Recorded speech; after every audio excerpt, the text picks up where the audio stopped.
Before we get started, a big thank you to all of my supporters over on Patreon and on Twitch, with the Patreon people coming up on screen now. A big thank you to my legendary supporters, Mike, Kira, Truck Driving Gamer, and Obi-Wan Kanzi. Thank you guys, I really very much appreciate it. If you would like to help support me and the channel, then you can head over to twitch.tv/mandatoryquest and drop a sub over there. Or you can go over to patreon.com/mandatoryquest and become a Patreon member for some early access to some videos and some behind the scenes stuff. In today's episode, we are going to the Summit Meeting, scenario number 28. This is the one of the scenarios in the Algox branching path storyline, and we could either do this one or we could have done War of the Spire A. I chose this one for no massive reason. It said it's 3 complexity, the other one was 2 complexity, but sometimes that doesn't really mean much. No clue if this is going to be harder or not than the other one. I just thought choose peace, not war, maybe, and see what happens. But we still end up in a scenario where we're probably going to have to kill stuff, so I guess maybe the meeting didn't go so well. But so this scenario could be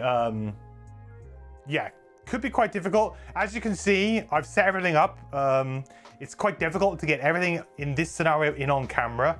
So you guys watching on YouTube might be a little bit like, you might struggle a little bit, but hopefully you can get the gist of it for the most part. I have tried to like elevate my camera a bit more and to give you guys more of a perspective, but this is a huge scenario. Whether or not it's one of the biggest, I would imagine it probably is. I can't imagine there being many scenarios in Frosthaven that are 4 tiles and 4 decent sized tiles as well that are all open right to begin the scenario.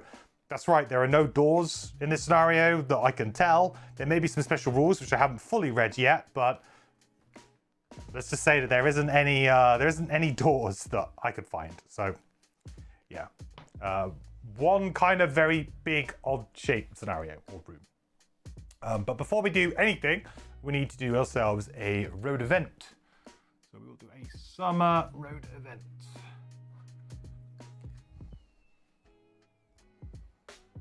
All right, summer road event 23. Does Spellweaver have a second level 9 card? Yeah, it's not one that most people use. It's actually a very fun level 9. But, yeah. It's, what is it? Something Vortex or something? Or Black Hole? Black Hole. Yeah, Black Hole. That's it. See, it's hard to even remember the card name. It's actually quite a fun ability to play with. It's just a shame it happens to be opposite one of the best level 9s in the game. So, yeah. Bit unfortunate.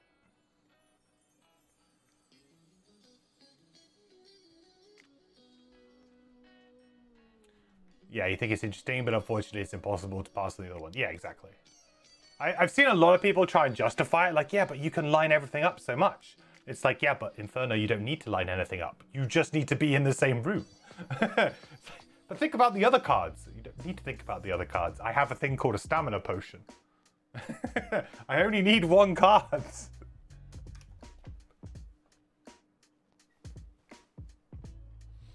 I think that it's interesting that, like, with the nerf to stamina potions and things, those kinds of problems will hopefully kind of, you know, not really resurface in Frosthaven, because you can give like a powerful card, but if the other card is also like fairly interesting in what it does, then, you know, potentially there's a justification there to say, well, actually, you can only play that card once and it does, you know, this, whereas actually this card could be more useful. I still think that you would, even if stamina potions don't exist, I still feel like you would take Inferno, but still. If Inferno was a burn, slightly different proposition maybe. Hey, Dabba. Some abilities were made by items in Gloomhaven. You hope it doesn't get to that in Frosthaven? I don't think it will. I mean, it hasn't yet, and usually it would become fairly obvious. They've been very clever with, obviously, stamina potions only allowing you, or at least the ones we've found so far, only allowing you to recur a level 1 card is a big deal, because it means all they have to do is, if they want to give you like a really good stun or disarm or something, they just need to put it behind like level 2 or level 3. And then you pretty much guarantee the players aren't going to use it. I don't know if there's a better stamina potion in the game. I would presume there probably is, but I don't know if it's necessarily going to let you get any card back. It might only be like, oh, up to level 3. So they're always going to be able to probably keep on top of it. Why is Fortella not finding the Summer Road event? Come on. It's probably not very happy with me, because in the last episode I got copyright struck by the audio in the Fortella app. Not by Fortella, by the people who Fortella probably licensed the music from as like the backing track. Why isn't this working? Summer Road Event 23. Please. Hey, Deck. How's the campaign going? Pretty good. Enjoying it.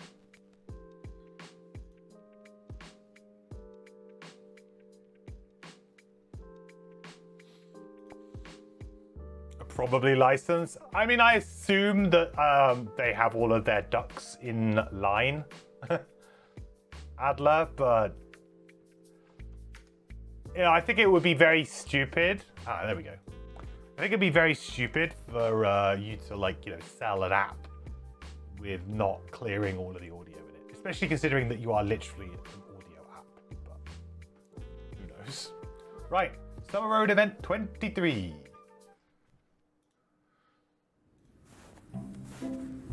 It is much too early to have started drinking for the day. What? And much too late to still be tipsy from the night before. It's 5 o'clock Which somewhere. makes it all the more surprising when you come upon 2 disheveled men fist fighting on the path before you.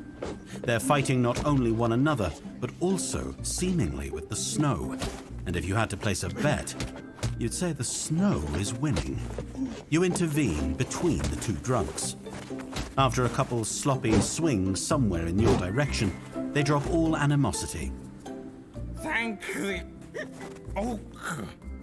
We were out there gathering snow thistle when we were set upon by those terrible monsters. I'm Nitz, and this is my brother Narb. It's who? Narb tries to step forward at the introduction, but winds up tripping back into the snow. It doesn't faze him in the slightest, and he rolls over onto his back to continue singing your praises. If you hadn't stopped those monsters, we'd be digested by now. Option A. Bask in this newfound adoration.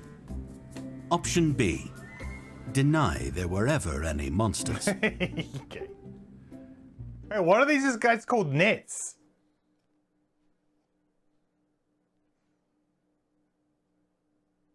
Actually is Nits, maybe. Poll is up. Vote.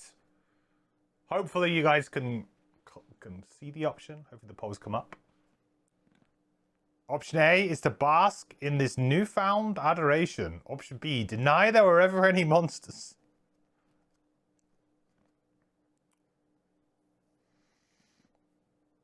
I mean, have you ever drunk so much that you've seen monsters before, chat? You'd have to be drinking something very specific for that, I feel.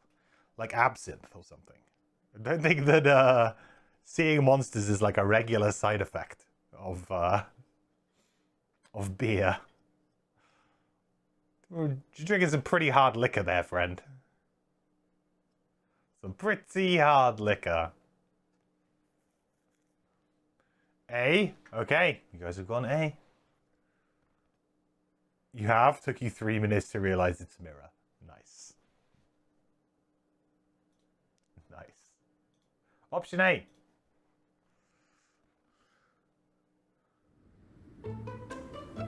The reverence seems fine at first, But Narb's words eventually trail off as he falls asleep in the snow. Nitz starts weeping in appreciation, noting emphatically that he loves you, his praise sporadically interrupted by hiccups. It becomes almost an adventure in itself just to get back on your way. You make sure both brothers are safely on their way back to Frosthaven, and then head off at the first opportunity. Okay. Lose 5 gold. New scenario. A tall, drunken tale. 128. That's pretty cool. I'll take a side scenario. Lose 5 gold. I think we can probably... we can stomach that. It's not too bad. I don't know if I've adjusted these gold tallies to last time, actually. Let me have a quick look. I have a slight suspicion that I did not update my... oh, no, maybe I did. Oh, yeah, right. We didn't spend any gold because we upgraded last time, right? Yeah, we upgraded. Okay. We'll spend it on the Trapper.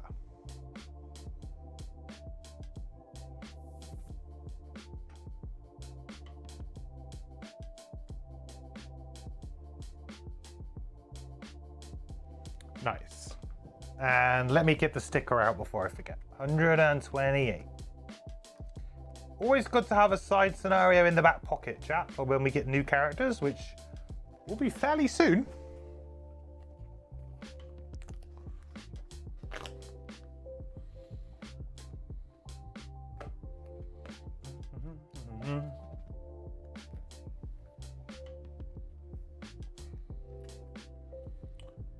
Main character from Disco Elysium is definitely drunk enough to see all sorts of things. I forget most other things. Yeah, Disco Elysium's a game that I... did we play it on stream? We did, right? I'm pretty sure I played that on stream. At least one stream. I think then we moved on to something else, but I think we did.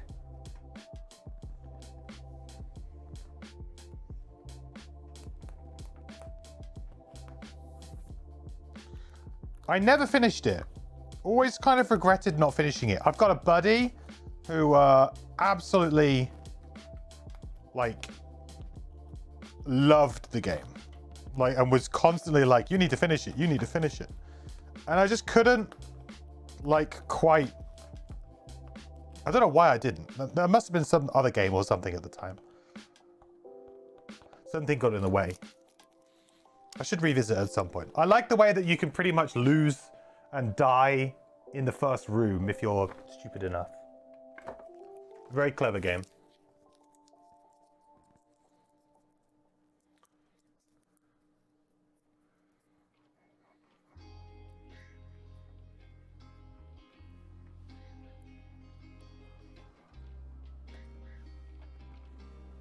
All right. Ha, that's cool. Look at the sticker. It's like actually just like some people in a pub sipping some beers. Well, hopefully we are successful in today's scenario and I can ceremoniously stick that later. Nice. The other result, chat, was we would still get the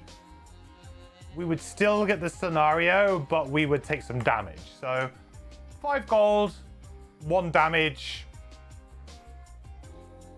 Probably 5 gold is maybe slightly worse than the 1 damage. I guess it depends, really. Okay. So now we should do the actual scenario itself. Let's do the scenario book.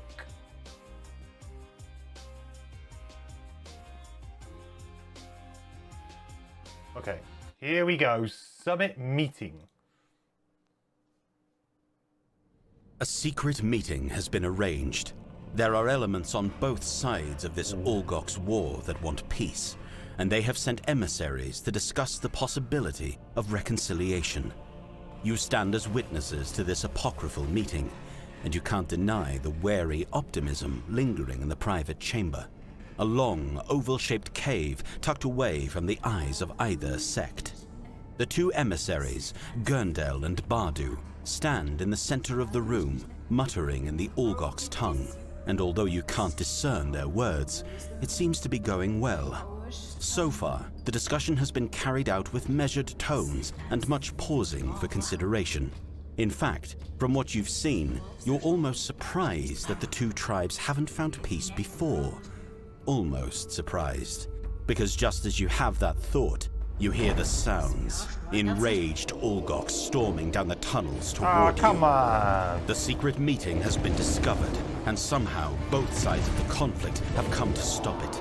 They are roaring for battle, and for the heads of the traitors who dared sue for peace. You look outside the cavern to see the guard details each side brought being cut down with cruel efficiency. Spears and spells and fists fly in a swarm of violence. Gurndel and Bardu turn to you. It's time to leave, but both exits are well guarded. We must be away from this place. Bardu shouts. Warmbloods, aid us or none will escape. Okay. Wow. How did the library go yesterday? Had to dip halfway through it. Library went great. I probably ended up taking a bit longer. Like, I really dragged the scenario out, which ended up being quite close at the end. In terms of, like, we needed to actually kind of push out and do some damage. But we were fairly comfortable in completing it, I would say. I probably would have been even more comfortable if I had maybe changed my hand a little bit. I had a very, like, trap-heavy hand on my trapper, which was good, but did stall the scenario out maybe a bit longer than it needed to be. But yeah, we got it done. It was good. It was a pretty good scenario actually in the end. I enjoyed it. Okay, so before we do anything here, let's look at the scenario goals and let's look at the special rules, because I also want to change up my cards potentially, and I also want to do our battle goals and of course that stuff as well. So we'll have a look. Ened, thank you so much for joining the Adventure Empire and using your Prime Gaming sub here. Thank you so much, friend. I really appreciate it. Welcome in. Welcome to the Adventure Empire. Good to have you here with us. It's very kind of you. Thank you so much. Giving all my Bezos bucks. Yeah, Bezos bucks, much appreciated. Thank you. Okay. So the scenario is complete when all characters and emissaries have escaped. At the end of that round, read 93.3. So all characters, so me and the emissaries. The emissaries are these tokens here, 1 and 2. They're the two different emissaries. So special rules. Place 1 number token in each A, which is what I've done already. These represent the emissaries. Allies to you and enemies to all monsters. Each emissary has 2 times level plus 2 hit points, which is 10. That looks like the app has done that for us already. Nice. On initiative 99, each round, they perform a move 4 controlled by me.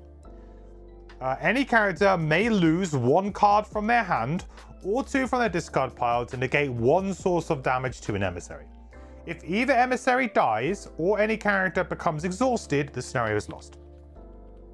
All Algok's guards and Algok's snow speakers are allies to each other and enemies to all other figures.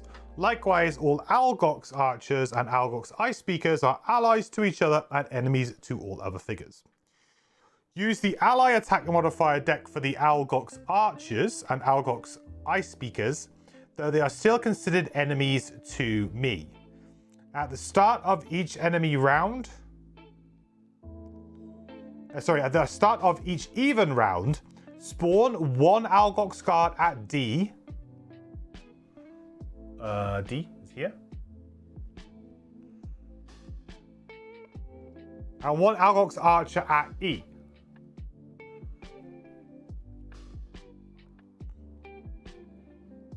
These are normal for 2 characters, elite each second spawning for 3, or all elite for 4 characters. Okay. When all Algok's snow speakers are dead, each B and D becomes an escape hex. When all Algok's ice speakers are dead, each C and E become an escape hex. Okay. Interesting. So, ooh. I guess there's an option here to really kind of pick your path. One thing that I will question though is that it looks like they're reversed. Is that supposed to be the way that way? I'm gonna have to repeat this, MQ. This is complicated. Yeah. So it's a 3 complexity scenario, max complexity. One thing that I'm a little bit confused about is the fact that the kind of enemy team spawns in each room, which might be by design, but it does feel like if I do that, surely they're just gonna kind of hang out. Well, I guess maybe that's the point. The point is that they want them to maybe like hang out in those rooms. They don't want it to be too easy, maybe. Unless that's been errated and there's a rule thing there. But I guess that would maybe make sense game mechanic wise, because then, you know, these guys are going to have an enemy spring up, which means they're going to fight it and they'll keep themselves in that room. But essentially, in order for me to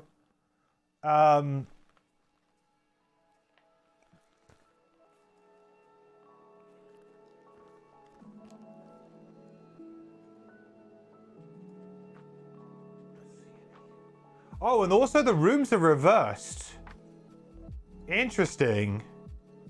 So the other weird thing is that when I kill all of, you know, I've separated the teams into white and blue. There's no elite enemies in this scenario for me at 2 players, so we don't have to worry about the elite standees.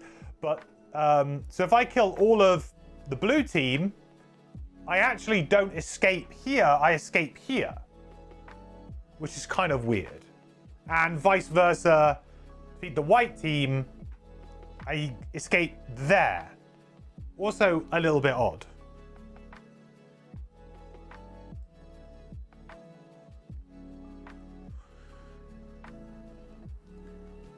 But the move 4 is controlled by me.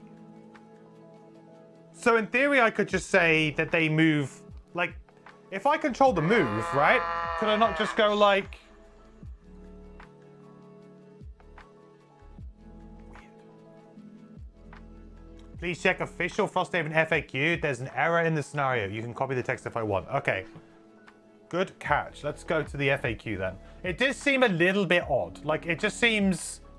like it's possibly the things are messed up. Frosthaven FAQ.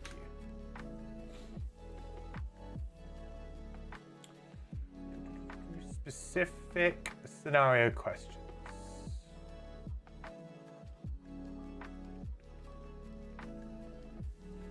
Scenario 28.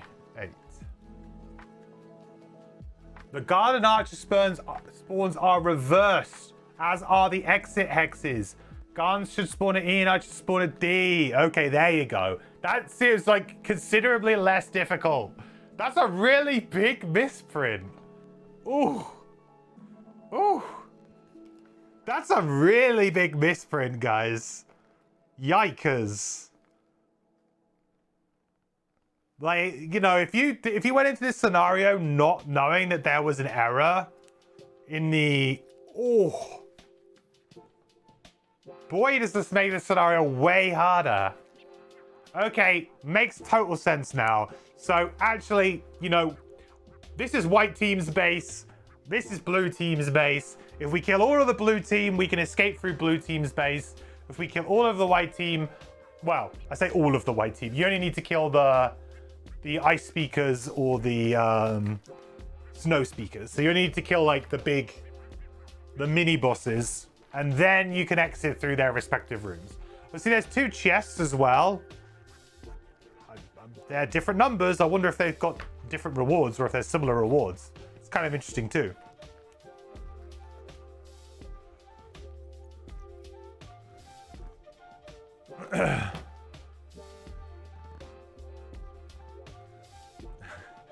Summoning the devs to try and get my attention. Yeah, if anything is like wrong, summoning the devs is always the best way for me to like twig that something's going on.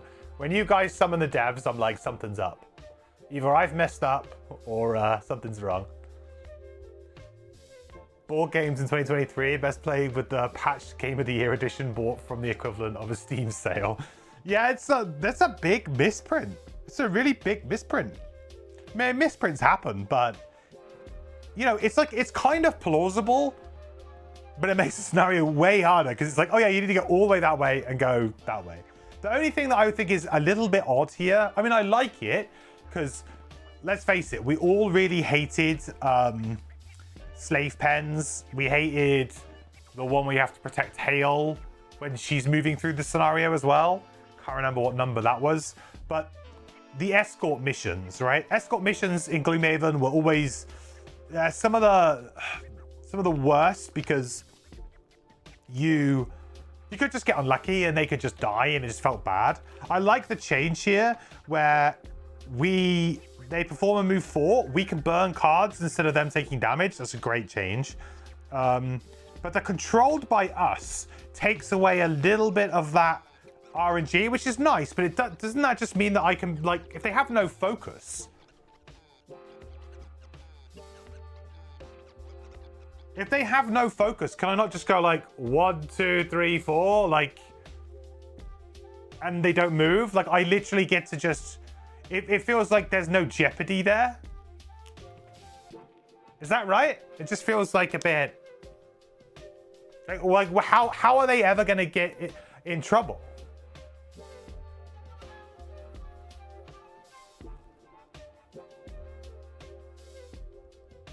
I can choose to get out quickly or go greed for both chests. I don't think I'm going to go both chests. Spoiler alert. I don't think I'm going to go for both chests.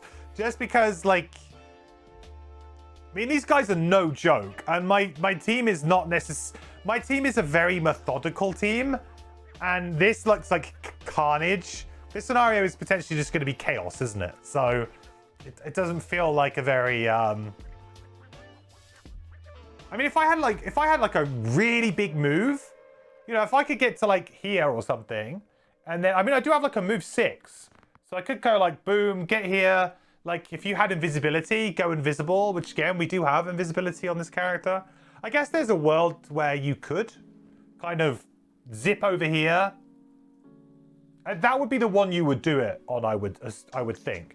Because you could kind of like just go through this room, get to here, use a huge move, maybe go invisible to make yourself safe, then maybe burn another big move, come all the way back, or at least, you know, or do some initiative dancing to be able to get safely back, and then, you know, then just kind of continue on this way.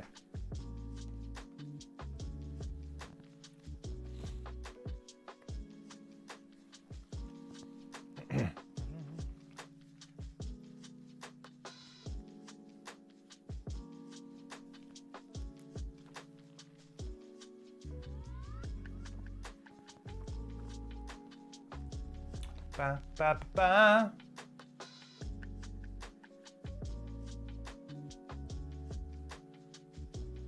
You don't have to move 4, so they won't charge ahead of you and die in a blaze of non-glory. That's true, yeah.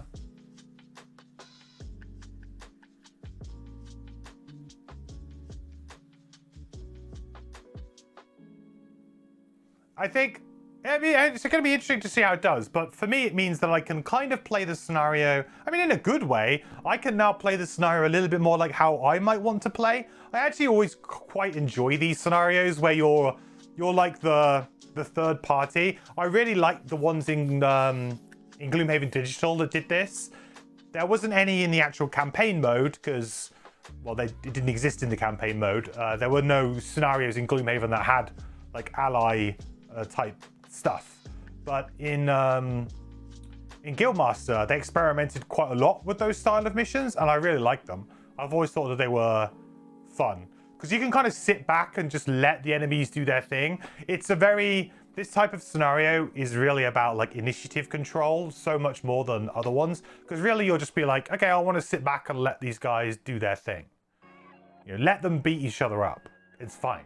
It's gonna be good for us. But you can't like wait too long, because if you wait too long, then one side will win out maybe over the other one quite quickly. And then it becomes like, oh no, you've got like a really unbearable amount of enemy stuff to deal with. So this would be quite a good one to maybe initially kind of chill out a little bit, see if one side starts to win more than the other, and then maybe go from there, I think. If you think like, yeah, this side looks quite good. I mean, I would say that the blue team is set up better initially because they're going to have the opportunity, because they've got ranged. They got the opportunity to maybe beat up on some of these guys quite quickly. You know, this guy's potentially going to get ganked. It's not looking good. So maybe I should side with the white team. I don't know. Right, starting hexes. I can start here. I can't start here. But I can start like this. This is all good. Let's have a look at our cards as well. I want to make sure we pick the right cards in this one. So we just picked up extra decoration, which is good. I think we want some. Do we want some invisibility in this scenario? Invisibility is going to be pretty good.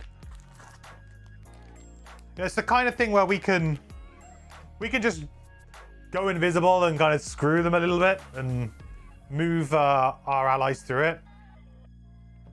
I tell you what, gifted movement would be so powerful in this scenario. I don't think we have any on any of these characters. I don't know if we saw any on our other ones, but I presume that there is characters with it.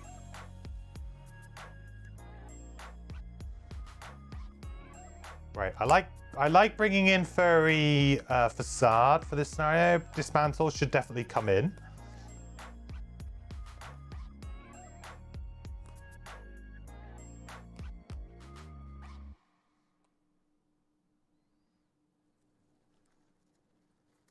I guess I could use spring loaded in this scenario, huh? Spring loaded could be clutch. So this is something that I haven't used before.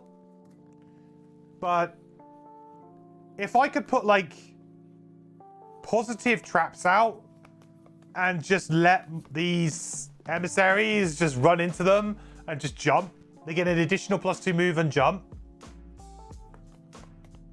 Could be pretty funny.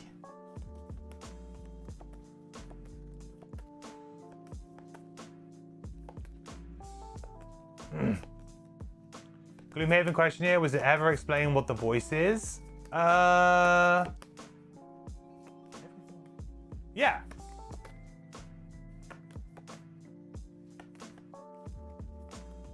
I mean, I don't want to say what it is, just in case you don't want to know, but I think pretty unless I'm misremembering the story.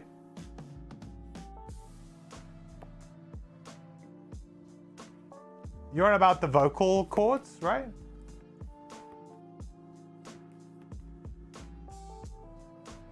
You chose it free and you don't really know what it was, but it's free now. Oh.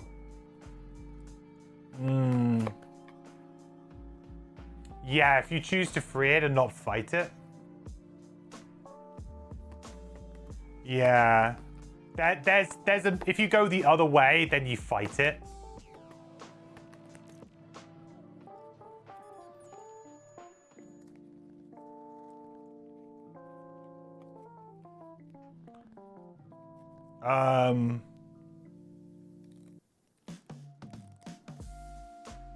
I think that's the vocal cords mission, right? Which is a really, yeah, it's a very interesting one. Gloomhaven Digital really nailed the art design on that one. Banner Spear and Snow Dancer can give actions. Oh, nice. Yeah, so I don't know about like what kind of cards to bring here. Spring Loaded feels really interesting, but maybe it's just a bit cheeky. Does anything have flying in this scenario?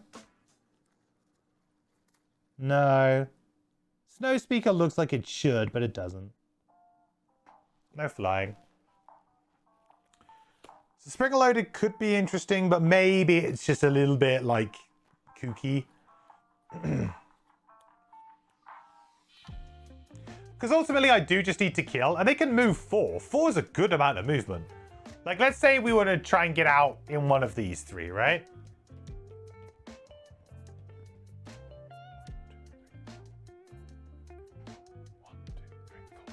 It's like 4 turns. It's not actually that long at all.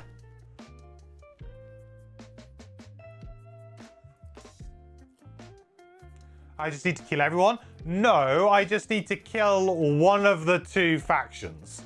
So we either kill the whites or the blues, depending on how we want to do it. Although we don't actually need to kill all of them. We just need to kill like the ice speakers or the snow speakers of that color. We don't need to kill the guards or the archers. The guards and the archers will also keep spawning to kind of keep the scenario going. Are they all enemies to each other? Yes. So they're enemies to each other and enemies to me. The only, the emissaries that we have here, they're allies to us. And we control them. I think Spring Loaded might just be a little bit too... I mean, I think it's a fun idea, but I think it might just be a bit too cute for its own good. Because the problem is that the card doesn't really do anything else. And we are playing a character who has a small hand size, so... maybe not the best idea. Okay, I need to find space for both Furry Facade and Dismantle, I think.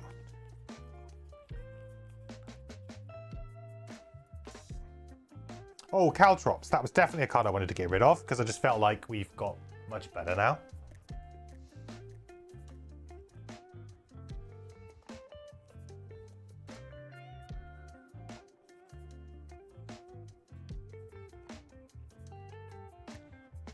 And to be honest, probably improvised improvement in this scenario is probably not the best.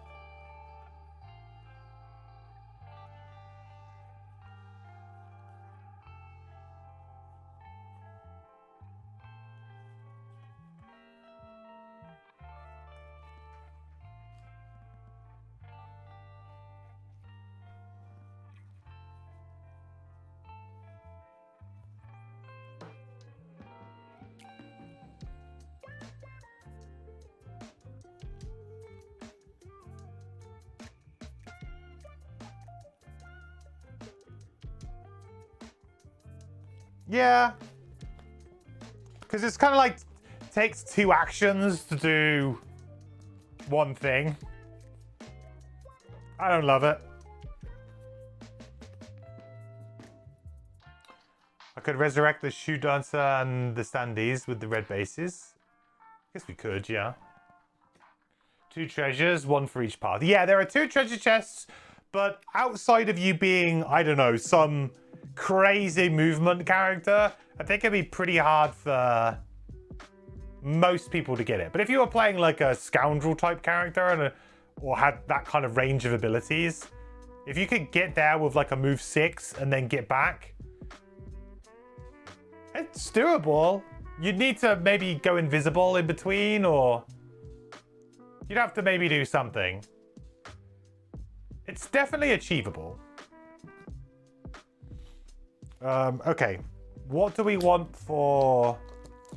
Do we want Mantle of Dread this scenario? I don't know.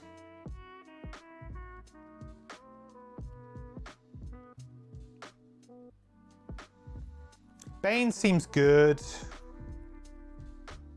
These guys have no immunities, right?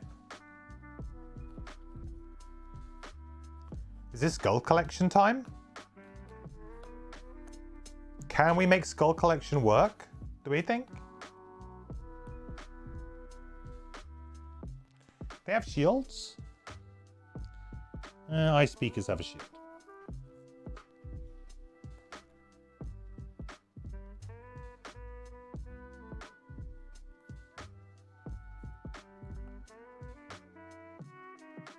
Oh, Inkcloud could be great. I could potentially go invis on everybody. Like, including my allies, right? Super clutch. In-card bottom could be fantastic in this scenario, guys.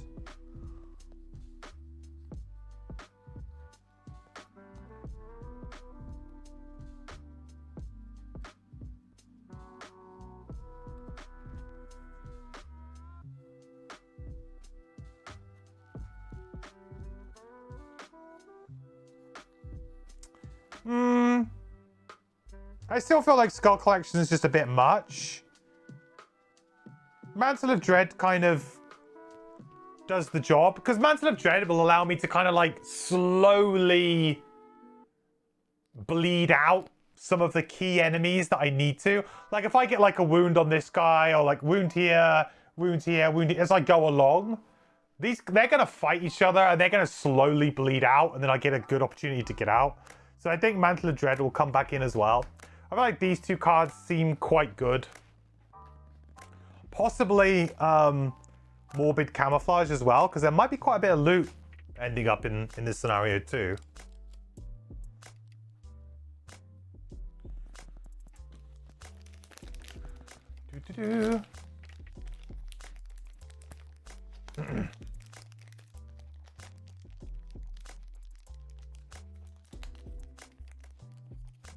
Oh yeah, Dabber, I wasn't saying that like this that you play the Scoundrel or anything like that.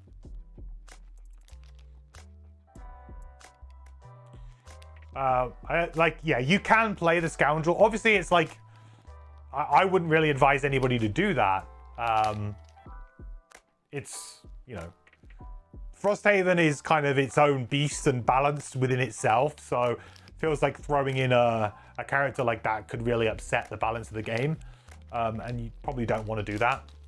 But in a sense that I'm sure there are characters that also have, you know, really good movement traits in Frosthaven. You know, the Scoundrel wasn't broken because of the amount of loot that she had. She was broken because she had probably way too good initiative control versus the enemies. And there are a couple of, well, her level 9 is one of the strongest level 9s in the game. A bit problematic.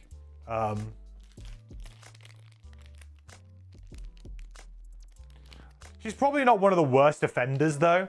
You know, when it comes down to it. Apart from that level 9, she's probably not one of the worst offenders. She's probably just needed... She would need, like... She'd need her initiatives tweaking, I think. To make her a little bit more, like... When you choose to go forward, you know, you can't just fall back on... You know, you have to actually plan the initiative dancing out a little bit more rather than just having it kind of handed to you. They'd have to make it a little bit more interesting. Right, so these are the 4 new cards that I want to bring in. Jesus. What's leaving?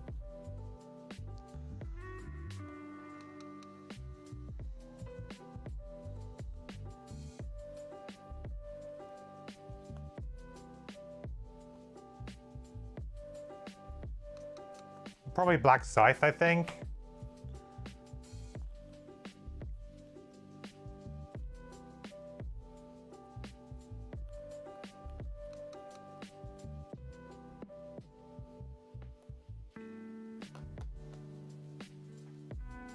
Maybe I can't afford to bring all of these cards in.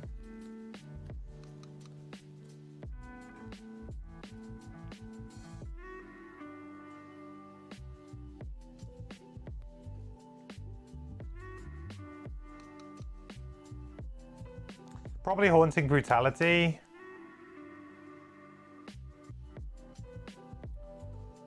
Because realistically, we've got... actually, do I need the poison? Move 6 is quite nice. The move 6 is what I got my eye on for trying to get both chests, but... the Dadry might be over. And maybe Tumultuous Panic.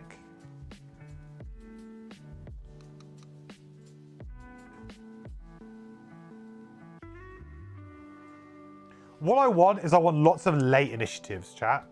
That's really what I want here. There's not going to be many opportunities. There's not going to be many times I'm actually going to want to go early. This scenario has like late initiative written all over it.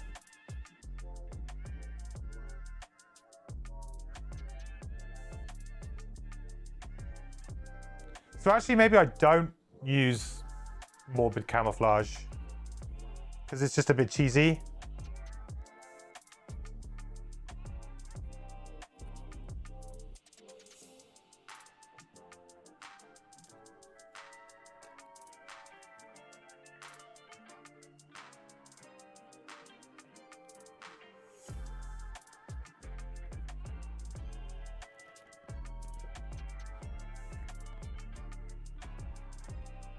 Yeah, okay.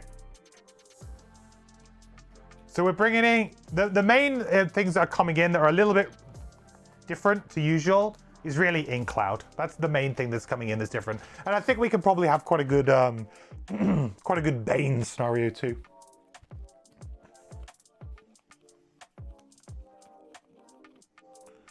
Oh, I still need to cut one more card? What? Oh, excuse me. I do need to cut one more card. Jesus.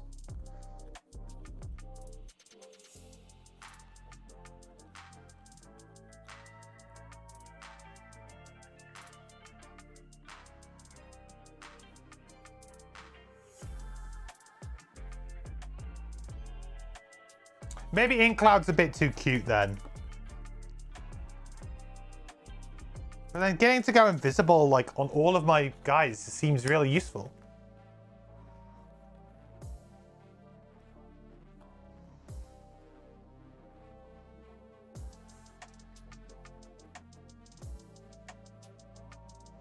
Maybe Hollow Aura then, because it's just an attack 3. It's got PS2, but yeah, maybe Hollow Aura goes. It's a late initiative though. Dang. Well, having said that though, I do have like I have 1, 2, 3, 4. I have 5 of my 10 cards are pretty late initiative. Although saying that one of them I am going to burn for its active ability. That means I'm going to be going kind of...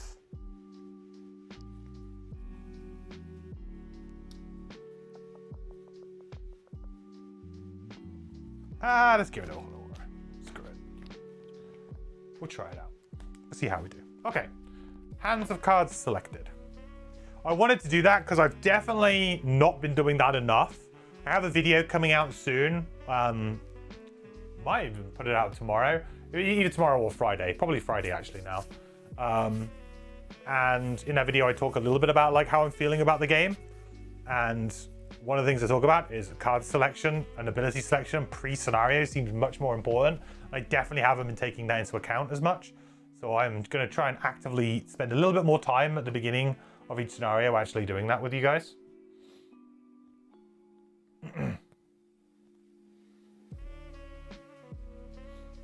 I think Morbid Camouflage, very good. Morbid Camouflage, I think, could be really useful. The thing is, though, is that if the loot doesn't really pool in nice ways, then I think it's difficult.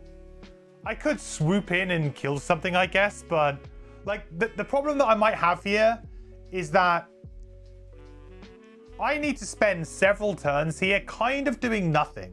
Because what I ideally want is I want a time for these guys to move into this room, these guys to move into this room, a massive brawl ensues in this room while we just hang out on this tile, just be like, hey guys, just doing our thing, don't mind us. And then once we get a clear indication of, okay, this team is winning or that team is winning, that's then when we go, okay, let's wait for our initiatives, you know, go late, move in, go early. The problem we have is we can't really, you know, these guys are always going to go on 99, these emissaries. So they're kind of going to hamstring us a little bit. Like, we're not going to be able to do perfect movement. We're going to have to take some risks, or we're going to have to maybe hang back for them a little bit. But I feel like that's like the general thing. If I was to immediately say, let's make a decision, left or right, straight away, and we go, let's go. We're just going to end up in the middle and we're going to get just destroyed by both sides and we'll be the focus all the time. So really, we just need to let them figure it out. They figure out for us which way we're going. And then we go, right? I could just kill to the side blue because they're Manchester City. Okay. Well, yeah. I mean, I'm a Manchester United fan myself, or I don't follow it as much as I used to, but yeah, I can get behind that. Okay, battle goals. This could be a good challenge scenario, chat. Let me get this a quick shuffle actually first. I don't think we shuffled it from last time. But this could be a good challenge one too, depending on what it is. Because if the enemies just get some kind of buff, it's like, yeah, whatever. They're only attacking each other, so sure. It just levels the playing field sort of thing. It's not going to be a big deal breaker to us. If it's something that affects us, then might be a bad challenge. But if it's something that affects the enemy, not necessarily a bad challenge. Right, so 3 cards for the Trapper. So we got Specialist, Slowpoke, and Tormentor. Specialist never perform a basic action. Pretty sure that is like slam dunk, so easy for us to do on this character, because every single one of our bottom actions, yep, is better than a move 2, and every one of our top actions that we would never use just a default attack 2. So Specialist is actually slam dunk, just insanely good on the Trapper. So should be an easy 2 check marks for us there. There might be a weird situation when we need to move to, I don't know, maybe at the end, but probably not. I don't think we'd ever fall into that situation. I don't even care about the other 2.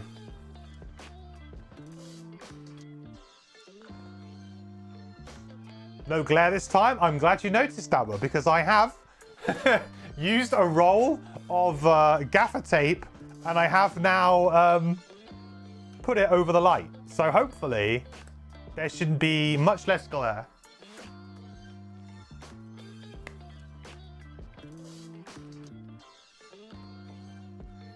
Okay, so we've got Executioner, Prohibitionist, and Conservator. Kill an undamaged enemy with a single attack action. Unlikely. Very, very unlikely. Never use a potion.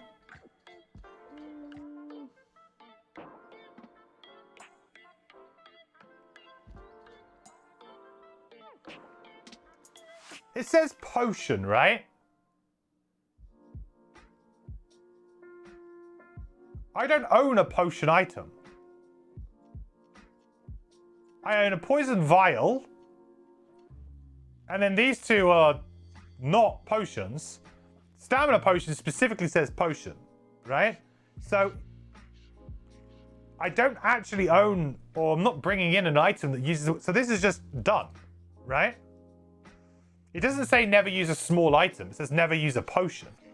And stamina potion, it specifically says potion. Poison vial does not say the word potion on it. It says poison vial.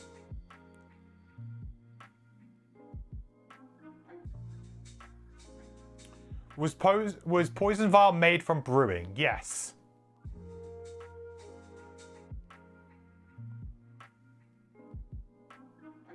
It is, yes.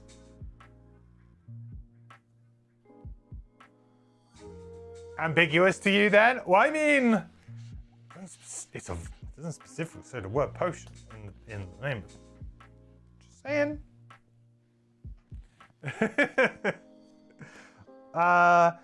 Conservator, never perform an action with a lost icon. Well, that's out. So I guess it's Prohibitionist, and we can order the semantics if I ever need to use the poison vial.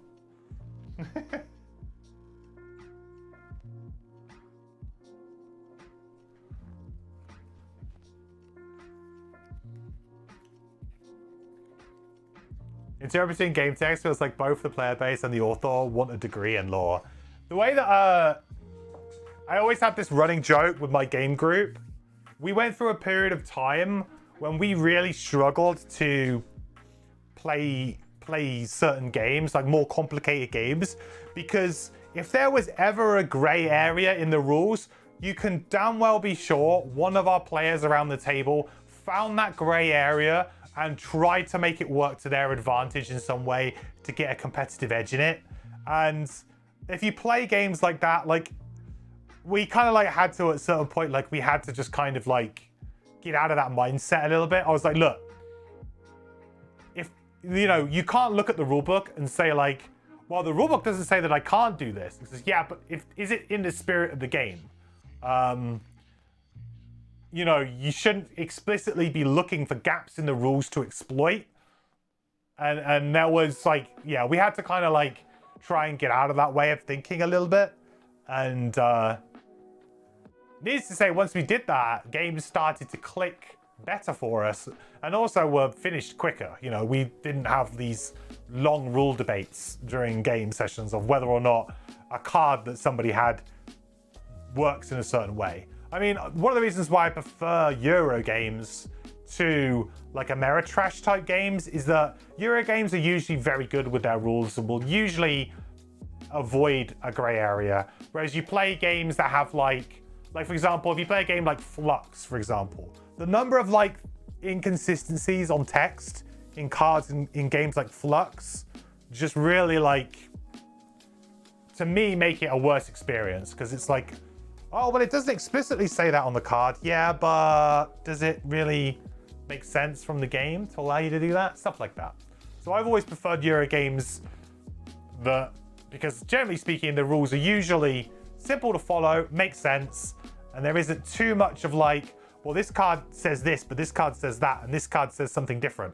Gloomhaven is in a weird in-betweeny space between those two worlds, because you do have, a very good rule set that is easy to follow once you learn it. It's a bit tough to learn it, but once you learn it, the actual rule set of like how monsters work and everything is fairly easy to follow. You get used to it. But the ability cards, especially in Gloomhaven, are sometimes a little bit sloppily written, where they can be interpreted in different ways. And like, for example, 3 Spears feels like a character to me that if a few words were changed or added in certain areas on certain cards, the class would not be as broken as it was. But because the way that the wording was on certain things, it's like, yeah, it does work that way, I guess. And then you get like, that's where your problems happen. So one of the things that they did in Frosthaven, which, some people like, some people don't, but they're changing to, actual iconography, more of an icon-based system for a lot of stuff, to try and simplify the language down.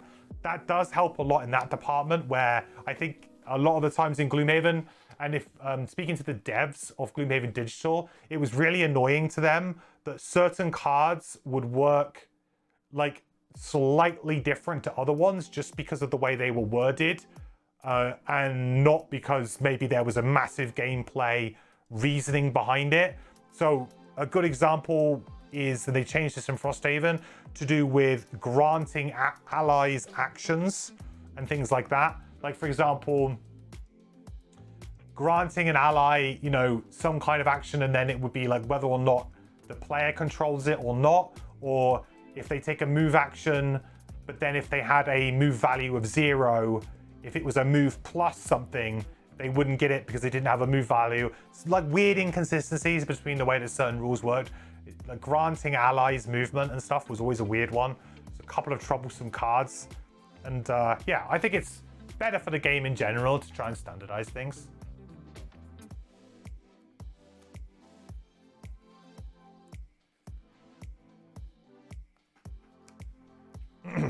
You've had to pause games of Risk for 30+ minutes to debate rules. And that's, to be honest, I don't think I've ever played Risk properly. I don't think I've ever actually properly sat down and played Risk. So I couldn't tell you about the rules. I've played Star Wars Risk, but that doesn't count because it is not a Risk game. It is basically Queen's Gambit, but with the Return of the Jedi? Yeah, Return of the Jedi, instead of Episode 1. Okay, so challenge. Healthy Vigor. Each enemy gains Shield 1 while it has no negative conditions. Whenever an enemy loses 1 or more negative conditions at the end of its turn, it suffers 1 damage. What? That's actually like really good.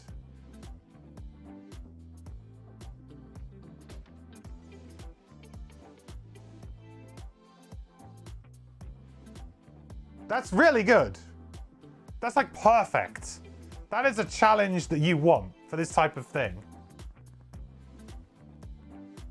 That means that like everything's going to have shield 1, which I guess from a stamina perspective might be a little bit problematic because now enemies might die a bit slower than they would normally. But the fact that we're going to be like, you know, chucking negative conditions like muddles and things like that on enemies gives us a lot of good control. And it really doesn't affect the game that much to us, I don't think. Maybe giving the enemies that little bit of extra health might be a bit, like I said, might be a bit problematic, but hopefully not. Hopefully we can deal with that. All right. Well, let's finally get cracking, I guess. Long setup today, but worth it because it's a big old scenario. So what do we want to do? We want to go super late. We really just want to go late. That's all we want to do.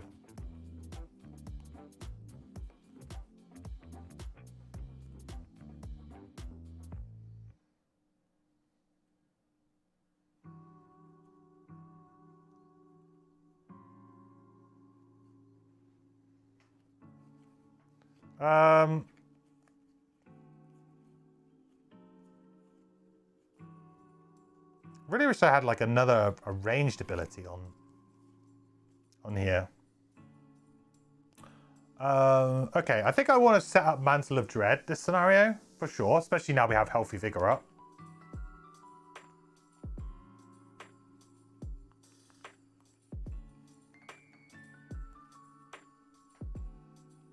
Probably just play Inkcloud because it's not something that I'm going to want to play. So I feel like these two cards, pretty good pick initially. 96 initiative. Because we're not going to want to play Inkcloud for a little while. It's definitely more of a bottom action than a top action for this scenario for us.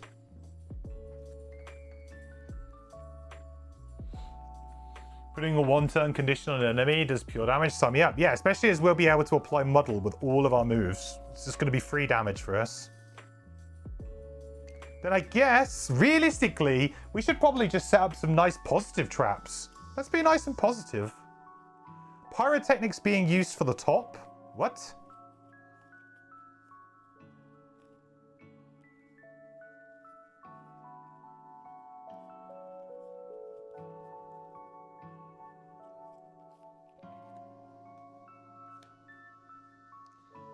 Maybe we just make a nice couple of heal traps. Just hanging out. Because we just want to see where this scenario goes. So we may as well take a nice opportunity here to just like strengthen, bless ourselves up. Feels good.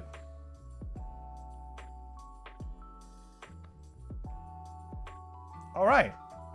Ice speakers first and foremost. Shield 4. Don't need to heal themselves at all or anything.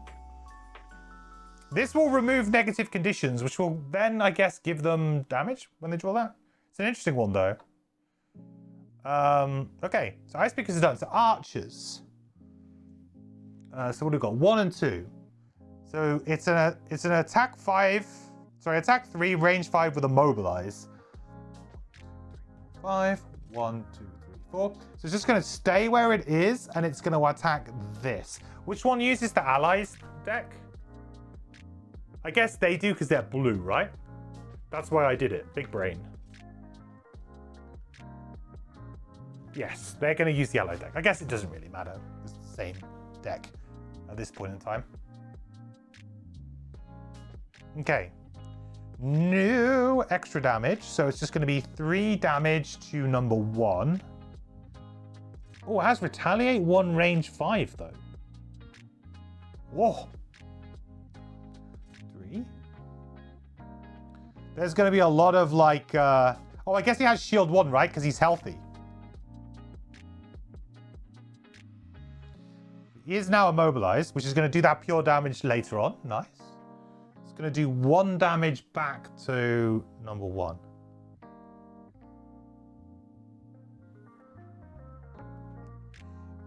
I like the fact that it's specifically range 5 on the Retaliate and it's range 5 on the Archers.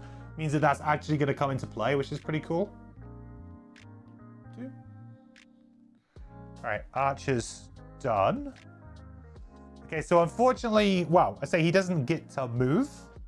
But he is going to do an attack of 2 here. Range 4 with push 1. That's going to go on to number 2 here. So we draw from the monster deck for these guys. -2. No damage. They did have big shield anyway. And it's going to push him for 1. That's a little bit annoying. If they start pushing them around, could make it a bit harder for us.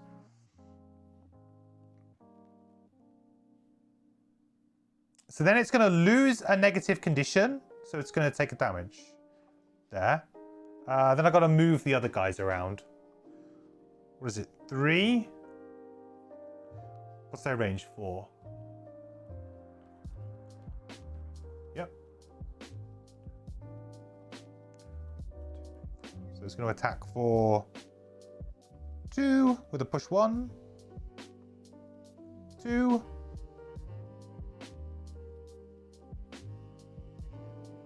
Push. Get out of it.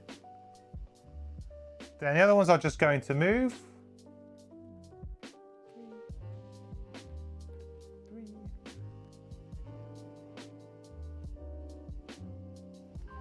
Now the guards, I think, are just going to move, right? And it's going to move towards this guy. Falcon! They have shield. Sorry, you're right. So 1 less damage to number 1. Good call. Thanks for reminding me. I'm going to need reminding of that probably quite regularly.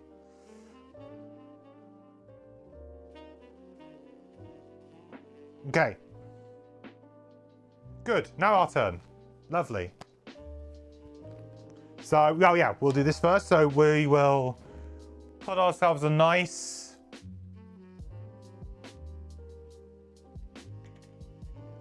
Do I want to put it like...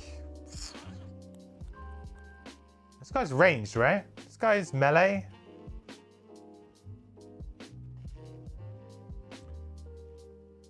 He's actually going to focus the Deep Wraith next turn, which kind of blows.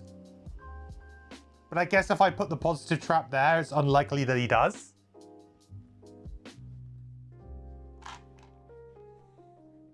Oh, hang on. It has to be adjacent. Whoopsie. Maybe I'll do the bottom first then. Yeah, okay. Well, what I'll do is I'll do the bottom first. So we'll move to like here. And I'll create a heal 2 trap there. Actually, I'm going to use the green dice for this. I've got 2 green dice out. It's like the first time I've ever had to do this. And then we will create a 3 strengthen and bless trap.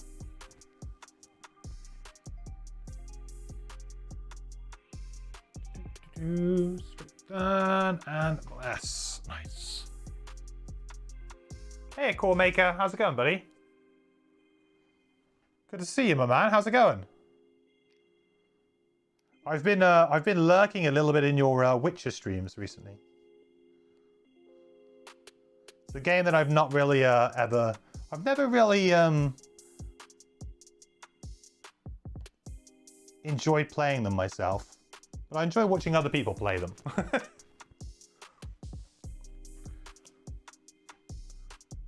1 XP for the Trapper.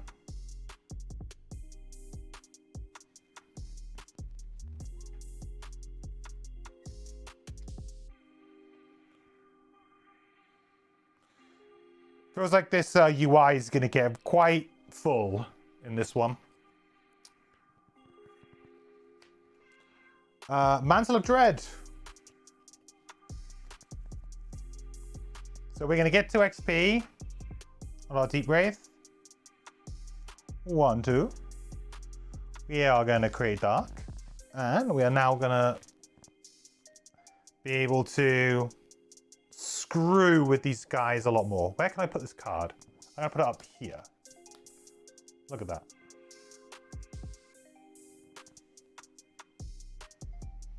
And then Ink Cloud was a little bit of a throwaway ability. I don't think we wouldn't be using it anyway.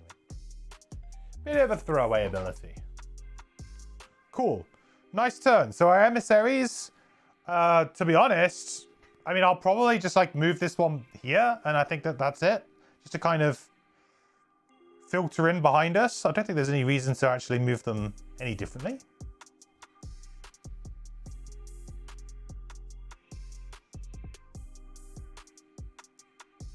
Next round. Spawn a normal Algox Archer at D. So actually... Oh no, so it's fixed in here. Oh, sweet. Oh, that's good.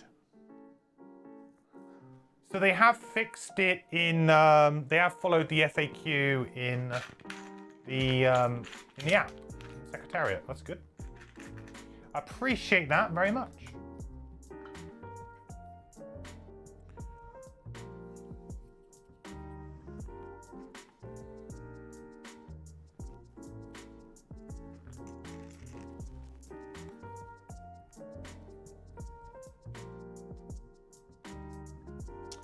Apply. Number 4. And number 4. Something tells me we might end up with a situation where we have all of the standees out for some of these monsters. Might happen. I got a feeling. Okay. Next round. I think we still want to go late, right?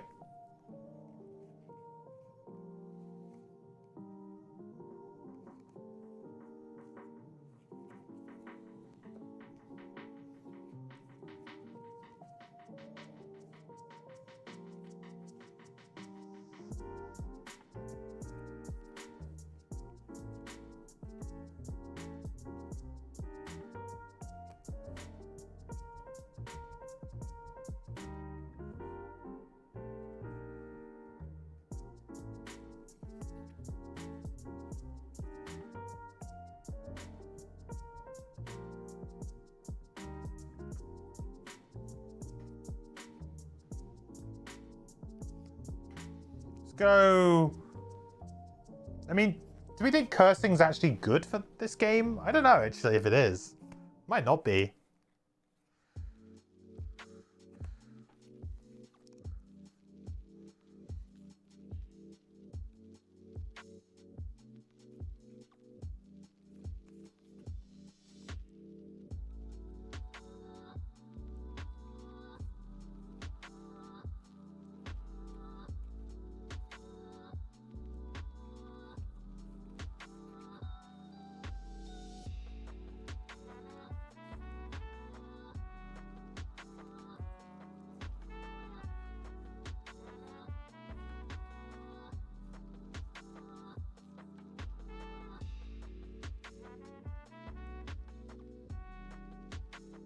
Good night to you. Trapper. I quite like the idea here of combining these traps, maybe.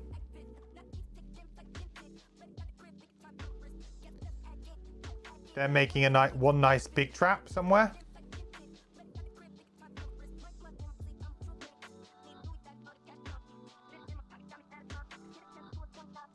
Okay.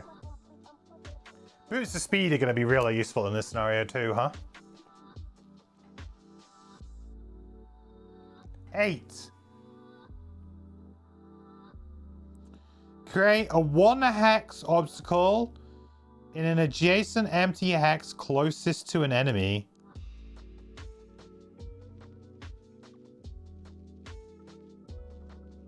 Oh. Oh, okay, so it would still be 1, 2, 1, 2. I guess we just choose this guy, huh? I forgot that these guys place rocks. I'm gonna need some rocks at hand, huh?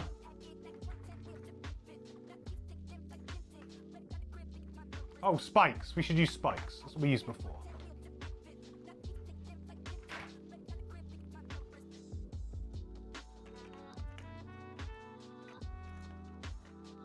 That could make things a little bit spicy, chat, if we get too many of these.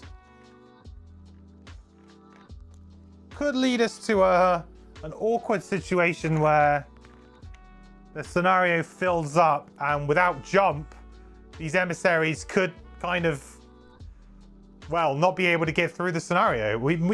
Our hand might be forced. I guess you can never block something off, but this might force our hand in some way. So I guess I'll do it like this.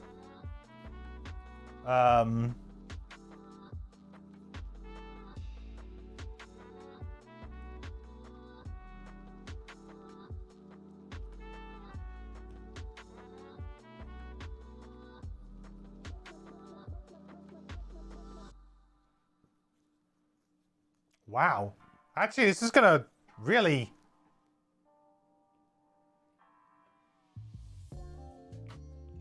No range to this? Oh, an adjacent empty hex to it. Right. Ugh. I was gonna say, I was like, hang on a minute. I did not read that very well. This is fine. This we can deal with. I guess I could choose here instead. Do I care? Yeah, I probably do. There.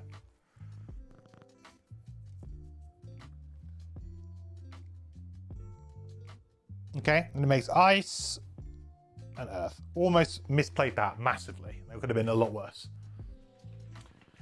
Yeah, it needs to be placed adjacent. Yeah, you got it. Hawked, you got it. Yes, I kind of didn't read the first bit. I was like, oh, closest to an enemy. I just was like, huh? To be honest, I've only actually had one scenario with these guys before, and I think I've only had them draw this ability maybe one time. Maybe twice.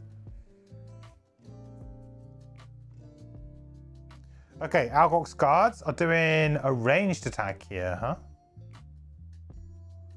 huh? Move 2. 4 range 2, so sure.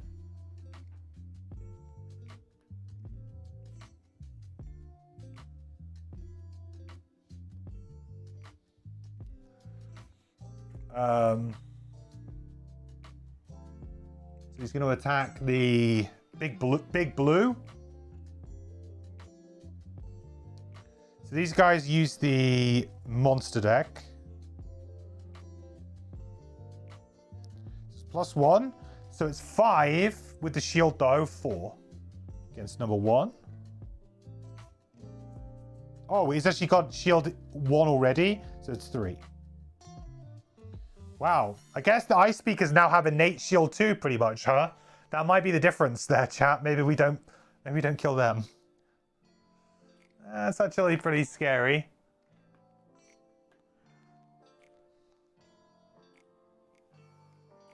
Okay, archers.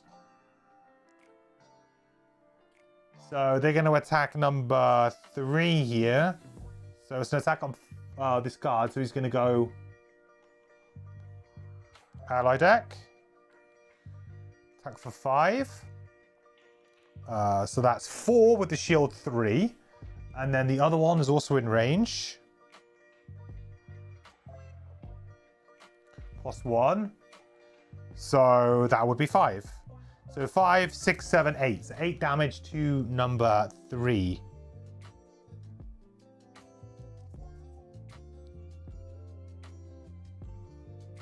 There's a lot to think about in this scenario, huh? A bunch to think about. Archers have gone. Yeah, nowhere near. Snow speakers immobilize target 0 at range 6.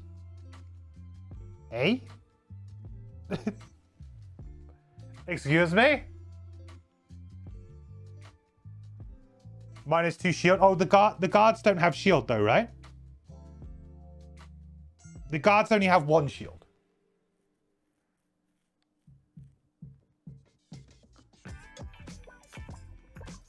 The guards have shield from this, but they don't innately have shield. Right? And it was 5 -1 with the shield, so 3. And then the other one was 5 +1, so 5. Yeah, it's 8.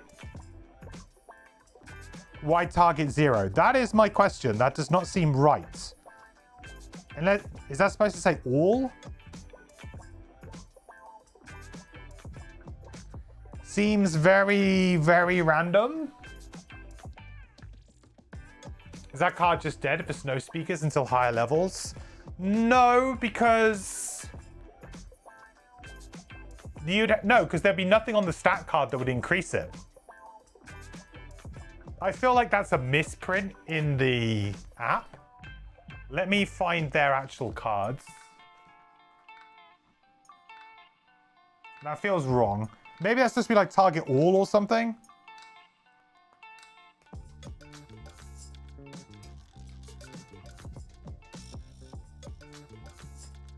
Oh, it's going to be really hard to find them actually. God, I'm going to have to take a stack. I wonder if they're alphabetized. Did I alphabetize them? Oh, hell no. Oh, no, maybe I did.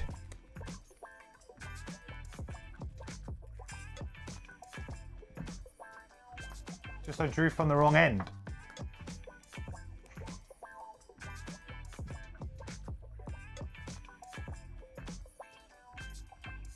No.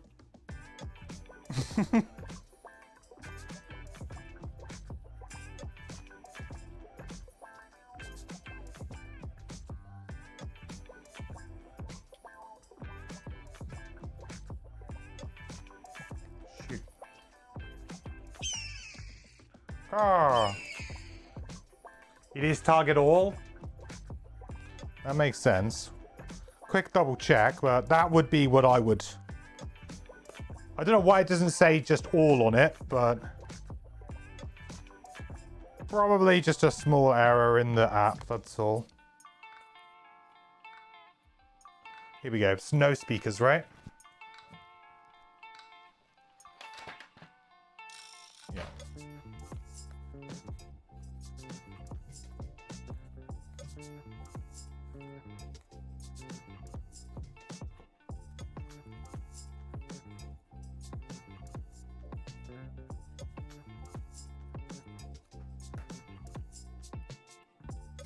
Yeah.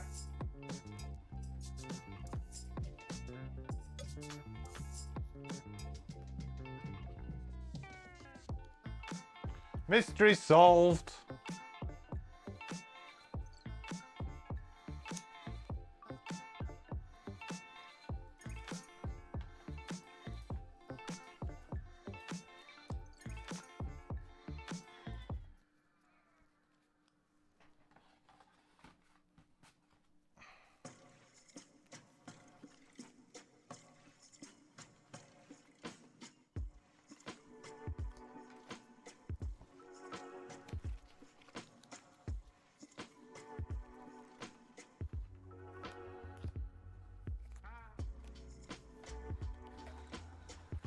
So, I mean, that's a little bit frustrating for us, I guess. It's going to mean that we can't do what we wanted to do. Actually, I'm teleporting, so it's not so bad. But yeah, it does put a bit of a spanner in the works for us. Anyway, so everything at range 6. Yeah, so it's going to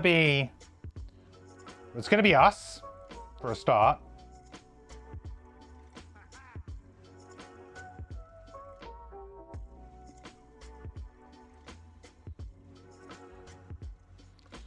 But it's also going to be number 2. I guess this is good for us because it negates the shield at least.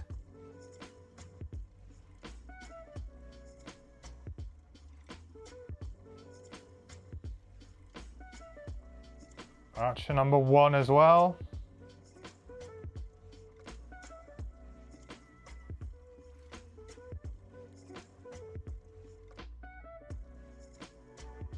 I don't think any of the others can actually get anything new, can they? No.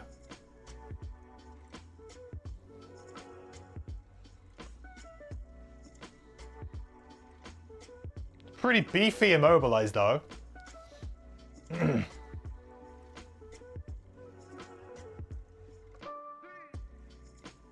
out here doing QA for the app. Right up the bug report. I remember like I occasionally submitted bugs to the Gloomhaven digital devs. Probably not as often as I should, but a lot of the time I kind of knew that the devs were watching my stream. And we would talk like casually. So like the bugs and stuff that I found would usually get found in that game. Or they would be like, we're not fixing it. Like, it's too much work. It's like, it would take us like a year to fix that bug. I'm sorry, this card works this way now. Okay. Had a couple of conversations like that. Trapper.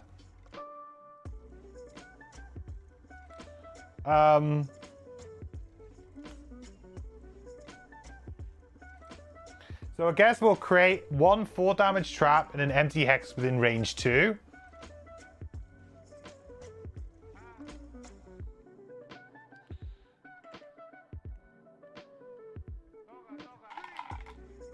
I'll probably just use dismantle or something on this. Gain an XP. The constant spawning of enemies will make it that we can't just like sit here forever though. We'll have to be a little bit careful. And then we'll use dismantle here. And we'll destroy this guy to add on to this guy. So this is now a 5.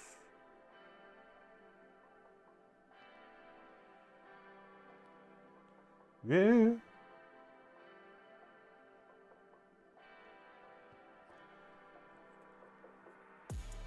A 5 heal, strengthen, bless trap.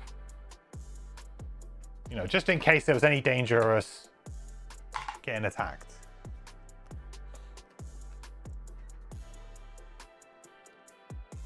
Okay. Trapper done. I might use my stamina potion actually, because I was thinking about maybe getting dismantle back to like throw this 4 damage trap maybe.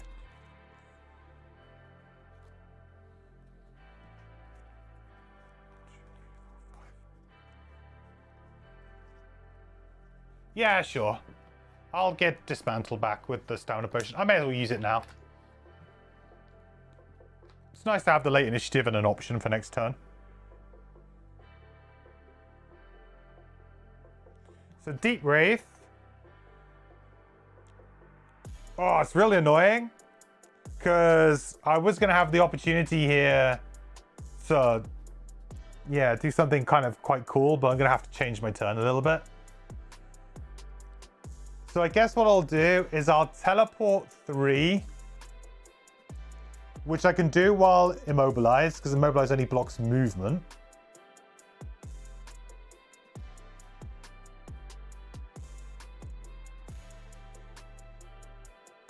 Who are we feeling like is a danger here? I think this guy.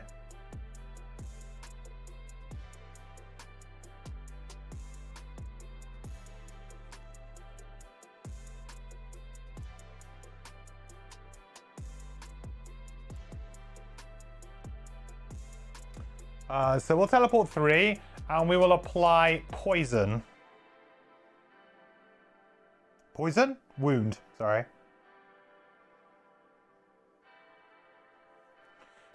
Starting to think that maybe these guys are going to be the ones to kill. Just because immobilized is an awful condition. I mean, these guys are also immobilized, but I'm not going to move them. It's just an awful condition. And if they can pull that out at a clutch moment, it could absolutely ruin us. So then I'm going to attack for 3.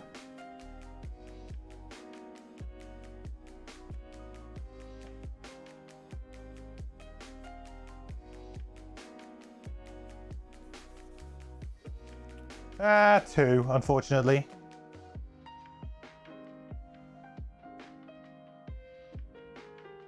And I take a point and retaliate. Also slightly unfortunate, but it's fine. We've got our big heal trap, so.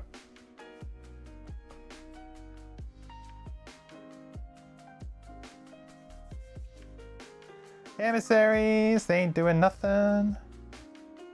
It's all good. 1 shield? No, because he has a negative condition. No shield while they have a negative condition. Each enemy gains 1 shield while it has no negative conditions. Whenever any enemy loses 1 or more negative conditions at the end of its turn, it suffers 1 damage.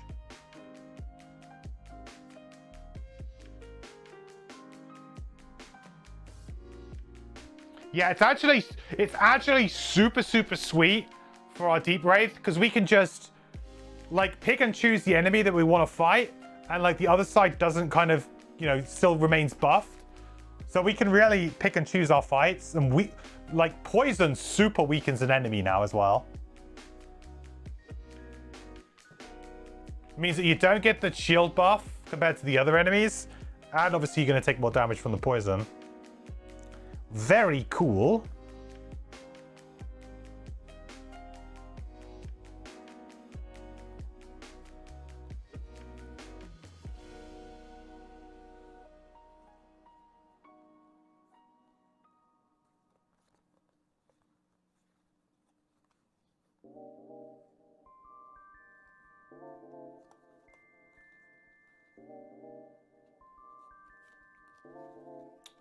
What do I do this round? I kind of want to go early, don't I?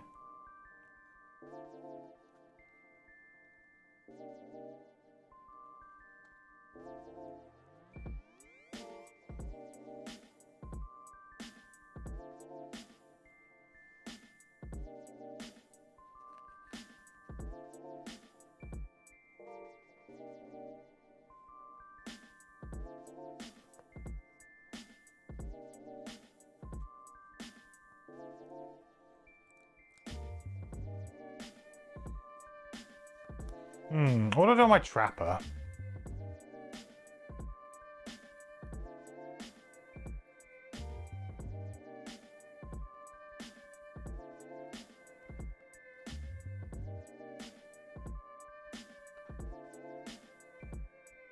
I guess what would be a really good turn here would be to disarm this guy and pull this into this trap.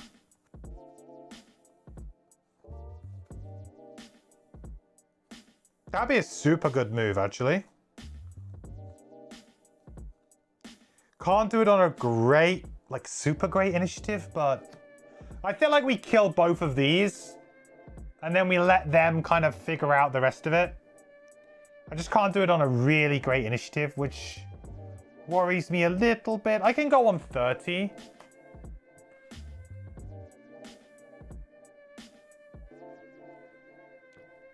Unless I use...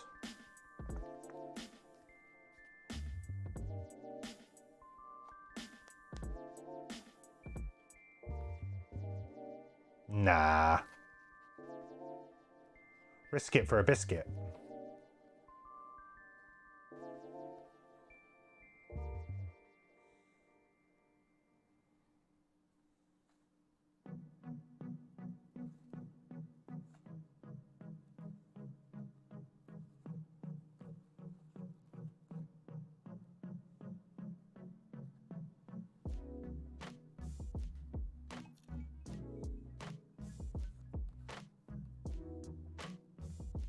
Yeah, I'm okay with this. It's a bit of a weird turn, but actually I feel like it might be fine.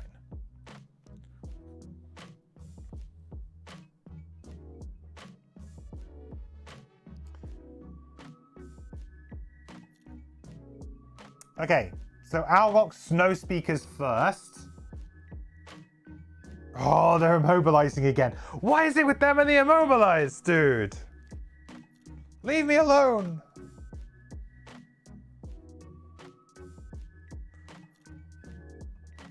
They're definitely the ones to kill. Like, if I get immobilized constantly in this scenario, it's gonna ruin me. Why didn't I consume dark? What, in the last turn? What?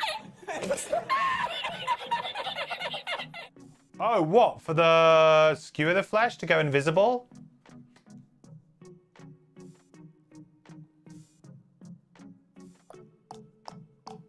I guess I could have done that. Was dark there, though?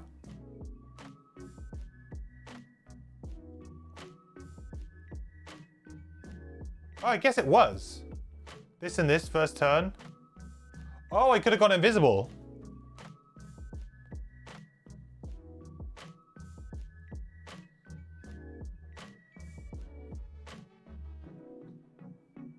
Do I want to go invisible? It feels a bit weird now because I've sort of seen the... Obviously, I can see what they've drawn now. Would going visible there have been good?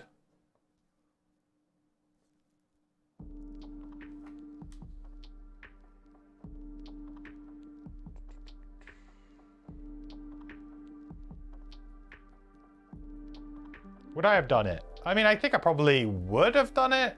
It doesn't really make too much of a difference because it's just going to attack. Just means that I can't move on my...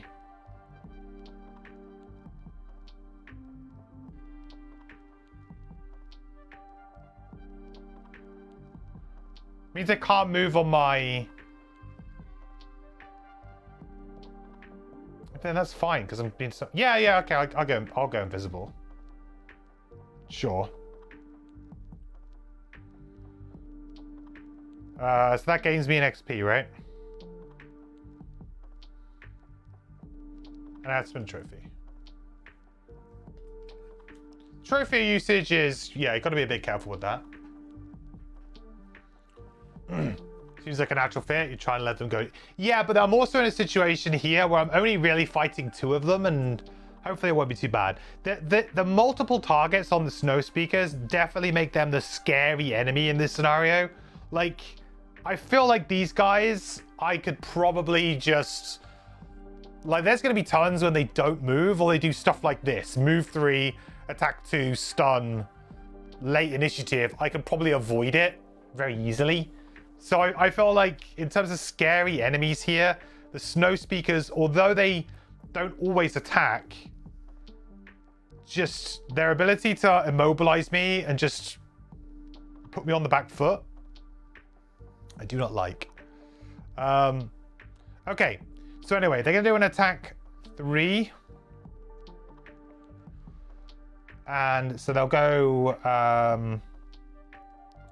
Let's go first because he's a little bit closer.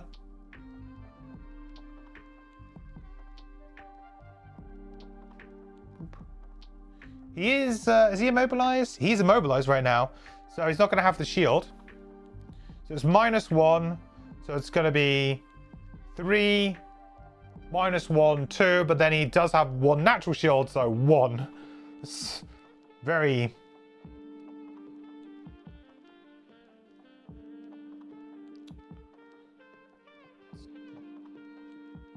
messy scenario. And back to being immobilized again. Then we're going to take a bit of damage.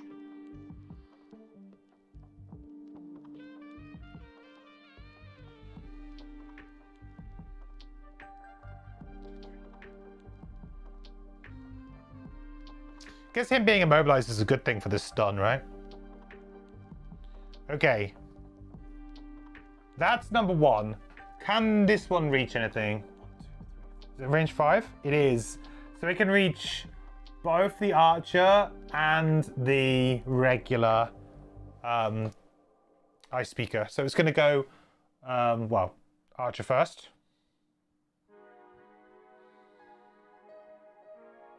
+0. And then ice speaker -1. So this is already immobilized, so it is going to take the full 3.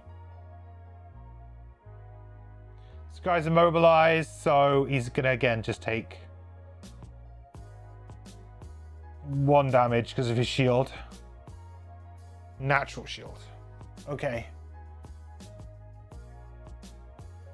That's it for these guys. Yeah, they don't move very much, huh? What was my other card last turn? Was Few of the Flesh. Extra Decoration. I was hoping to use the bottom of Extra Decoration to like find a nice place to just do some direct damage, but yeah. Being immobilized meant I had to swap to my teleport, and I kind of just had to default into using Extra Decoration as attack 3. It's one of the reasons why when I was talking about that card when we leveled up in the last episode, why Extra Decoration top seems or just as a general card seems quite good. In that situation there, I actually could like, yeah, I can quite happily just move and attack something for 3. It's not massively glamorous, but it does something. Whereas if I didn't have that, I wouldn't have been able to do it. It would have been a very kind of meh turn. It would have done nothing, right?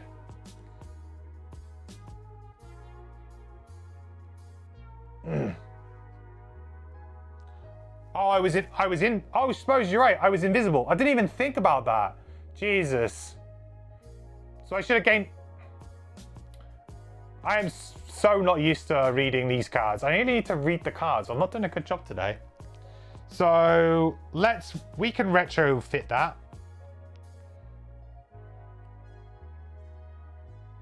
So basically I should have done an extra 2 damage to this guy. That's pretty much it. Just an extra 2 damage here. And I should have gained an XP.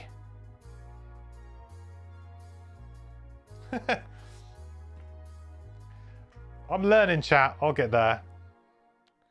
Right. That's that done. We've done all of the damage to these guys now. So now the archers need to go, right? Archer's going to start pounding on these guards again. So the guard's going to take some hits.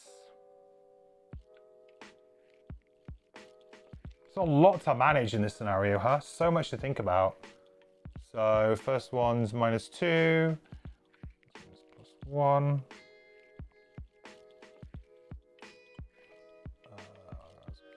-2. So the first one is 1 damage, but he has shield, but then he becomes immobilized. And then the next one did +1, so did 4, so he's dead.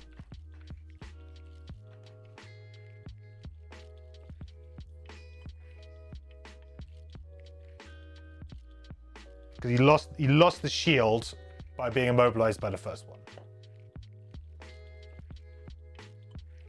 Does the retaliate work with invis? Yes. Yes. Retaliate is like a general thing. It's not a targeted ability.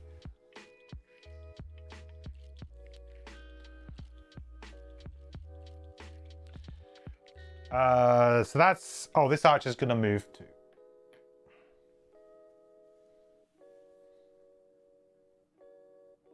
Alright, Deep Wraith. I'm invisible. Jeez Louise. Am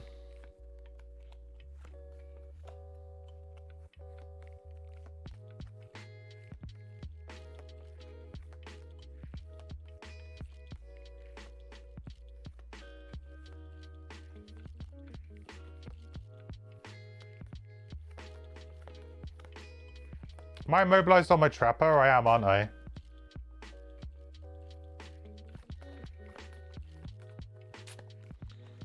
Kind of plays into my turn a little bit here.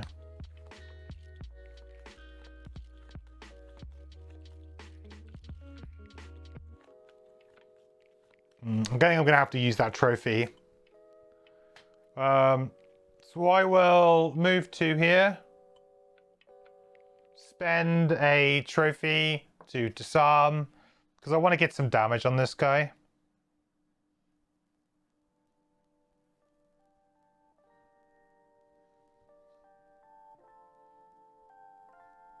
And I'll also apply wound.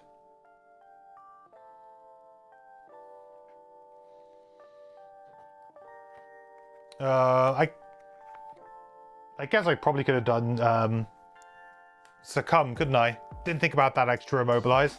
I guess it depended on when he went though, because he wouldn't be immobilized because of the early initiative. It would have been risky to play succumb to fear because he might not have been immobilized. And then I'll just attack for 4.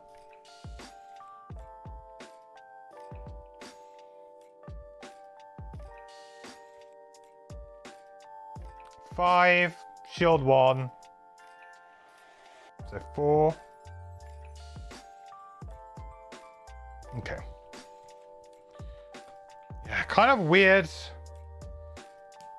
Tempo of this scenario is kind of a bit weird. We'll get there though. Good. So Deep Wraith is done. So now Algok's guards are going to go. They're literally just going to be moving forward. And hitting themselves with a strengthen.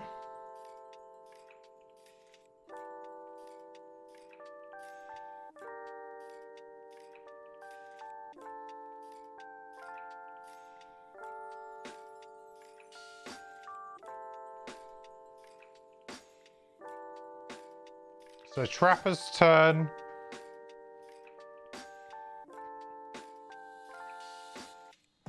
So it's going to use exploding decoy.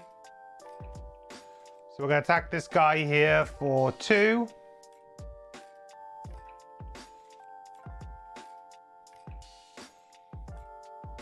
Three.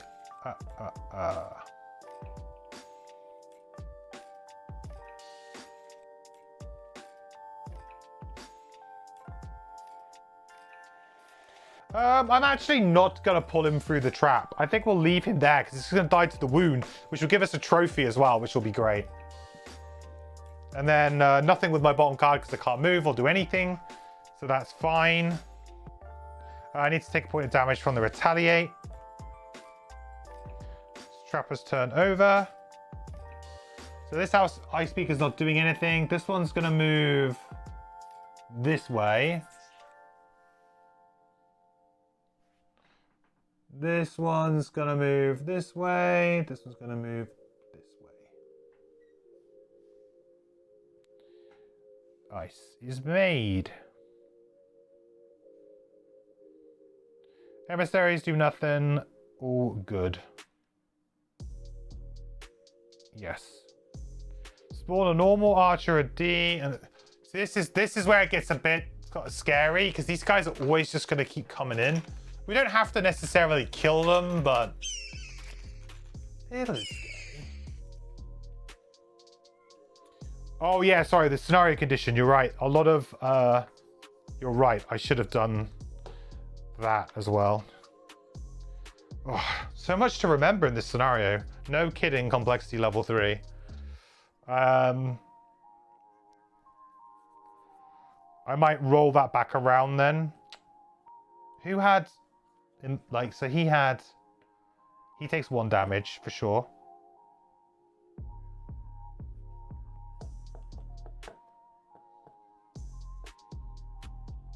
Oh, hang on, he was immobilized, right? Oh, he wouldn't have moved, he was immobilized.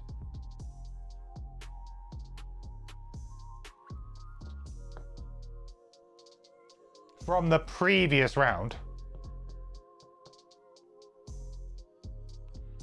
And this guy was also immobilized, so also would have taken a point of damage. Jeez. Okay. I think that's right now.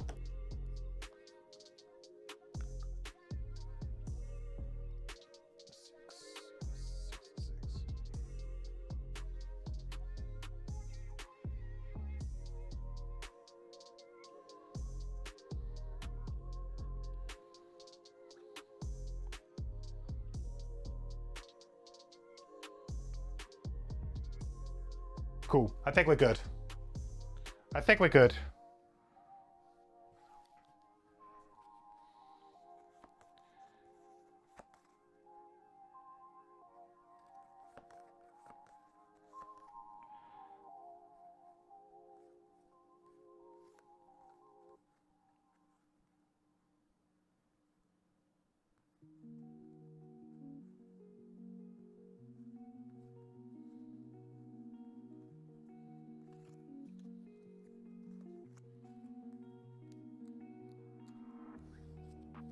I would love to not be immobilized this turn, you know?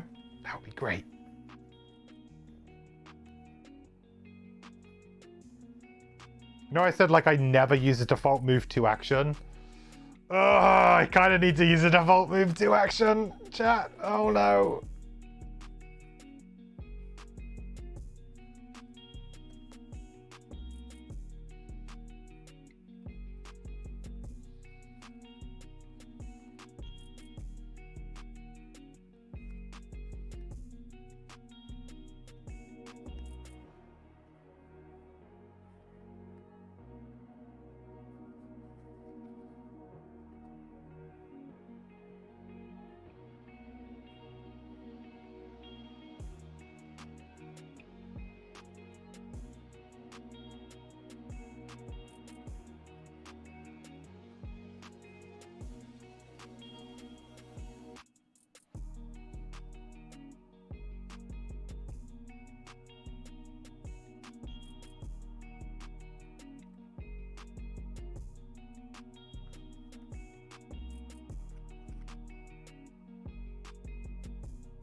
I guess I just can't.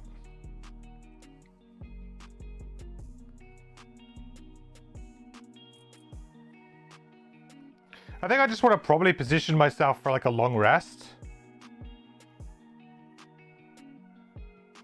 Yeah, I think I'm going to try and make some inroads with the trapper. We're going to try and get in there a little bit. We'll try and get in there a little bit. It's any condition. Yeah, basically if you have any negative condition, it's whenever any enemy loses one or more negative conditions at the end of its turn, it suffers 1 damage. So presumably then it wouldn't count things like poison or wound because healing removes it, whereas this is an end of turn removal is what triggers it, presumably. Like a little bit of a funky one.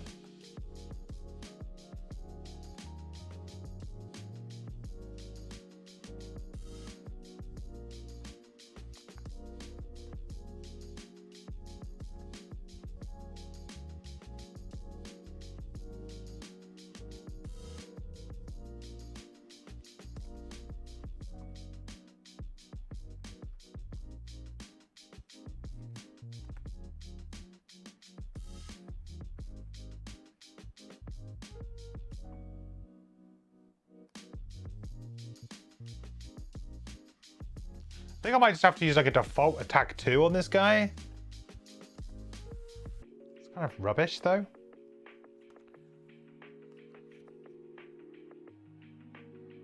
Maybe I just go late. Don't really have a great turn on my my deep breath right now. I have a very like, what do we do?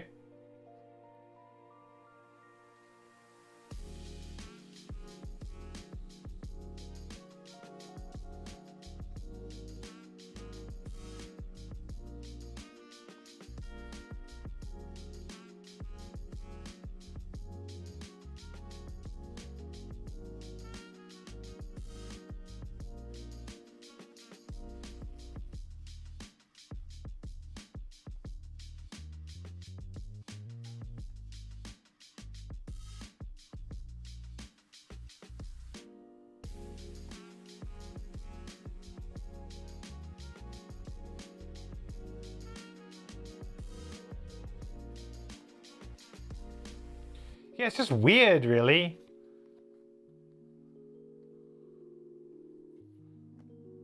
What a weird turn.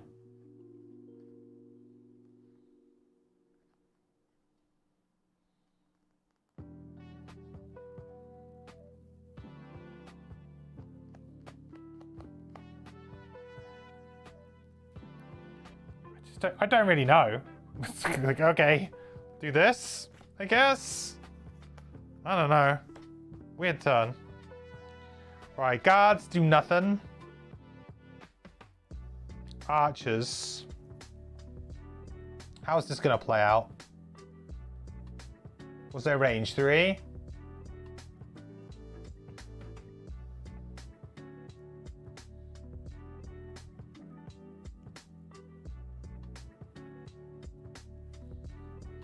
So they're going to attack for 5 on number 3, right? Yeah.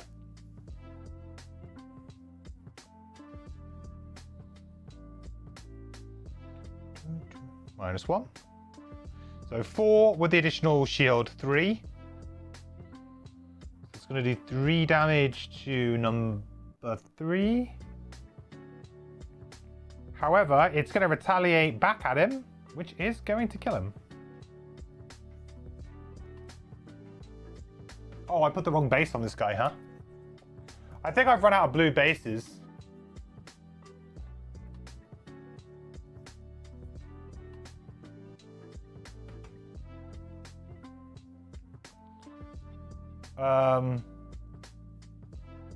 Cool. That's that one.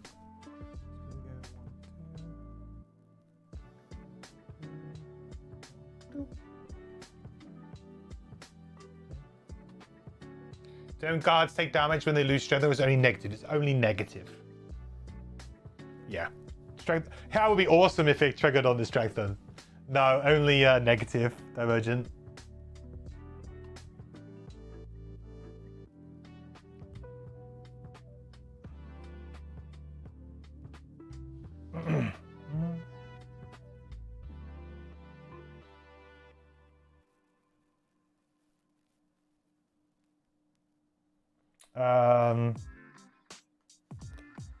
Okay. Arch is done. Dies to wound.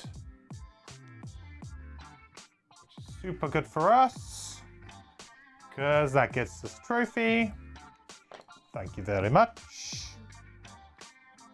Hooray, these guys are moving. Four. One. Four can't really move. Get into a better position. Oh, he's consuming ice though. Nasty. So, number one.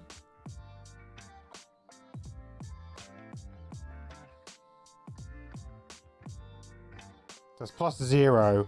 So consuming the ice, that's 6. With 2 shields. So 4 damage to number 1.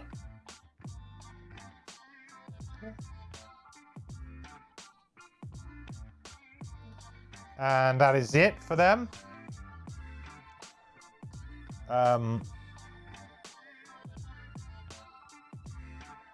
speaker.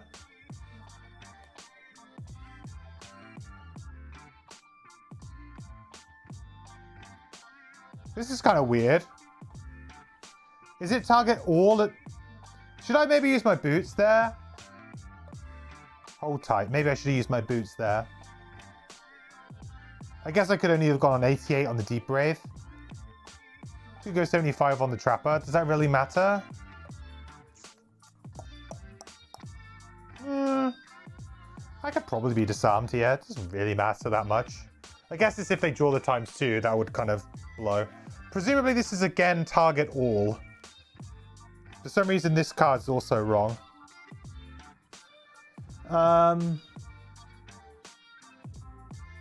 Right, they don't do anything, so it's literally just this guy here. He's going to attack my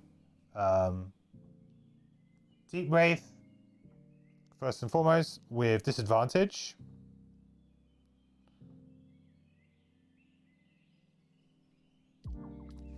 I'm kind of not doing anything on my turn anyway. I'm kind of just biding time, so I don't mind that too much. Where's the ally?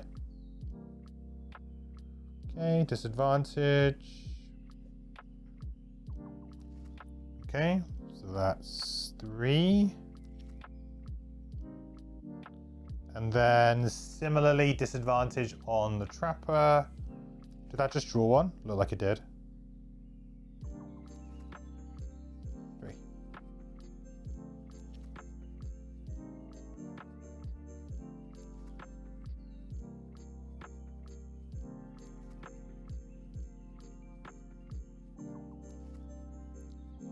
And we're both disarmed, but...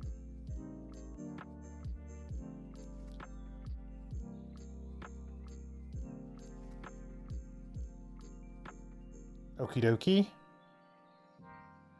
Right, so Trapper, I was literally just going to kind of move in, really. Did I get the trophy for the wound death? I did, yeah. So I'm literally just moving 3...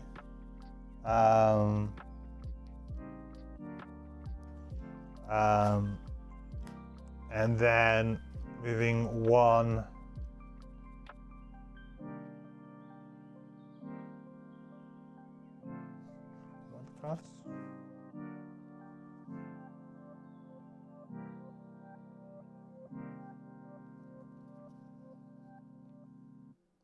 I guess I could get the loot. There's no harm in getting the loot here and go invisible.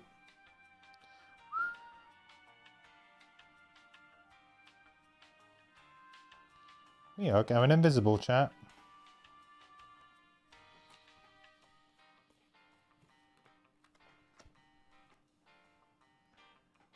Getting some loot. Getting some loot.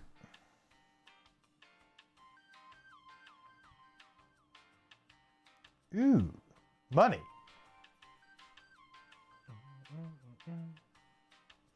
Isn't it just one attack? No, I think that for some reason the target 0 I think is actually meant to be target all. It was on the other card, so I'm going to assume the same thing. It's a pretty nasty attack, but it's quite easy to avoid. I probably should have done a better job of avoiding it there.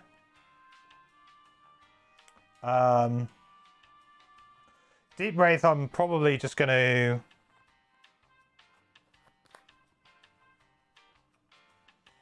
go here. Get all of the good stuff. So we're going to heal ourselves up for 5.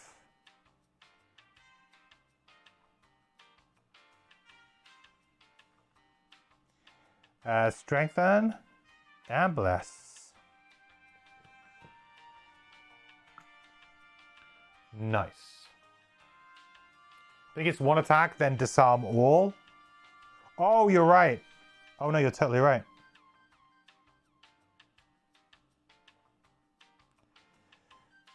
I feel rusty today. I feel like it's one disadvantage of using the app. Like you kind of get a little bit lost, especially in scenarios like this where you've got so many different things going on. It's really easy to lose track of things. Like I just glance at it and go, yeah, it's that. And I don't like properly see it. Okay. That's good. And what I can do is I can then... I mean, I can muddle him. He's already wounded, right? So I guess I'll just muddle him. Extra point of damage, potentially. And then we'll also give him a curse. The curse. Do.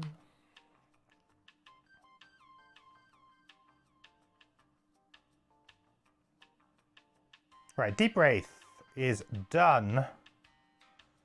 Emissary is all done. Lovely. Right, we'll have to start making a bit of a decision soon, chat, on what we're going to do.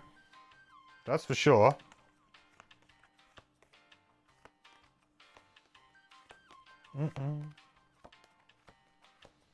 All the micromanaging the different factions in this scenario was exhausting. Yeah, like...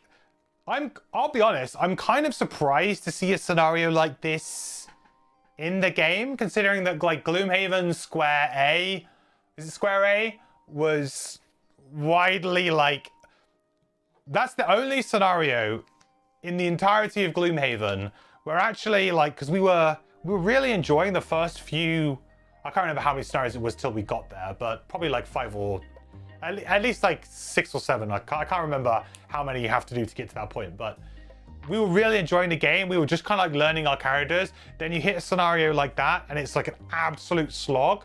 And it kind of felt like, oh no, have we like graduated from the tutorial? Like was everything up to this point just trying to like, oh yeah, we'll give you small short scenarios so you can learn how to play. But this was going to be like what the scenarios were going to be going forward. It's the only one that I went straight onto Boardgame Geek and was like, I need to look this scenario up because we lost it quite handily the first time we played. And I remember looking it up and like being relieved that there was so many other people out there that were like, yeah, this scenario is like really hard and way too long. And those people being like, yeah, don't worry about it. Like once you get through it, it's not like indicative of the rest of the game.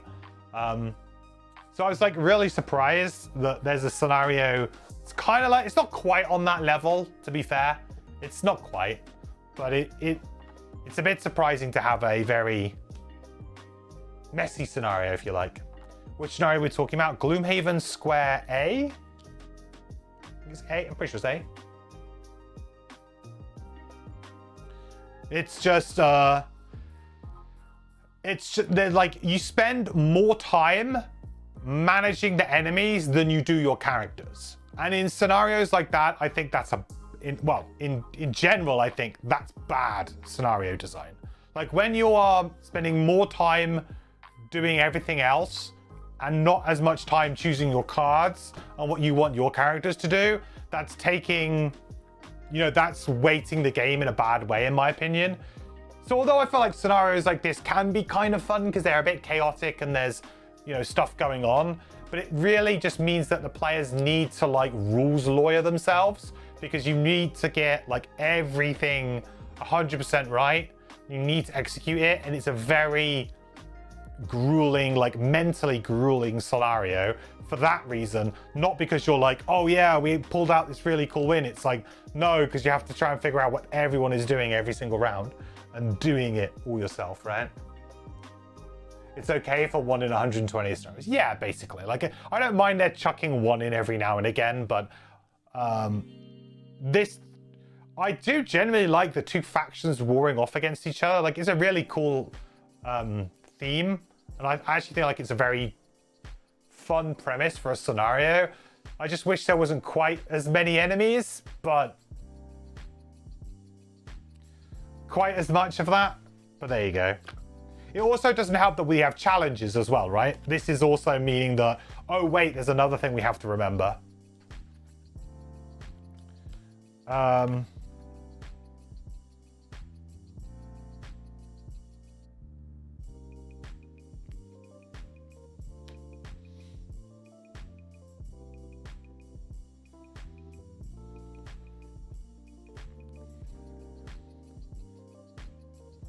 Okay, so for my Deep Wraith, really boring turn, but I'm just going to basically stay where I am.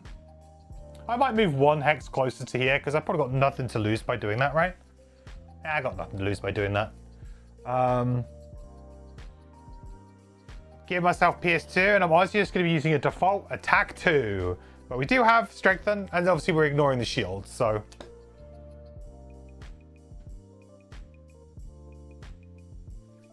+2. So that's 4. You are very dead.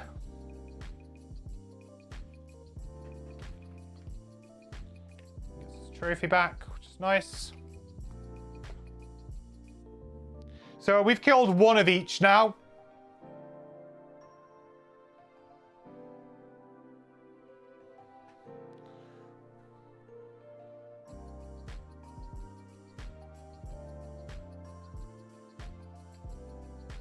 I really need these guys to move through to kind of, hey, fancy getting involved a little bit?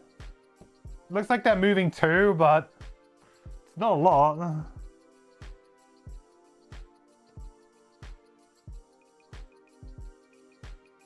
Oh, they have range 5, not even moving.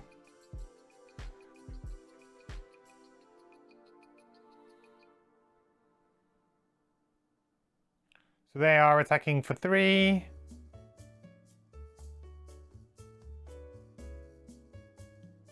Hang on a minute. That curse shouldn't be in their deck, right? I cursed the blues. I think I put the curse in the wrong deck. Huh? Let's draw another one. +1. And let's put the... Maybe I have to go like this.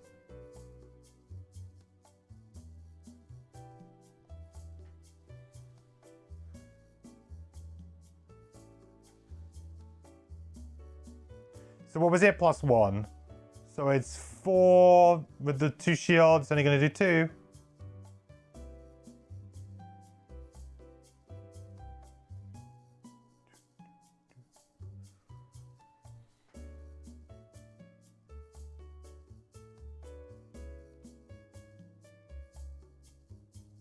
Ooh, so close.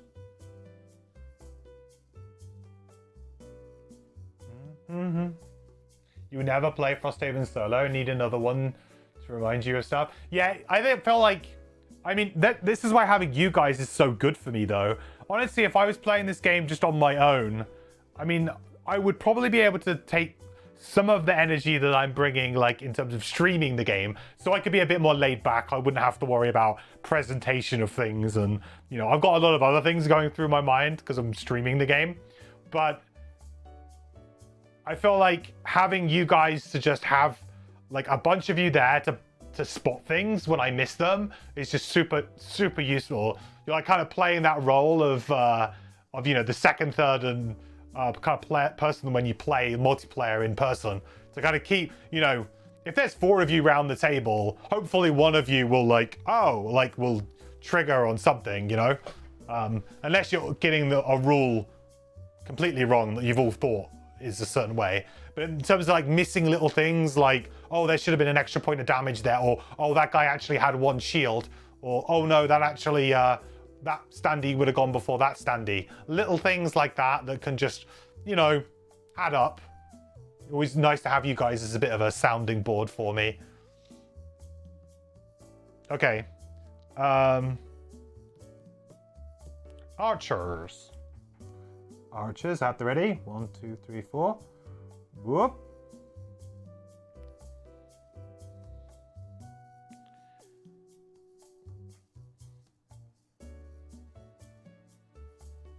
Three. With the shield. 2. Retaliate. 1. Do.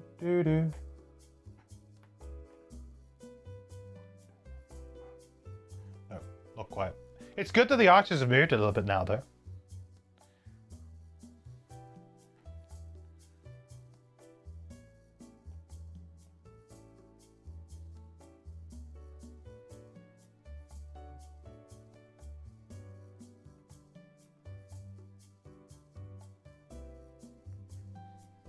Maybe it's better to kill these guys. What do we think, chat? Part of me feels like this scenario has kind of got it's got an optional level of difficulty that's being obscured a little bit here. Because you've got the 2 paths, and they look like fairly equal, but like these guys are miserable to deal with. Like, they're absolutely miserable.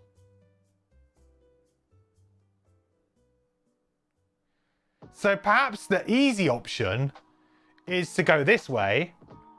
If we do that, is the chest reward not as good as that way? Because actually, by the numbers, or, you know, playtesters will tell you that actually this way is harder than that way, generally speaking, because, you know, guards hit for a really high amount of damage.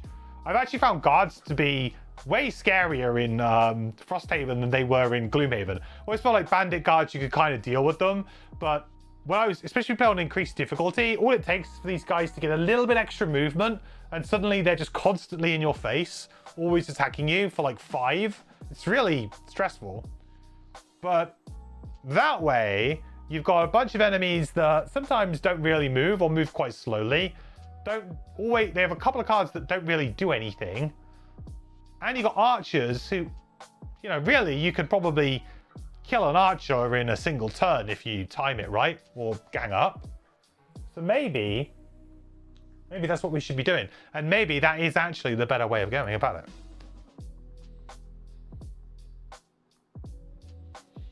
Speaking of guards, 2. We are going to get another spawn in a minute, I believe. At the end of this round, is it? I'm nearly out of standees, though. That can't be right. I'm going to have to check my standee supplies. Make sure that I actually got all of them out of the box, because sometimes I don't. Yeah, no, there's 1 extra archer in there. I thought I was a bit... Archers looked a bit thin on the ground. Got all of the others, though.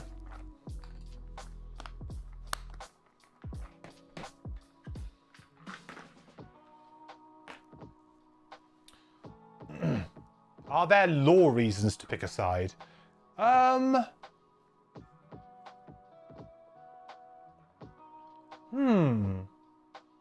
Not indicated by the book, but yeah, kind of, I guess. In the last scenario, in the last time that we were with, you know, we picked a side, if you like, we picked a side with these guys. So we've always been on their side. So I guess like if we were to go out of their exit, it would imply that we killed them. I mean, but not necessarily, right? Because they might kill themselves. I don't know. Perhaps the scenario is like ambiguous enough that lore-wise, we're just trying to escape and we're not really, again, we're not really picking a side. We're just trying to get out. But we do have to kill, you know, these guys all have to die in order for that exit to open up. And these guys have to die in order for that exit to open up. So I guess that is you picking a side. I don't know, looking at the, I'll have a little look at the calendar. Well, not the calendar, the flowchart. Because if the flowchart might indicate something, it doesn't. The flowchart just flows into one scenario. But there have been scenarios in the past where it said, if you did this, then your setup is slightly different. So it could be in the next scenario, the setup is different depending on which exit we go through. Could be.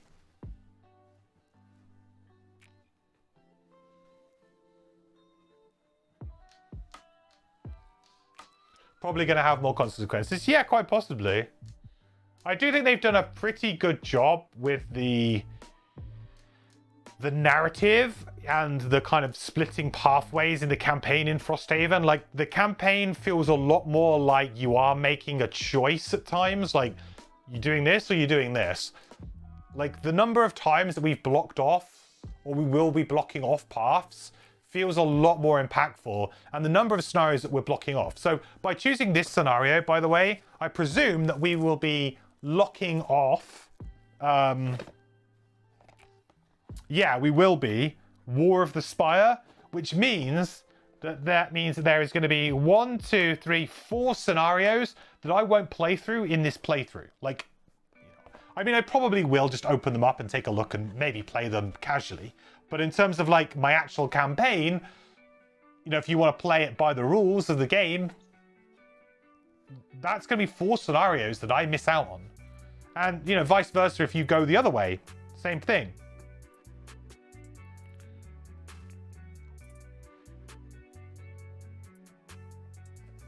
So it's kind of interesting, right?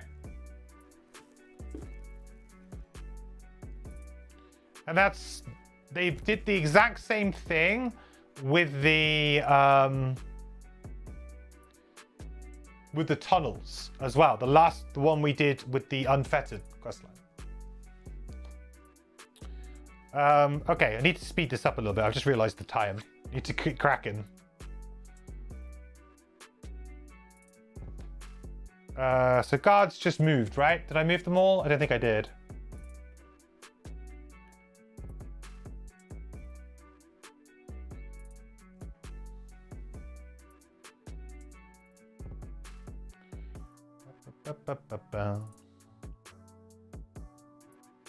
Hey, that was a new view. Trapper. 2 XP would be nice, but that's not what we get.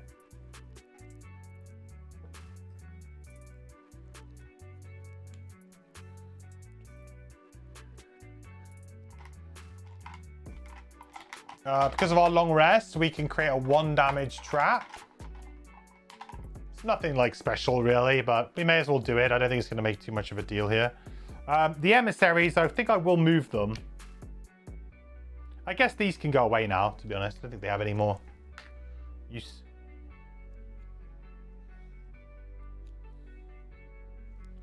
May as well get them moving. I had already moved the guards. Cool. I shall move them back, thank you. See what I do urge you guys.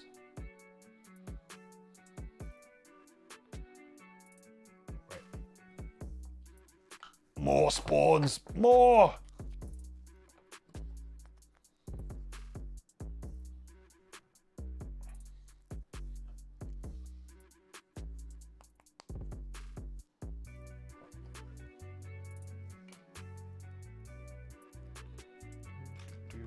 Oh, we spawned this guy.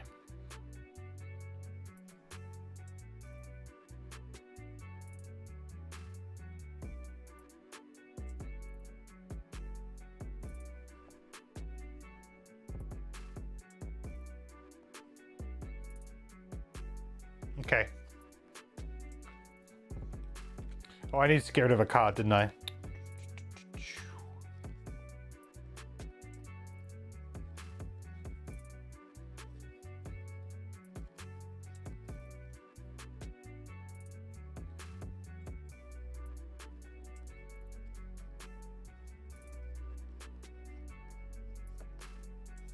I actually feel like maybe Dismantle's not so good in this scenario. Now? Because, like, honestly, I'm letting them do most of the damage. And if I can just put traps down, that's probably just fine. Yeah.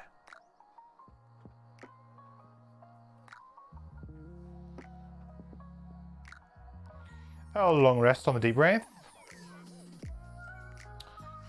Trapper, then. I guess getting some traps out down here might be a good idea. What do we think? Or maybe getting some traps like... Am I gonna kill the blue team? Maybe I kill the blue team. They're looking the most exposed. You know, these guys, guards, are gonna be kind of annoying as we go down the stretch. Archers, I feel like they are annoying, but they're quite quick to kill.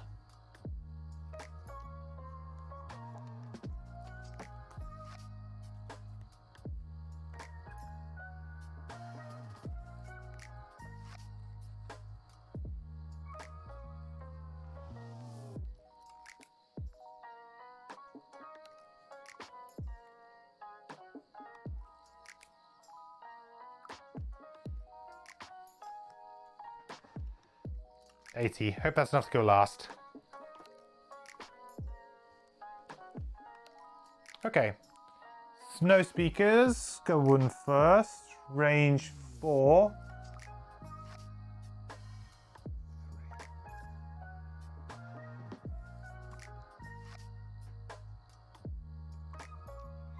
So he's going to attack for 2.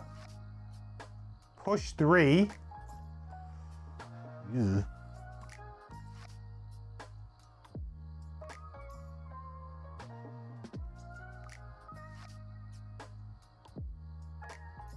Okay, so that's going to be 3 damage, but he has 2 shield.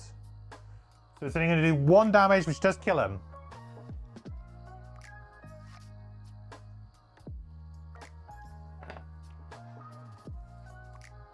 Definitely looks like that way's the way to go now, huh?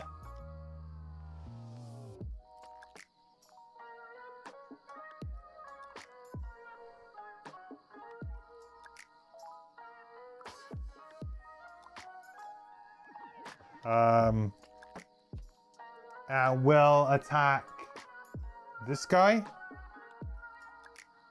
Same again though, so there's going to be an attack of 2 with the push 2.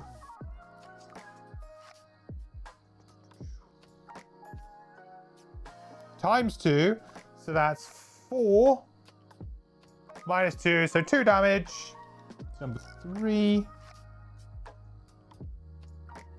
But does get pushed 3.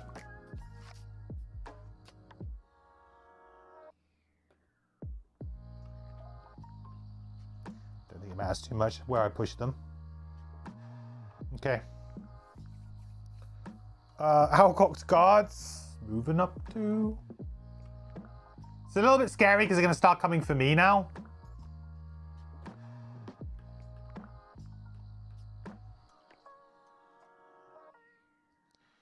Little bit spooky.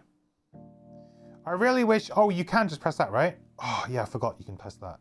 I was about to say, I really wish there was a button you could press to just apply strengthen to all of them. Yeah, I'm a big dummy. I've been doing that manually. Am I still in the first room? Technically, it's all one room. So, yes.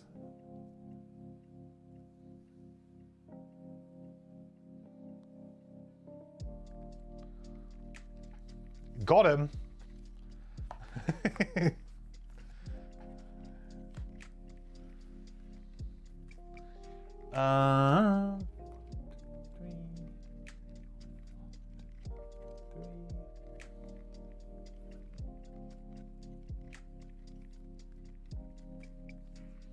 Archers, pin them back. Number 2 and number 4 are going to get a go. That's good. Yep.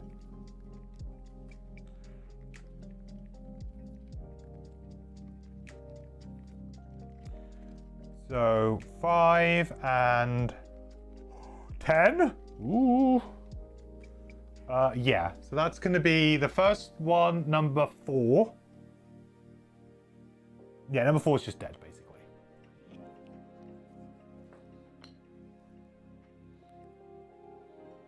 Right, because he's 12, and the other one was 10, even with the shield.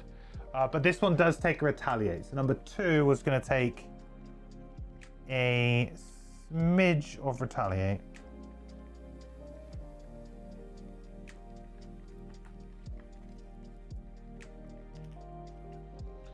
Look at all this lovely loot that's piling up, though. There'll be a situation here where a loot 1, like here or here, is going to be chef's kiss. Tile. I mean, yeah, I guess I'm on the entrance tile. Sure. Yeah.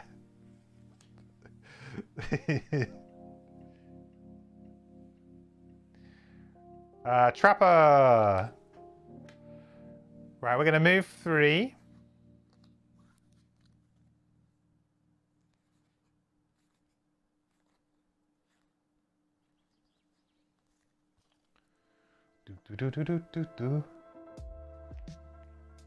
Oh, where do I go? Where do I put the traps, chat?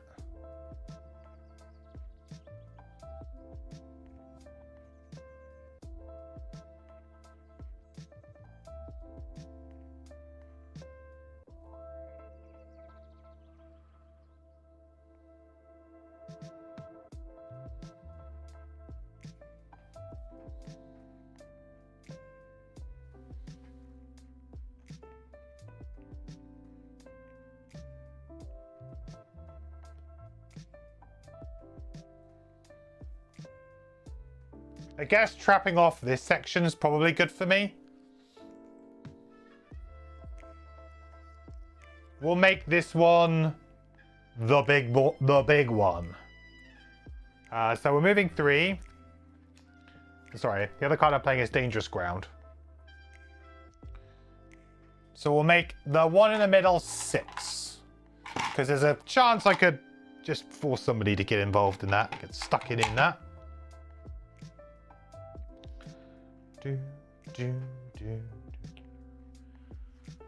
And then this one can be the 3 damage one.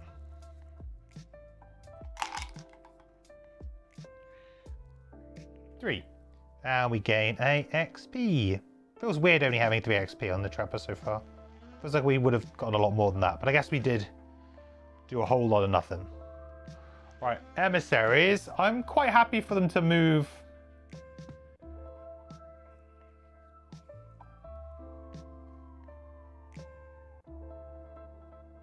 Like, there's very little chance that they're going to get themselves into danger here.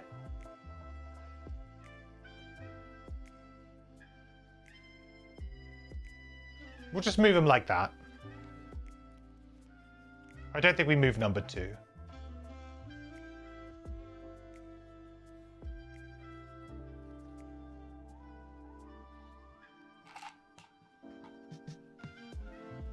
This is looking good now. I feel like we're heating up. We're getting into the right kind of areas now.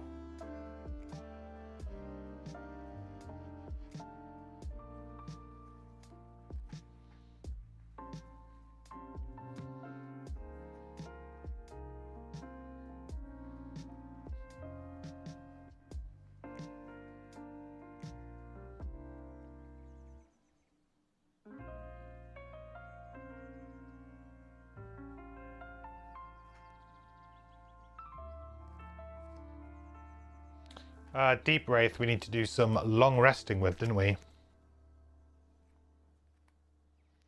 So Deep Wraith, we would heal. We'd also get to do, whenever we long rest, we may loot one adjacent hex.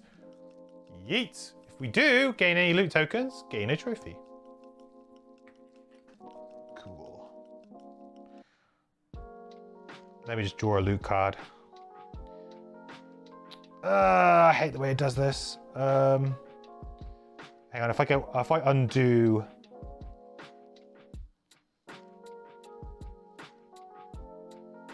I just undo next round a second and just draw loot now, kind of works better this way.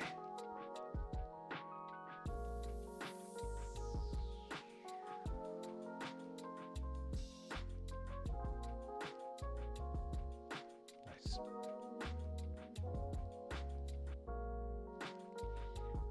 Be gone, loot deck.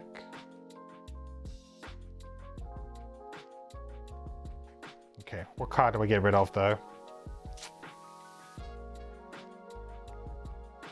Zones of the Abyss could be quite nice towards the end, I guess.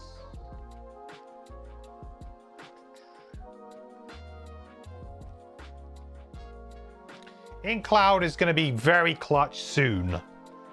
I guess maybe I'll get rid of Succumb to Fear, because quite honestly, Succumb to Fear is probably like quite unnecessary, really. Quite unnecessary. I need to save the emissaries too. Yes, so I lose the scenario if either any of my characters die or if the emissaries die. And the exits are these exits. So we're going to try and get them there. They get to move 4 every single turn though, which is pretty, you know, it's pretty good.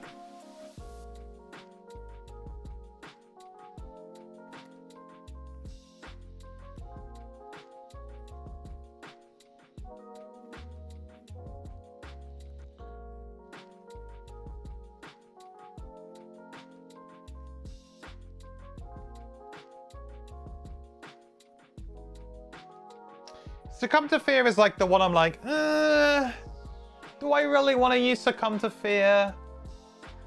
Do I really care?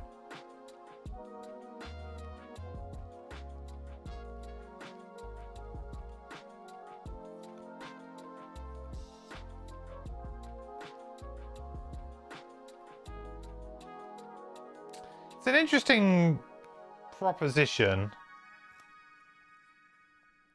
I guess there might be a situation where I can do it like on this guy or something. But ultimately, it's probably not that needed. Maybe Lion Weight, because the heal is like whatever as well. Heal and Curse, but it's teleport 3, late initiative. I'm going to get rid of Succumb to Fear. Ugh. Hard choice. Difficult choice.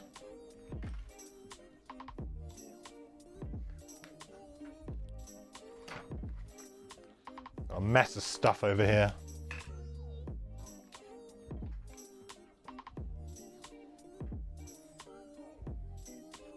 Okay. So this turn, I'm going to go a little bit early on my Trapper here, but go invisible. Set myself up a little bit. I think with the Deep Wraith, the best thing to do here would be to go late, kind of move in, see how things go. Don't really need to do anything too super crazy. Would be great if I could make dark though. Don't think I'm gonna have the opportunity to, unfortunately.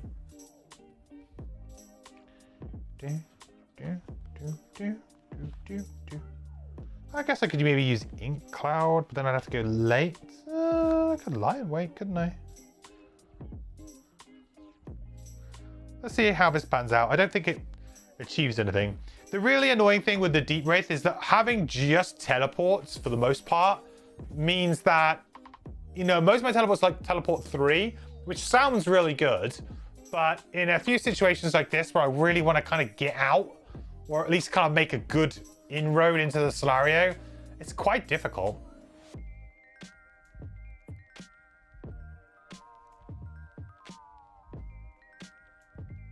Okay, Trapper first.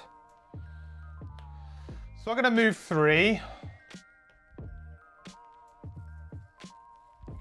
And place a heal trap here. This is important. I want to force everything around that way, I think. Use the green die for that. Then we'll use Furry Facade to just go invisible on the spot. I could pinch that heal trap here, but I don't feel like it's particularly necessary. I'll just go invisible where I am, because this way I'm invisible here. They don't want to go this way. They're going to go this way. I mean, the archers aren't going to go anywhere, but just try and control the enemy up a little bit. Keep that heal trap there for the good times. Okay, archers. Ooh, adding immobilize, huh? Number 2 first. Range of 5. Both of 4. It's going to go for the guard. So it's going to go for the guard. Ally draw. Wonder how feasible it is to get both chests if we haven't missed a chest in a scenario, but this one looks wrong. I have missed one chest, I think. I'm pretty sure I have missed a chest. I think I missed... Did I miss a chest in like Raven's Nest or something? I swear I've missed one chest. But yeah, I mean, I feel like if you wanted to get the chest in this one, you would probably go get this one and exit that one. That would be the way I would play it.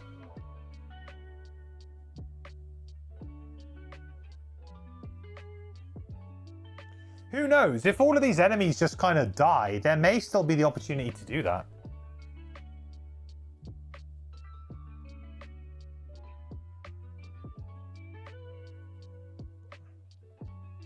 Okay, -1. So he's going to take 2 damage. Sorry, 1 damage because of the shield. He's going to be immobilized though. It's going to do some extra damage. Number 4. Same again.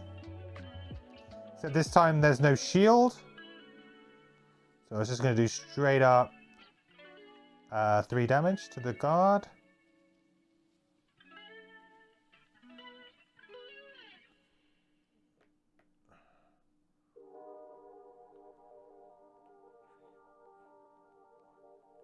Can't get that. Sorry, sir, but the door is jammed. Right, Algok's guards. So number 1 is just going to do nothing and take a point of damage because that immobilize is going to fall off. Everyone else, though, is going to move 2.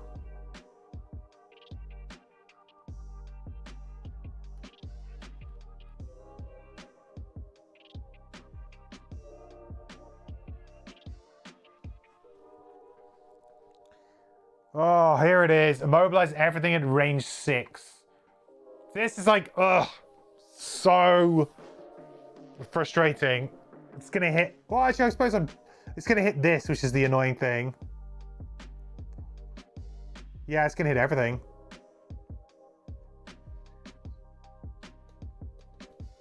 I wanted to move them this turn too, potentially. Boo!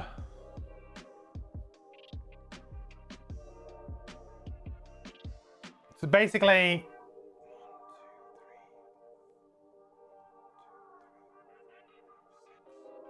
Does it have line of sight to this though? Probably not.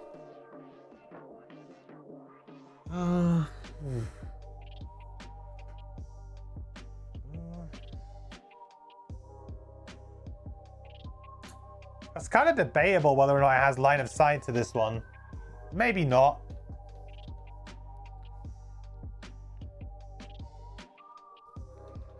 Yeah, I don't think it does.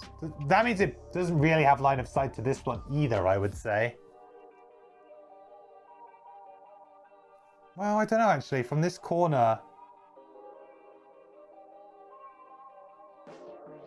What do we think, chat? Line of sight? No line of sight. So is there some errata somewhere that says those target 0 are actually target all? It's not errata, it's the app is not right. Yeah, we actually checked the card. So that's what the card should be.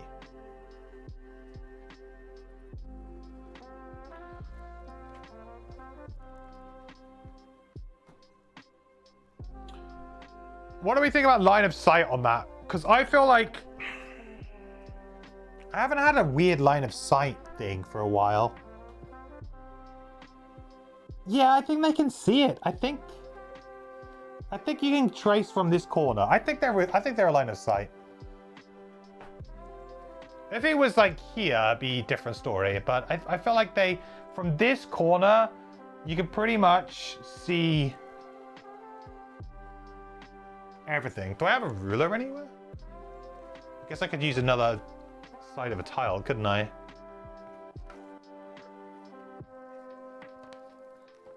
I have a flat? Yeah.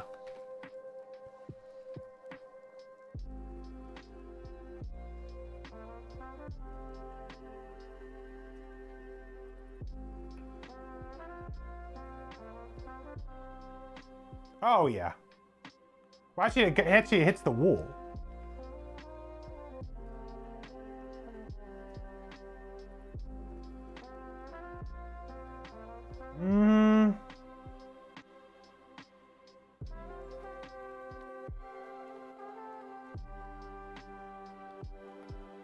But it absolutely does have, I think it does have line of sight. Well, I mean, it has line of sight to either both or neither, I guess is the thing.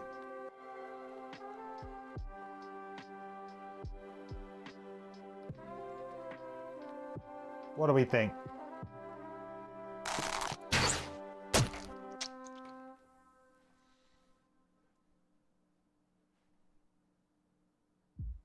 Hey, Philly. Thanks so much for the follow. Welcome to the quest. Good to have you here with us.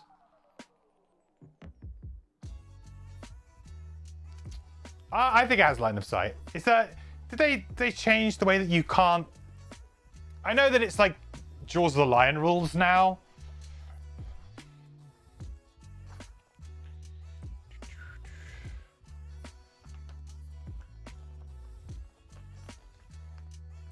Line of sight 21.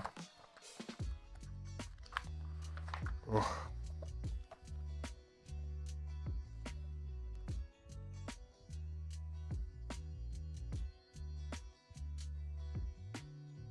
Without touching a wall line. Pretty sure it touches a wall line.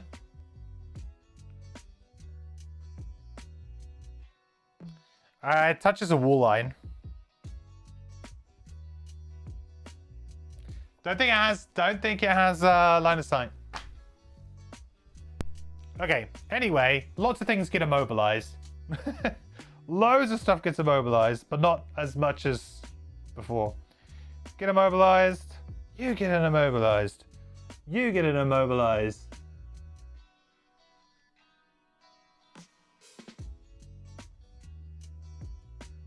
Two gets immobilized.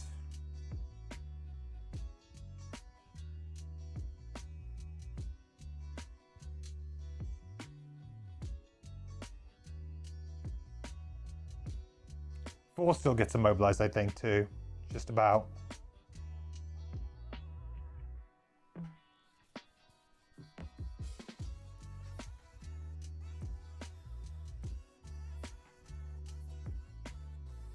Oh, actually...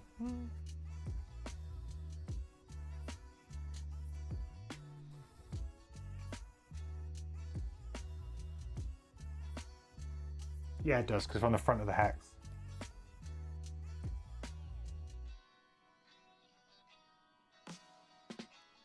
Then, of course, we get immobilized as well.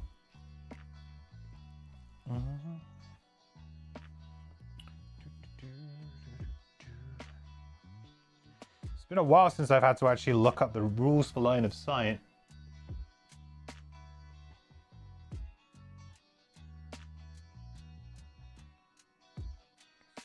Immobilized. We're immobilized. We're immobilized. We're immobilized. Immobilized, you're immobilized. Right, I think that's everybody.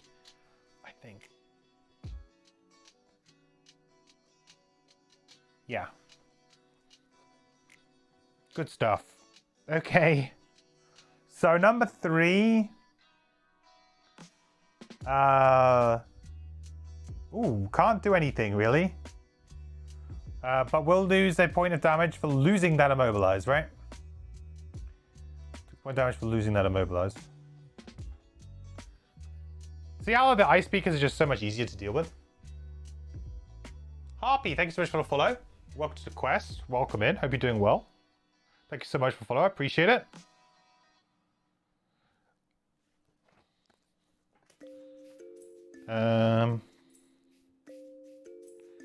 Deep Wraith. We were just teleporting, so at least there's that, but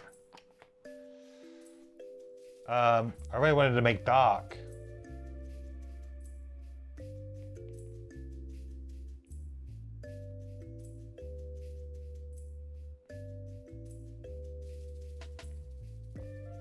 Guess the problem here is that there may be a situation when I am like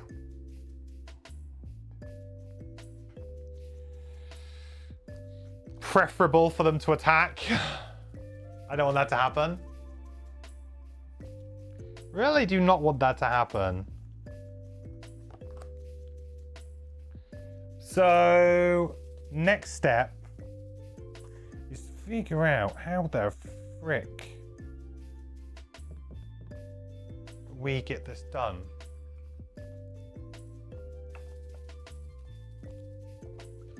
Maxed out on archers now. Not good.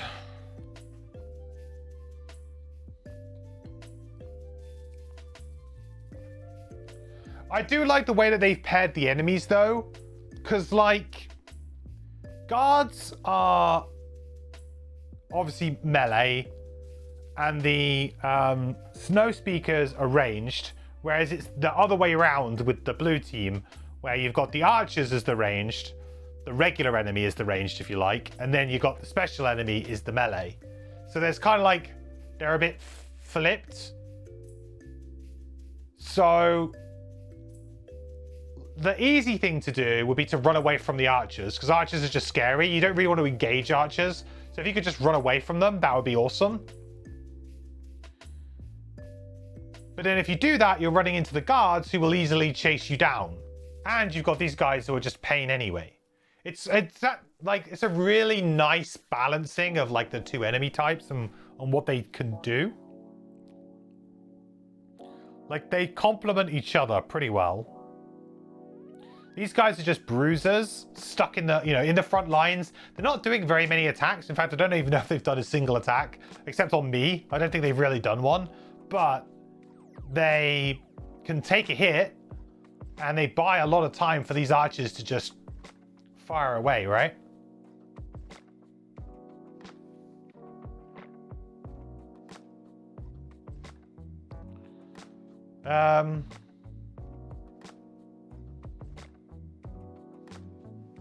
Spawn away, I guess. Oh, I've apparently got one more archer somewhere. Oh, I do. Apparently we're not max archers quite yet. What's this? Number 5.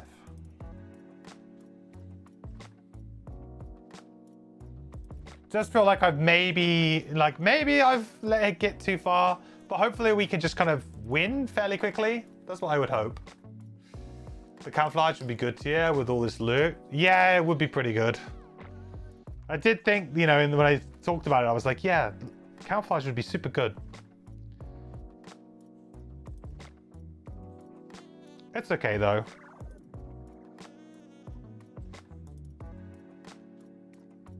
I really needed dark to be generated this turn. Kind of sucks that I didn't get a chance to generate dark.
Might be having to do some short resting soon.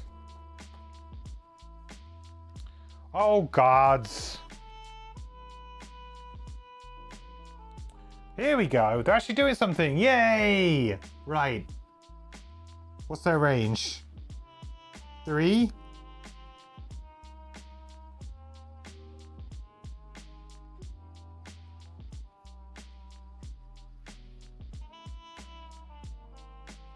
So he's not going to move. He's going to attack the guard. Dang it! Not the right enemy, guys. All right, +1. So I guess that's 3. Oh, it's not even 3.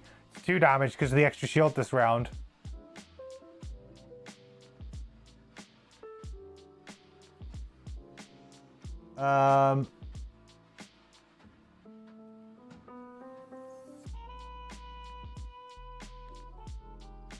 I guess in a good way here, they've kind of got themselves into the mix now. So they should probably be killed. So that's something. Attack the guard again. So 1 damage to the guard. Nice.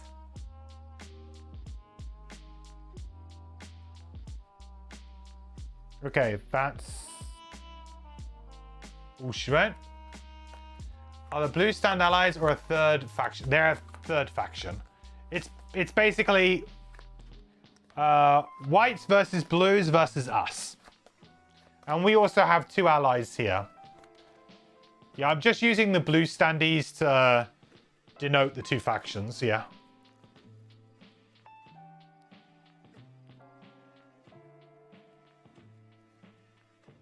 Okay, so these guys are definitely getting some attacks off here. So number 2 is going to move... 1, 2... Oh, he's not going to move at all. He's going to attack number 4 here. For 4. Here we go. This is where things kind of heat up a little bit, I think. -1. Not so good. The other one, same deal. +1. Okay, so it's 5, 6, 7, 8. But they have several shield.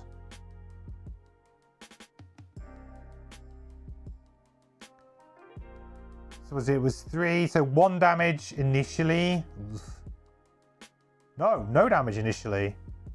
Because it was, no, 4 minus 1 is 3, 2 shield. It's still 1. It's still 1 damage. Tanky boy.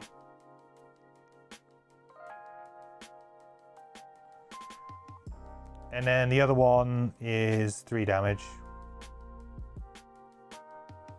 Because it was 5 minus 2 shield. Do I have another ice speaker on the board? Why do I have a number 4?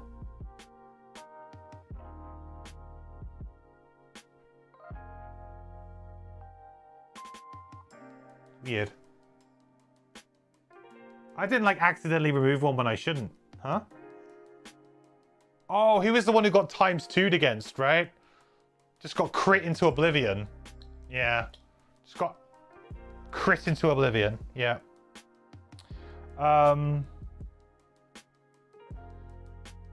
Okay, great.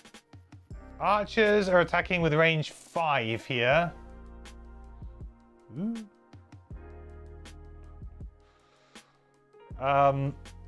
Okay, archer number 2 is going to attack the guard. Let's take a point of damage for this immobilized first before I forget. And on you. So he's going to attack the guard for 5.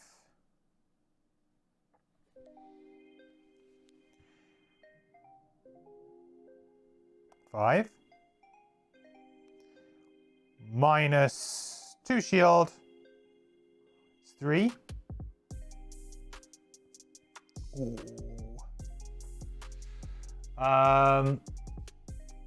Same deal with number 4. So let's just see if he can get the kill.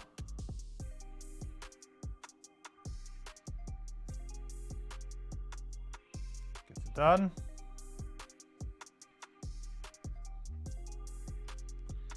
So much loot. I'm going to feel so bad leaving so much loot on the table in this scenario. But it's just dangerous going for it. Camouflage would have been so good. Camouflage plus a stamina potion. Man. I thought about camouflage. I was like, yeah, maybe. But then I just couldn't find the room for it. I really wish I did find the room for it now. Is number 6 going to be able to target me? No. Thank God. And they're not moving. Good stuff. Trapper's turn.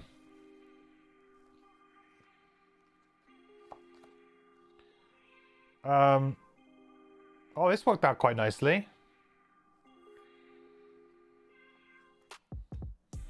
So I'll use unavoidable outcome to attack number 4 here. So we're going to attack him for 2.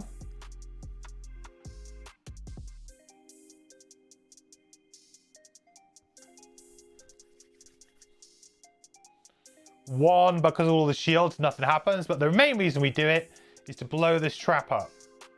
Bam. So it does 6 damage to number 4. That's really why we did it.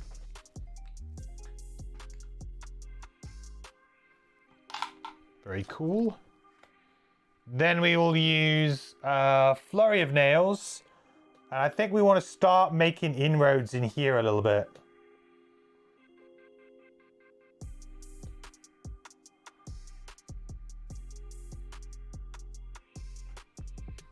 I'll probably short rest.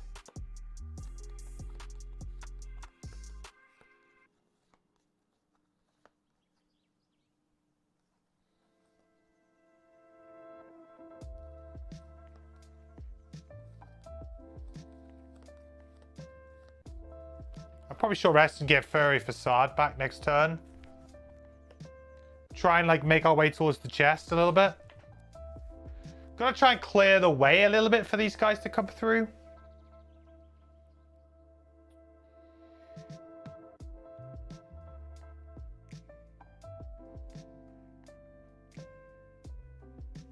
Deep Wraith. Harrod, thank you so much for the follow. Welcome to the quest. Hope you're doing well. Welcome in. Welcome, welcome, my friend.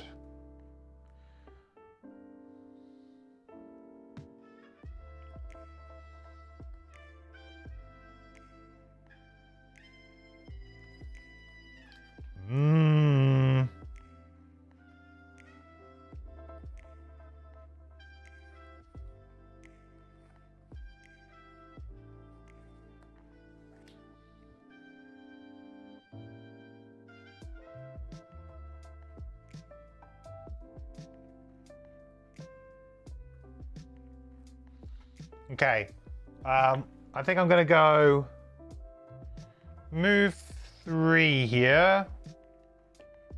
3? Do I actually need to heal? No, but it is what it is, I guess.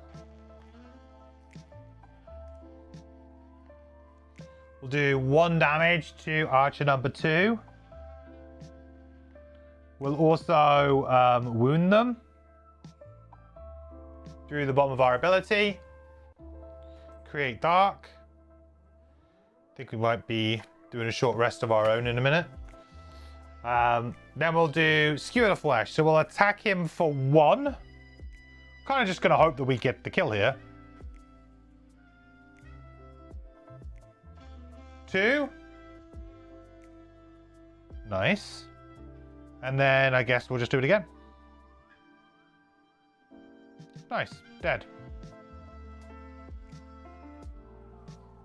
Need to just clear a little bit of a route. So route cleared. Gets us a trophy. Gotta think about short resting with that dark, I think.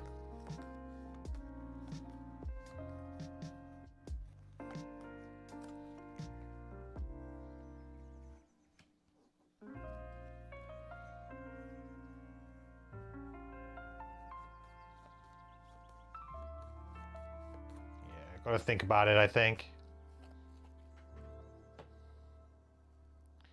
Emissaries. It's about time that they move, because I don't want them to get stuck getting immobilized.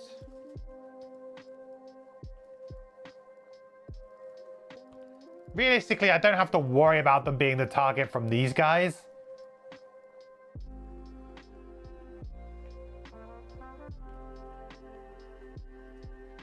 Guess they might get target 2'd. Hopefully not. Hopefully not. Maybe I should move this one to here. Yeah.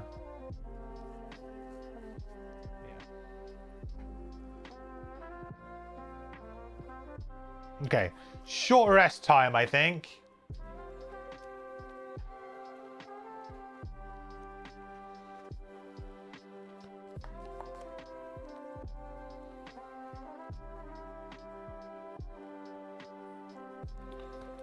Trapper could long rest here. Is in an okay position to do so. I'm just worried a little bit that the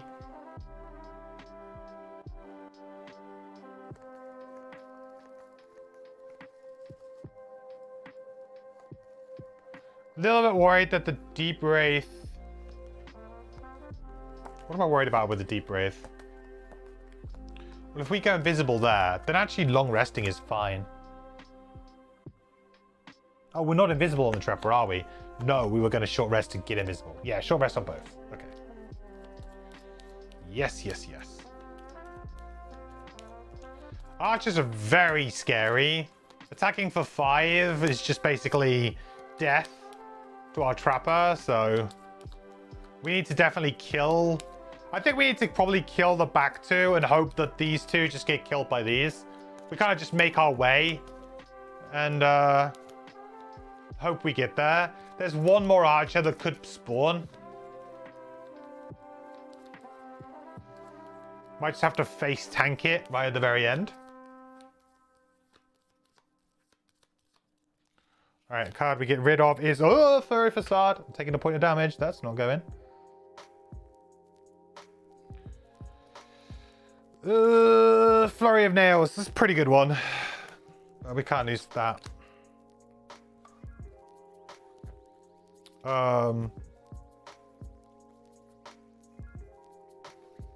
what were the cards that they have? These ones, right.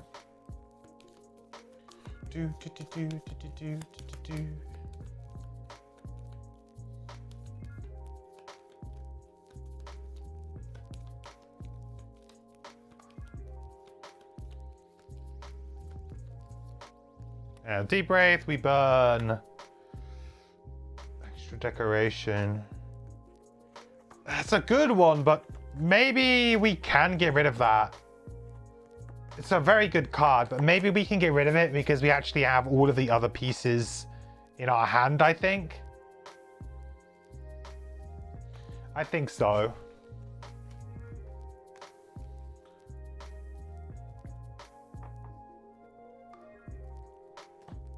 It's a doozy, though.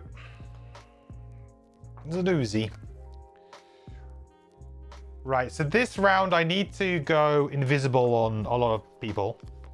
But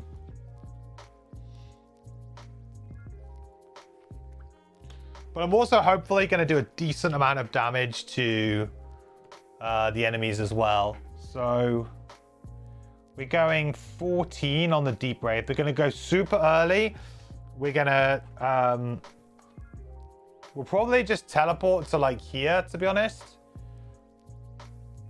We'll go invisible, then we'll use lacerating stabs to just attack both of these. Get wound up on both of them. We can wound one of them as well. So I'll just take a point of damage through the scenario effect. I feel like that's going to be pretty sweet. Yeah, it's a burn, but it's an aggressive burn that gets us places. Then realistically, these guys will comfortably die. This will comfortably die. Then we've got 3 archers to deal with. That's not too bad. The main worry with this archer, though, is that it's going to probably focus here. So it's a bit of a concern. I can pull with a Deep Wraith Ring 1 guard.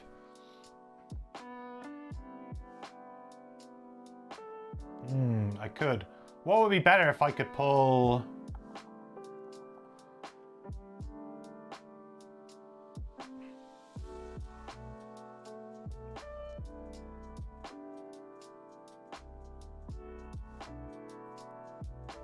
I could. Only before the enemy's turn, though, which kind of, yeah. I think there's some room for a trap here, maybe.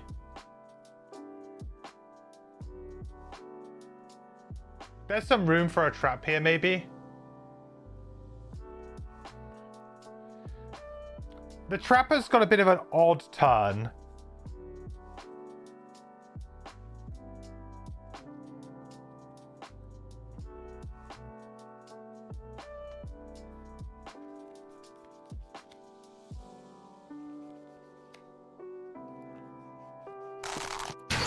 Hey, Wild. Just watching my Outpost phase video and thought you'd check. I'm live. I am live. Welcome. Thanks for watching the video and thanks for coming over to the live stream. And for the follow. Welcome to the quest, my friend. Good to have you here live. Hope you're doing awesome, dude.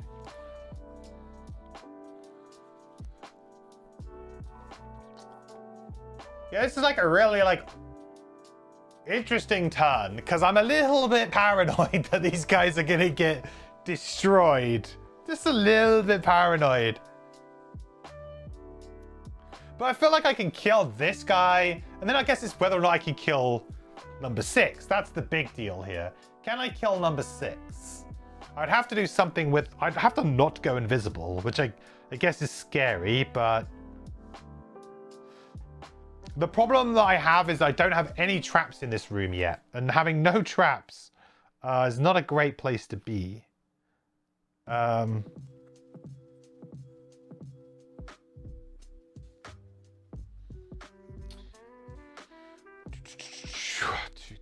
mean, I can basically get... I can go and get the chest, though. Ooh. Oh, maybe we risk it for a biscuit. And if I need to maybe change the way that I'm playing, I can change the way that I'm playing, maybe. Yeah.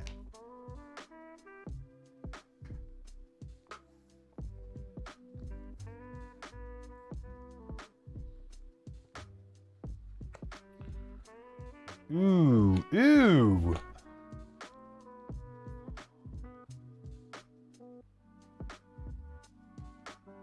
That might make things a bit spicy here. Move 3. Ooh, that really does make things spicy because it only got range 4.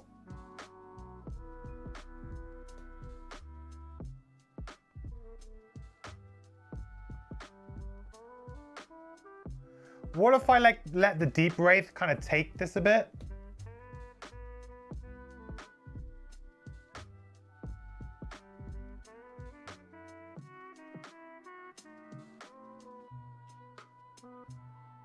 Enemy at range 5.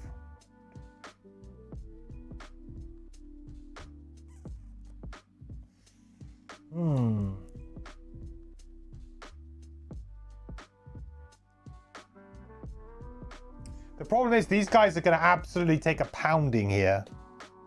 They're going to take a pounding. I could maybe kill this guy and this guy, maybe.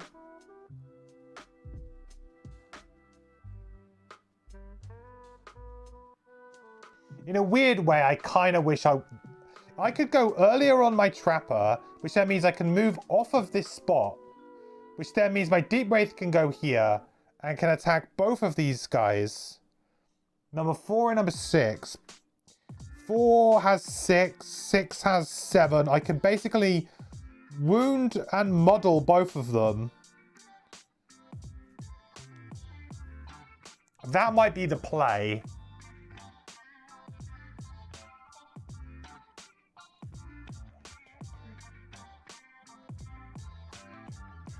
Yeah, these guys can't get me at the back. Yeah, I think that's the play. So we go Trapper.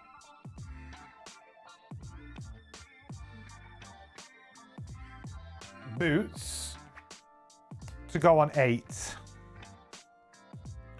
Really, just so that we can move off of this spot.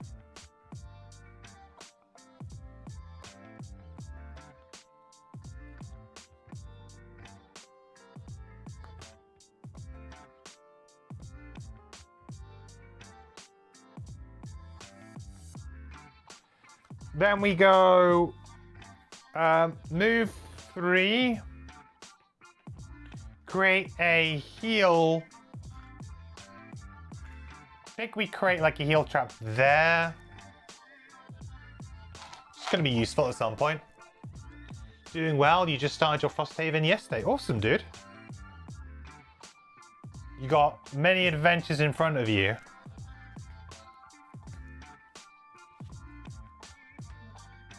Move 1 onto the chest. Whoop, whoop. Go invisible.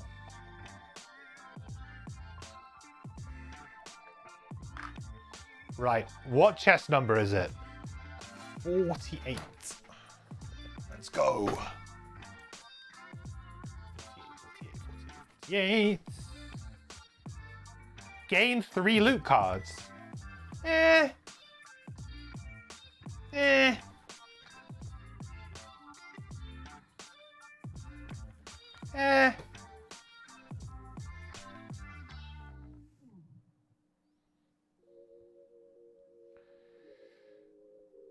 Whoa. No. No. Undo. Undo!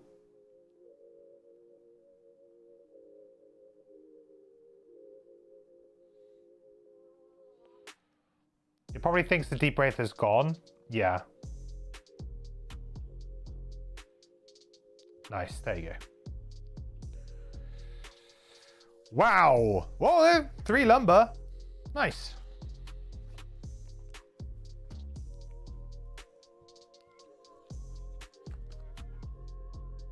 Okay. Good turn on the Trapper. Now the Deep Wraith's gonna go. So we're gonna go teleport 3. We're gonna consume one of these. Gain an XP.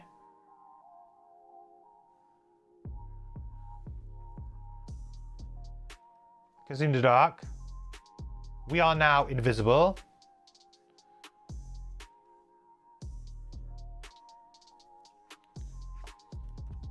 It's a little bit scary. Lacerating stabs. So we'll muddle number 4 maybe.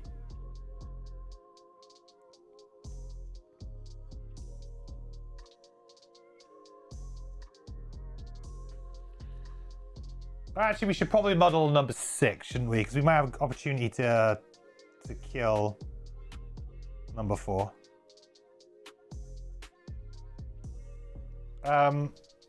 So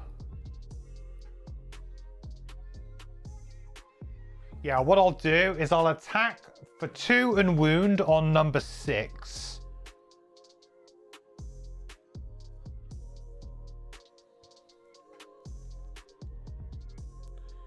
No extra damage, but that's fine. It's 2 damage and a wound. Then we're attacking number 4 for 3, but I'm going to use my heavy sword here to make it 4, and the spyglass for advantage. So we're going to attack for 4 with advantage now. Times 2. That seems like enough. 8. Yeah, even with the shield 1, dead. Perfect. Good game. That is burned, and we get 2 XP.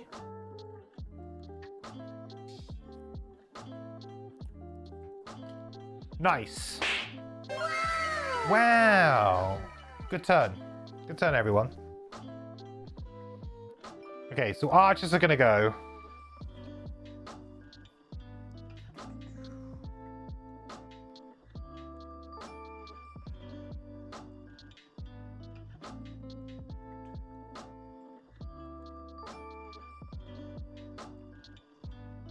Okay, so he's going to attack number 1, unfortunately, with disadvantage.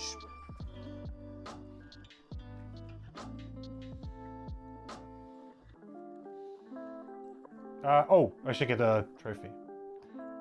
I get the XP from the Inv too. Still have an attack too. Oh yeah, sorry, I can attack him again, couldn't I? Right? Sorry, you're right. Yeah, so I guess I could still attack him for 2 as well. Number 6 again, right?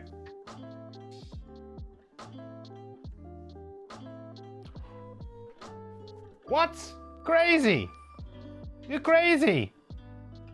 Disarmed! Whoa!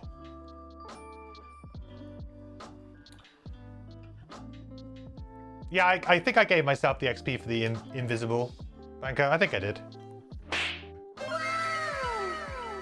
I keep thinking that, like, with lacerating stabs, I always get, like... I'm always convinced that I have to target, like, 3 different things. Nice. When I read the card, I'm like, I must attack 3 things with this. But no, I don't really have to. That's perfect. That worked out so well.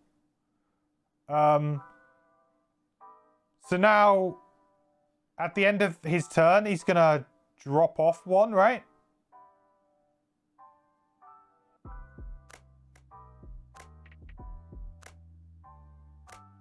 I think. He's not disarmed anymore. I might have to redo that a little bit. Let's undo a few things here, because I feel like...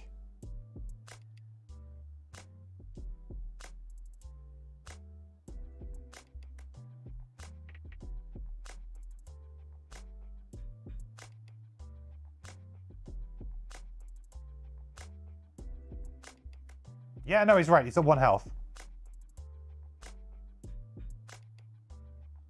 Yeah, we're good.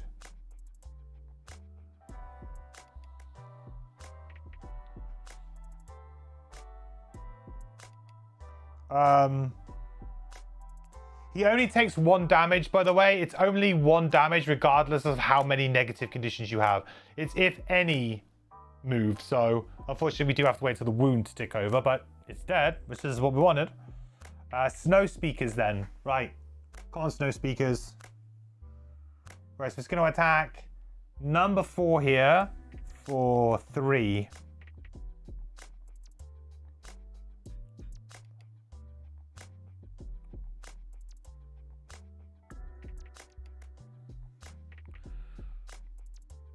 Five. Minus the 2 shield, 3. Dead. Oh, so much loot I'm not going to get. It's so brutal. Oh.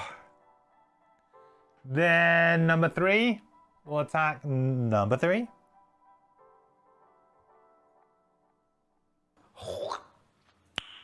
Nice.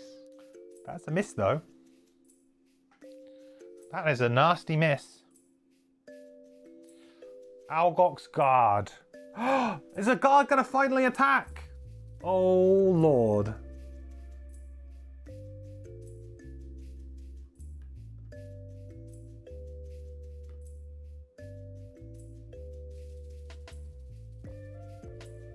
Look at that pile of loot.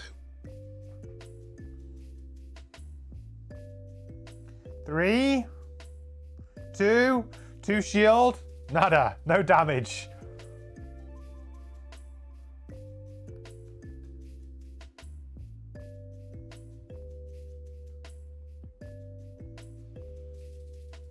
Oh, 4. Let's go shoot me. I don't know why I thought it was move 3. Attack 3. Cool. Right, Ice Speaker. He's going to stay there and he's going to attack. So he's going to be attacking 2, then attacking 2.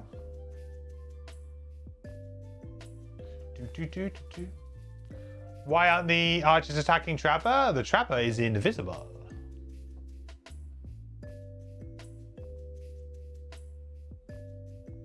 Miss, and then +1. So that would be 3 minus 1 shield 2, so 2 damage to guard number 4. Feels like we've made the right choice, although I still have quite a lot to deal with there, don't I? But the light is at the end of the tunnel, chat, I think. We can see a path. A pathway has opened up. I did mark him invis. Oh, sorry. Yeah, no, he definitely invis.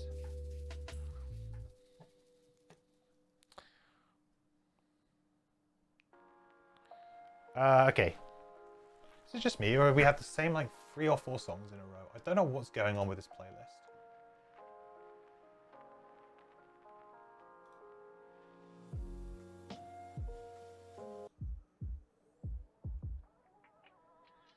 It's very not random.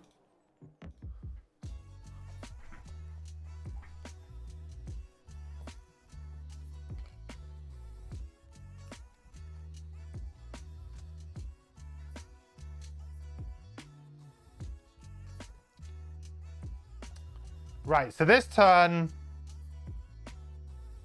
we need to probably deal with these 3 in a very nice, clean way. I think we might get spawned, though, but that's okay.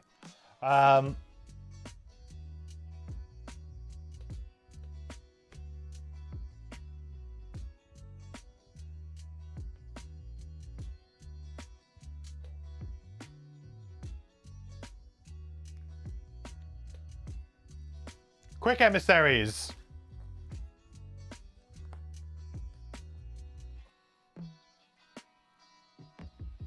Get out.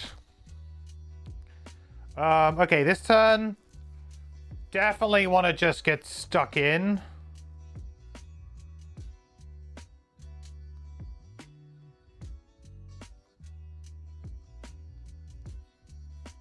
Just try and kill the archers super quickly. Which I can do. I should probably try and get traps out though, but I don't think I can. 15. Oh, I suppose I could use that as a default move too, couldn't I?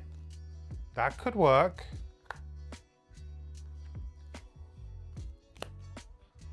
Or I could use boots to make my 15 go 25. No, that would work. That's better. Got to spawn some stuff though. New archer coming in. I think we're just gonna have to like face tank these archers a little bit.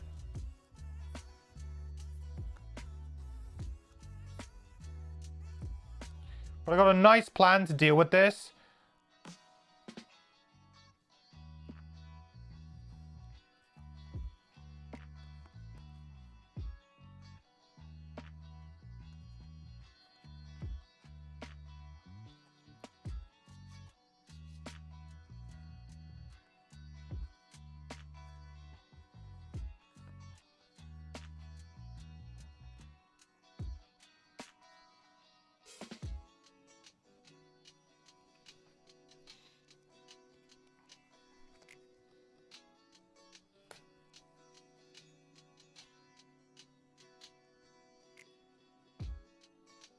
Kind of have to hope the archers don't go super early here. Might be a problem if they do. I guess they went early last turn though, right?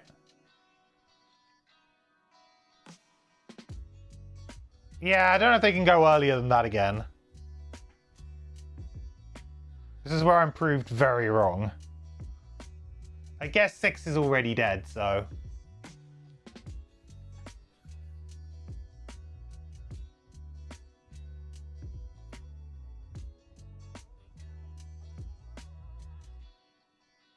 Oh. This is maybe a bit of a problem. Well, it's only 1 damage, isn't it? Oh no, it's hazardous terrain damage. What's hazardous terrain? Oh, 2. That's fine.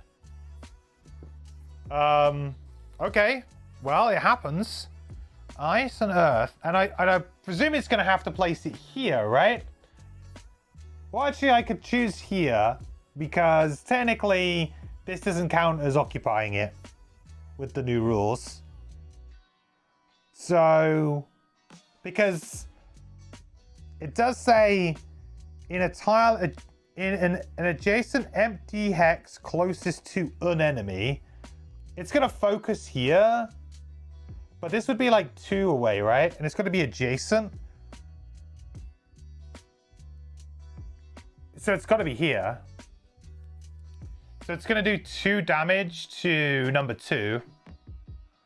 No, emissary, I wanted to go for the perfect run. Yikes. My boots must be used from the invis turn. Yeah, my boots on the trap bra, but not my boots on the deep wraith. I was all good with them, I think, last time.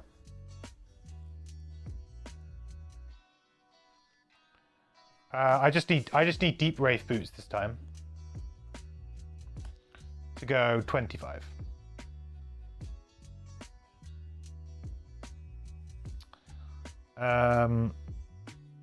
Boo! Ice speaker.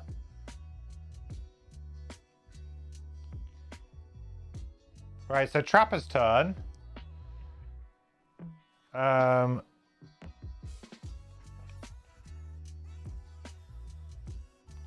So I'm going to create 2 3 damage traps in empty hexes within range 2 of me here.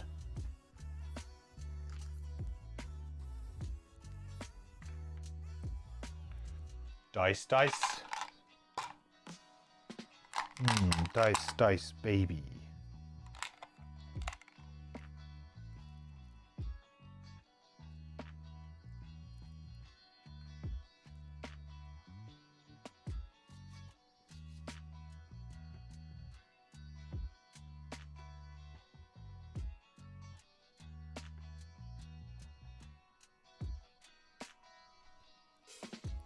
Gain an XP. So low on XP this scenario. The dice on traps thing is what you're going to copy, I think. It's a great idea. Like, I don't... Especially with the trapper and the amount that you end up doing, it's so fiddly using the tokens. I mean, visually it works well for the stream, but yeah, just for your own sanity when you're playing at home, I think so too. Works very well. So honestly, I'm just gonna move. I'm just gonna end my turn on this trap here, I think. And I have to use it as a move 4 jump, otherwise I lose my battle goal. But I'm gonna end my turn there.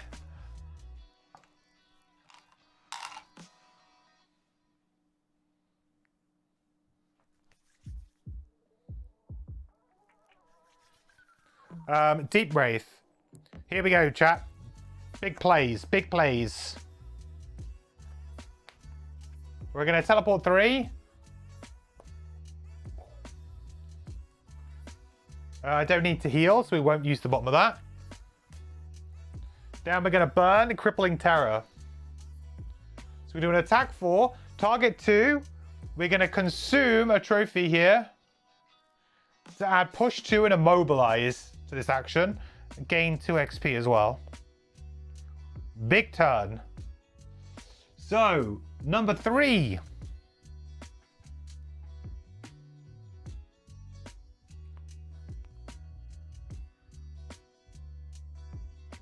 Oh, hang on. Where was I actually? Where was I? Thinking about this more actually. Where was I? I was here, right? Or was I here?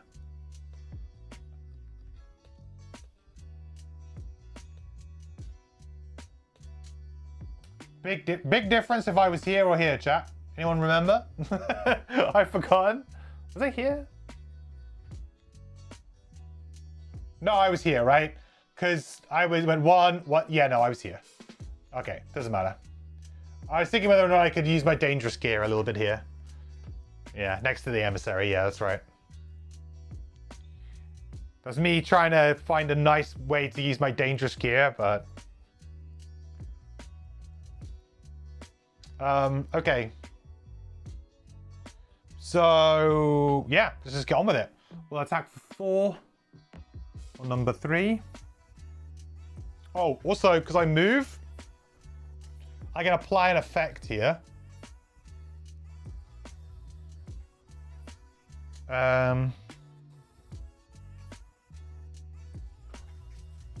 Give you wound.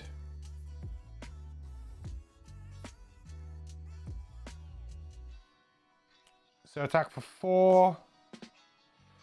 No whammies, please. -1 and a stun. That's okay. So that's 3 damage.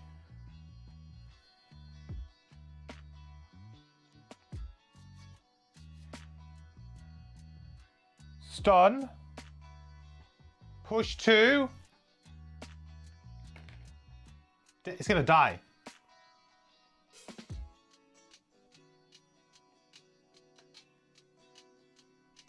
Three extra damage. Nice.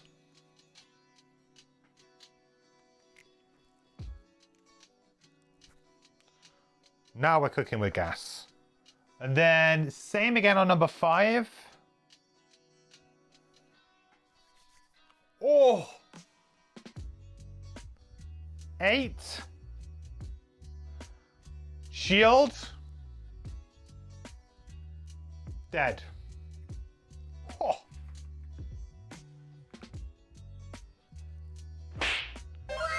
Wow! Ba, ba, ba, ba, ba. Yeah, the persistent ability triggers on a move or teleport, yeah. It is very good. Beautiful! We've got a trap to spare. Who would have thought it? Deep Rave's turn is over. Okay. Bam, bam.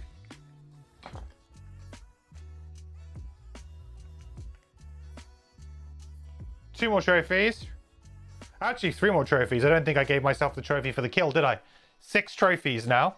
Oh, hang on. Isn't 5 the max? 5 the max? I think 5 is. I've never been in this situation before. Yeah, 5 is the max.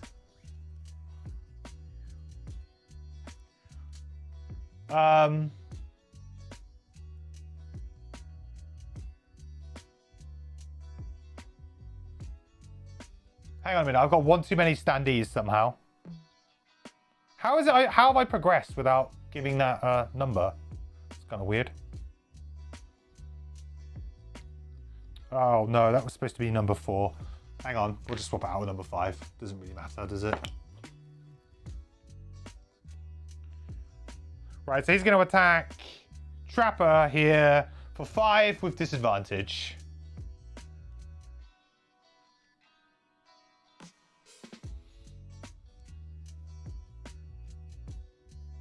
Miss. The Gloomhaven gods. Or the Frosthaven gods, I should say now. The Frosthaven gods are smiling on us today. Right, what are they doing? Moving 3? 1, 2, 3. What a good scenario this has been for us.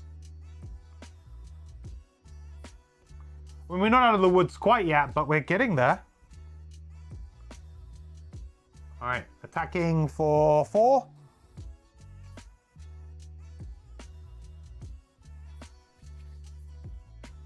That will be 4. But the guy does have a boatload of shield. Where are you?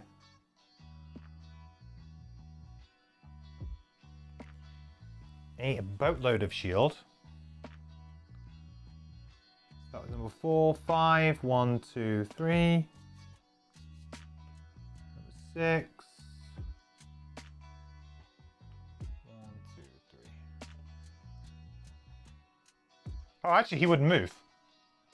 No way he can get to without performing an attack. Actually, same would have been for him then. Because, yeah, because this obstacle now. Can't get around. The ice peak is so dead. It's not looking good for him, is it, huh? Not really looking too hot. In an ideal world, I really need him to die, like, now. Because then I can move all of the things. Or I need him to tank both of sets of this, really. So number 2.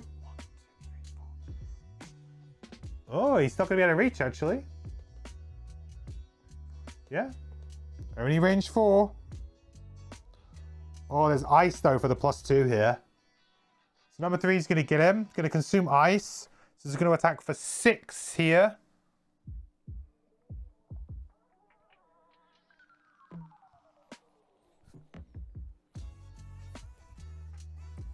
Yep. That'll do it.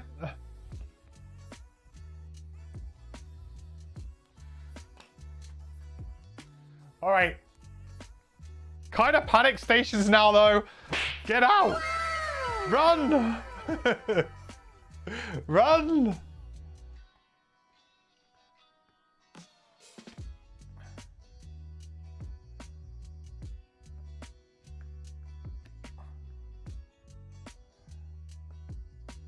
Everybody run.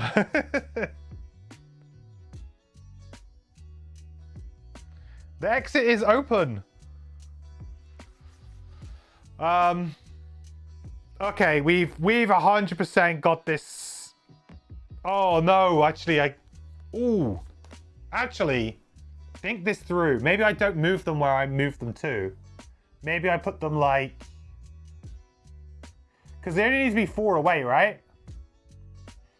Yeah, I think I do it like this for this round. All will be revealed shortly. But actually, I don't think I go as far in as I need to there. I think we're good. Do I short rest to go? No, I don't. It's all good. I'm siding with the snowmen. I guess I am. I mean, I kind of did before, so feels like at least I'm being consistent.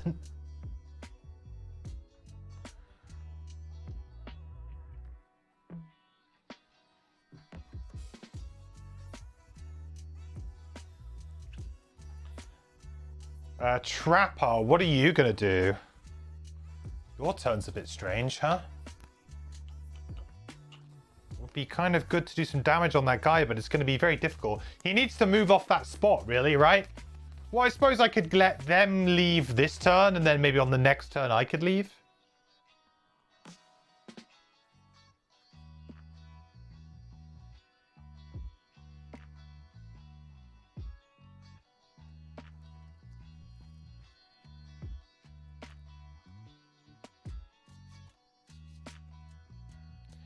Question about Shaggy Lure. No, it's going to do it end of turn, their turn, right? Yeah.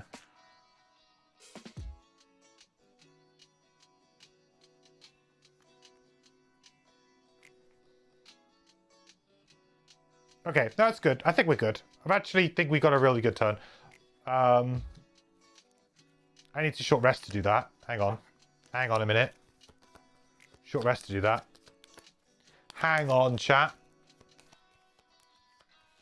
Escape is at end of turn, not end of round. Yep. At the end of your turn, you can choose to escape whenever you're on an escape hex.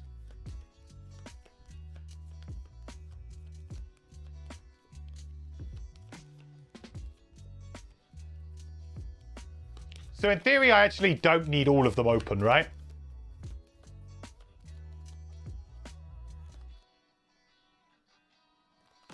We'll take a point of damage there. Does escape count as exhaustion? Because digital seems to think it does. No, I don't know if maybe they programmed it that way so that you're like off the board. You can exhaust on an escape hex and still escape. That's what you mean.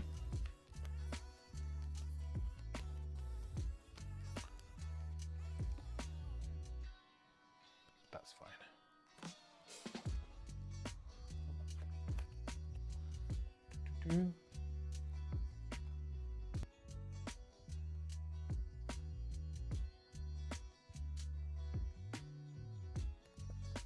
Good. Good. Right. Super, chat. You ready for like the...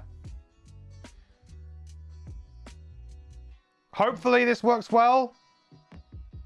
That's a little... Oh, can he get me? Maybe. This guy can't.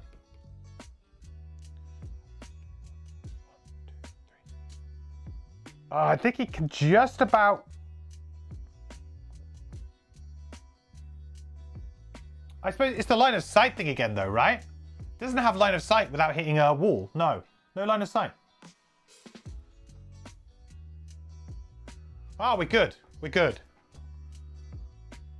Anyway, Trapper goes first, technically anyway. But let's, so what we'll do is we'll move 3, We'll create a heal trap.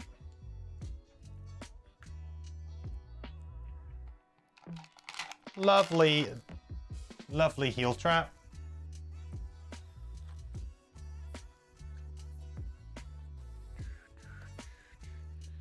Then we will create 2 3 damage traps.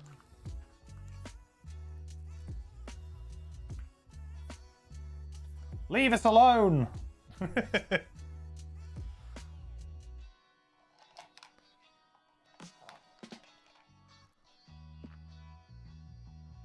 This is just really for XP and a bit of a end of game flourish, really.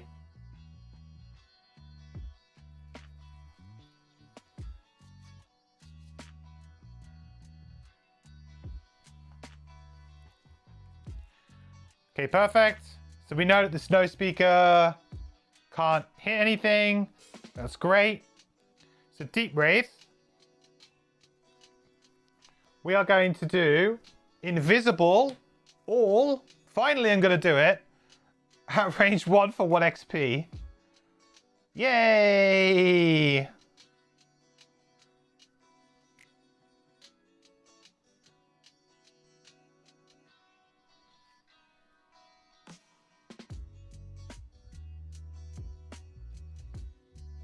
We did it! I bought this card specifically for this trick. Not really that necessary, but we got away with it.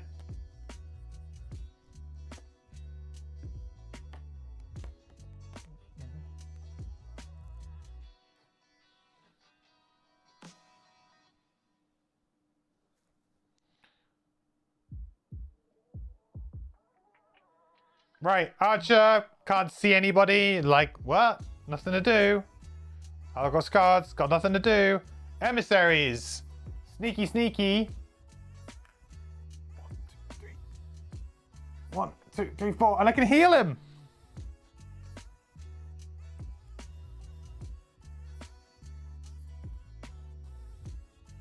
Gotta have that full health emissary at the end. And they will escape. Unscathed. Diplomatic mission successful.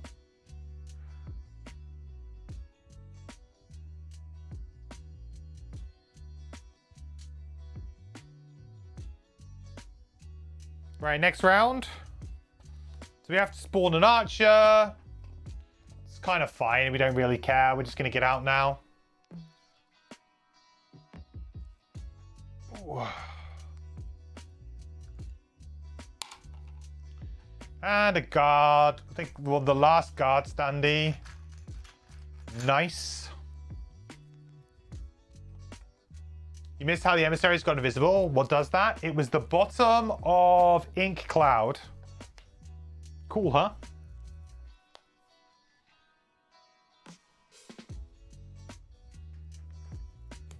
I bought that card in specifically for that trick. I didn't actually end up really needing it as much. Like, I probably they could have just left probably, and it would have been fine. It was more of a case of just, I figured that at some point I'd be able to create a situation where that would happen, but we ended up going into this room and just wrecking everything, which was quite surprising. We drew really, really well. We had a great plan. We killed the archers super quick. So actually, we didn't really need it that badly. He's supposed to be over there. Shouldn't matter though. Now we are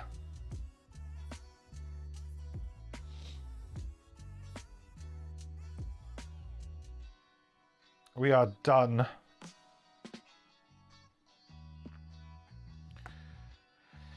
Okay, so what gets me XP? Anything? Anything? The short rest get me some XP maybe? Dark's there, right? Oh, actually, technically, I don't have enough movement on my Deep Wraith to get out. Big yikes.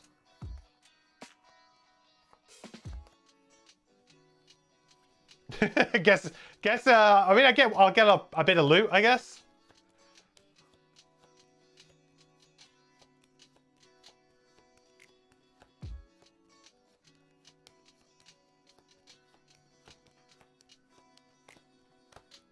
Oh, you're right. The guards and the... Sorry, you're right. These guys technically would have moved because they would have gone for these guys. Yeah, you're right. Sorry. I completely forgot. I don't think it matters, though, for the Like, yeah, you're right. But I don't think it matters for the purposes of this now. I am just finishing it within the next couple of turns. And I'm probably just going to be invisible for the rest of the game, so...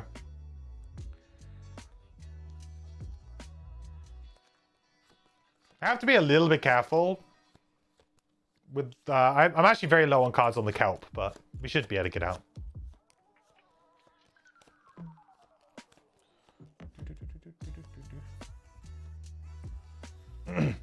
Need to bug your kelp player to use that card more. It is nice. Really nice.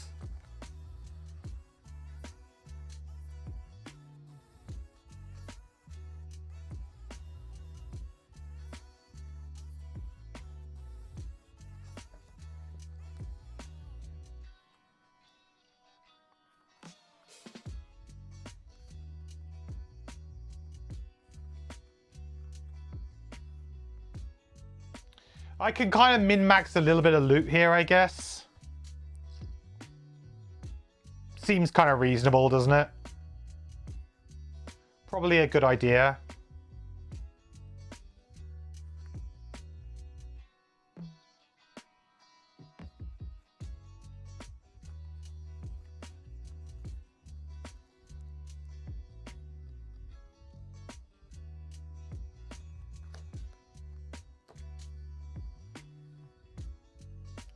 They don't do anything. They don't do anything.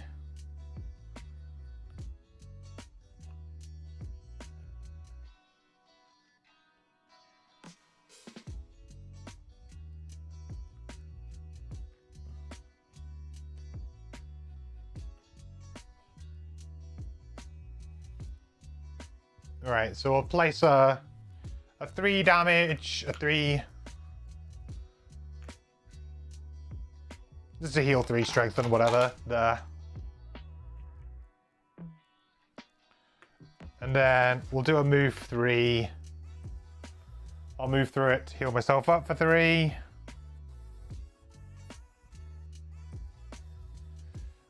Gain bless and strengthen. It's all good. I'm just shortcutting this really, just to get a bit of XP, chat. I'm not gonna play this super seriously for this next few rounds because we know we've got it in the bag. It's just a case of making sure I play 2 cards each time. Deep Wraith, we will teleport to this loot. We'll consume this and Dark to gain an XP and go invisible again.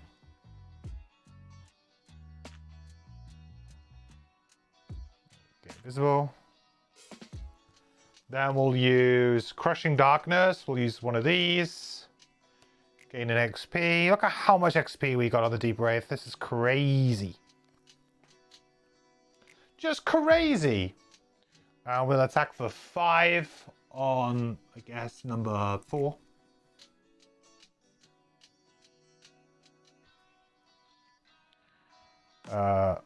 So 5 minus that, so 4. Curse. Doesn't hugely matter.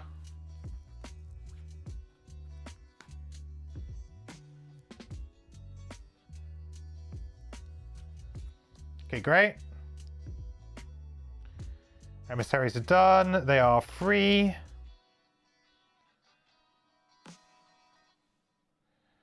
So next round, Trapper's just running away. Sure ass. Oh, needs to get that loot. Let's do that loot.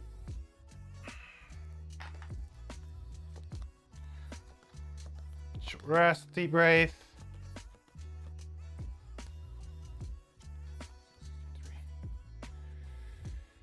3.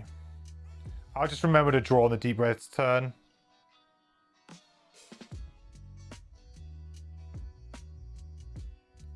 Okay, I guess I'm going to get hit on the Trapper a couple of times here. Get 1 charge of disadvantage. Got plenty of cards in our hand though. And our discard, so we should be fine. Loot with the trapper too. Oh yeah, with the trapper too. You're right. And that's gone as well. Oh!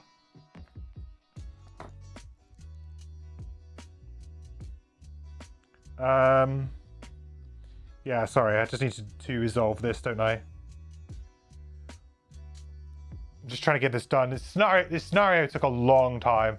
So -1, and then the next guy... Miss! Not bad, huh?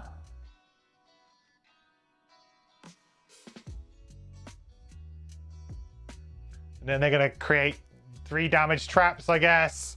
Whatever. I can actually move 3 traps for free anyway with the trapper. So, yeah, good luck, archers.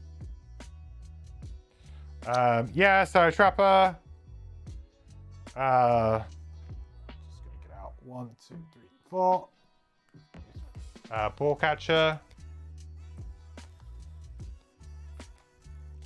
Escape. Whoop. Then snow speaker. Guess gonna move. Technically can attack.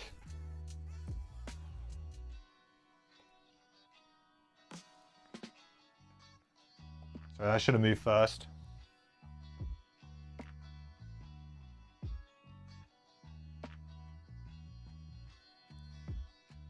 That's 1. So is that dead? 5? Yeah, it's dead.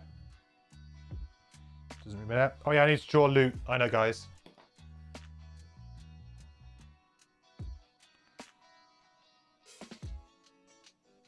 If I just open him up here, I can draw loot. Should just work if I do this. There we go. Doop, doop.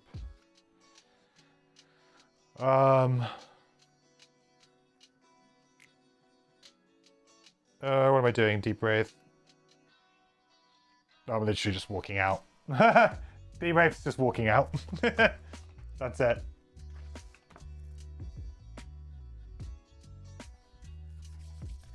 Rock root. Okay.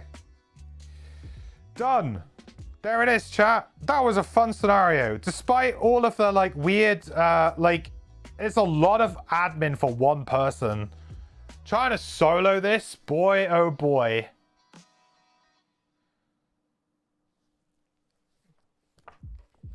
Very, very difficult.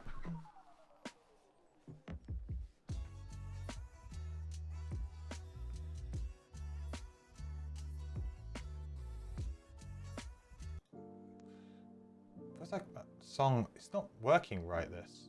Loop. Okay. Perfect. So now we can do the end of the scenario. 93.3. What? You completed this section? What? No, I haven't. How strange. Right. 93.3. The sounds of battle surge as you sprint down the tunnel. Bloody roars, flesh slamming against flesh, wooden staves cracking bone. The fight will be gruesome, you already know, but all you can do is run. The Olgok's emissaries, though bloodied by the fight, keep pace with you, and you all manage to escape from the cave in one piece. Only after putting a great distance between yourselves and the mountain do you stop to look back. Gurndel speaks in a low, grave tone. Words alone will not end this. We must show our people that we all have the same blood. And to do that, we seek the oracle in the Whitefire Wood, Marok. With it lies true wisdom. Without it, we will not see ourselves past this war. We must head for the woods and find the sacred clearing. Bardu agrees, though she does so reluctantly. The woods lie to the east, but the trek is a dangerous one. The elders are already warned from their escape. They can't make the trip by themselves. Night is falling, and a deep howl echoes from the mountain. They look to you. Oh. Rewards? Lose 1 morale? What? Seemed like much of a reward to me. New scenario, the way forward, 38. Locked out scenarios, 29 and 30. Yikes.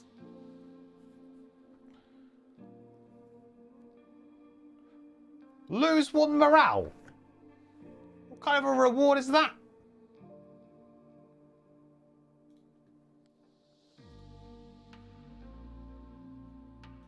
Sure, it should be gain 1 morale. I mean, come on. Surely.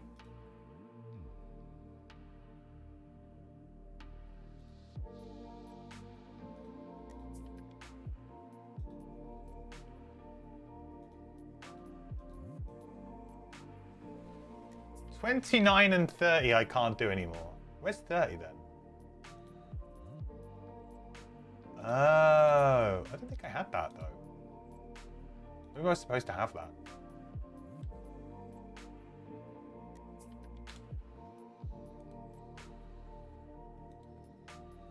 Oh.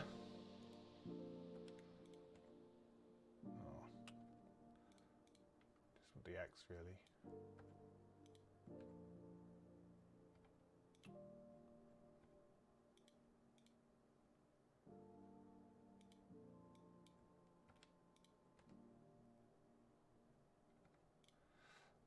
Okay. Let's do just do this.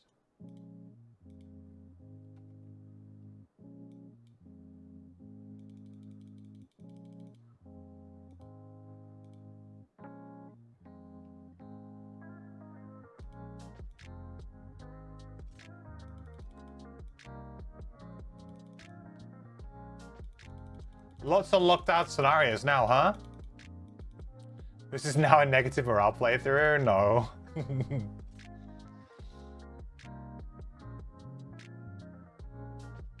They're probably disheartened because the diplomatic talks didn't work. Yeah, I suppose. It's just a bit of a weird thing, right? To have a reward of a -1. It's really annoying because we were close. We were only 2 morale away from the top morale. Now we're 3 away.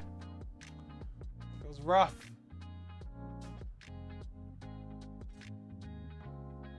I need to get my Dark Reader mode plug-in back.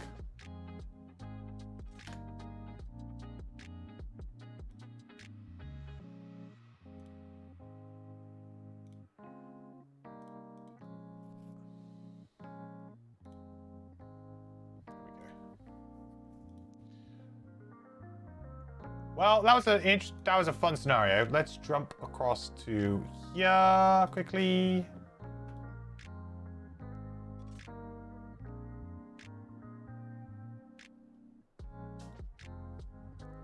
So like that one.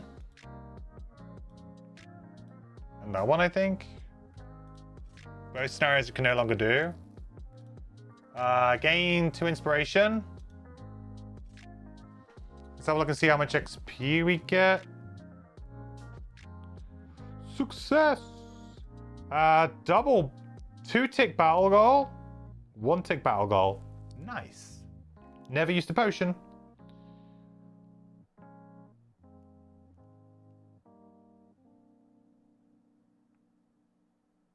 That looks like it's calculated everything correctly as well this time, which is good.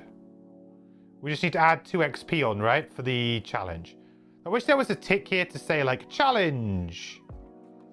That would be a really nice quality of life thing for them to add. But I guess the problem if they do that is maybe it would be a bit spoilery. It's kind of hard to say. Maybe there is an option. Maybe I just haven't unticked it.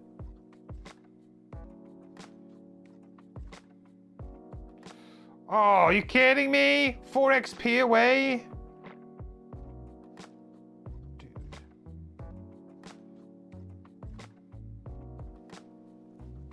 Maybe we'll get it from a city event. One can hope.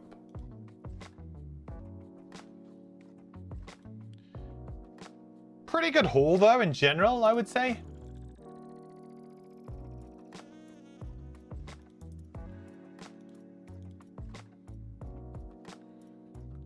Loads of lumber.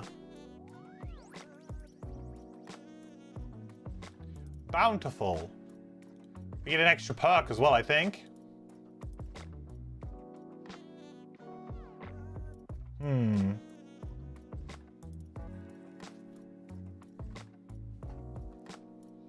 I really liked these, this one here. It's been pretty fun.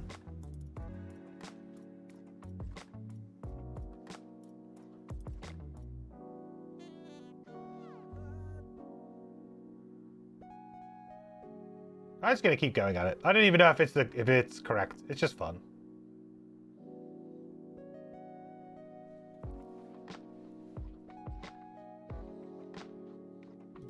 I really need to update these sheets a bit more.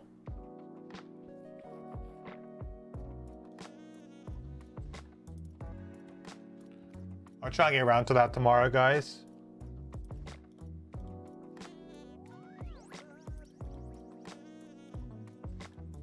I guess we didn't really get much on the kelp, did we? Oh, well, we got a load of herbs, though. I'm actually just going to chuck them straight into the Frosthaven supply. That's what you got, herbs.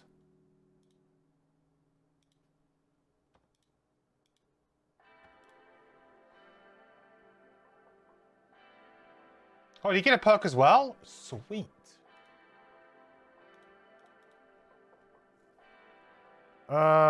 Replace 1 + 0 with 1 + 0 invisible. Replace 2 + 0 cards with 2 + 0 PS3 rolling. That seems quite good. It's kind of just getting rid of two meh cards out of our deck. Replace 2 + 1 cards with 2 + 2s. That's just straight up damage increase.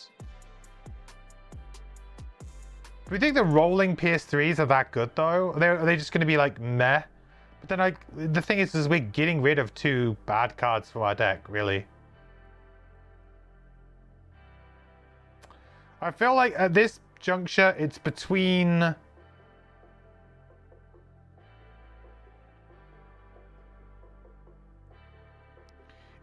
replacing the 2 + 0 cards with 2 rolling PS3s, or it's potentially replacing 3 + 1 cards with 3 + 1 curse cards. That's like a really good value perk, but it feels like a bit of a topper, not like an early one to get. It feels like essentially one of the later ones you would get.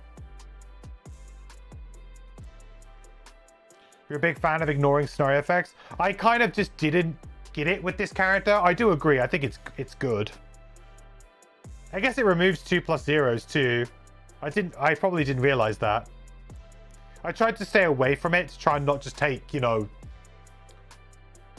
boring perks. It's very solid, but I kind of wanted to try some of the other perks out.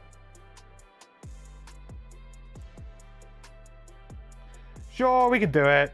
I mean, the thing is, I don't know how many more scenarios I'm going to play with these characters. That's the thing. But it does remove 2 + 0s, which is just strong, right?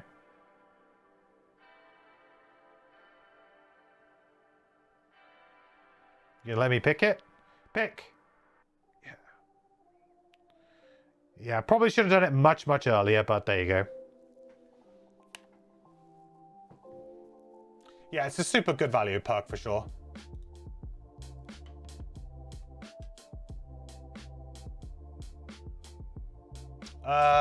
Right, so that's like all of that done, right? Good. So I need to get a sticker out, 38. Ooh.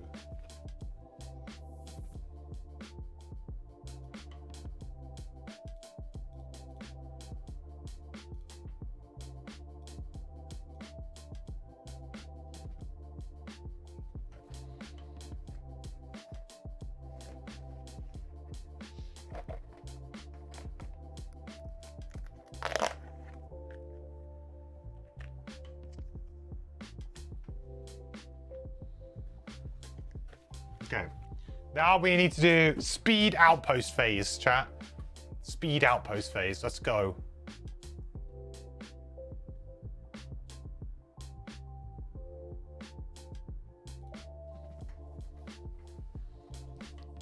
God, there's so much stuff to clean up.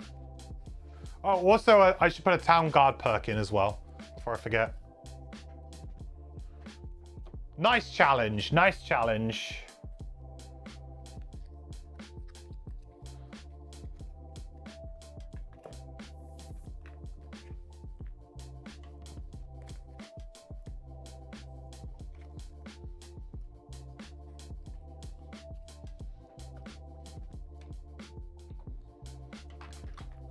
I'm just gonna have to toss all of this and worry about it. Look at how much loot I left on the table. I feel so bad.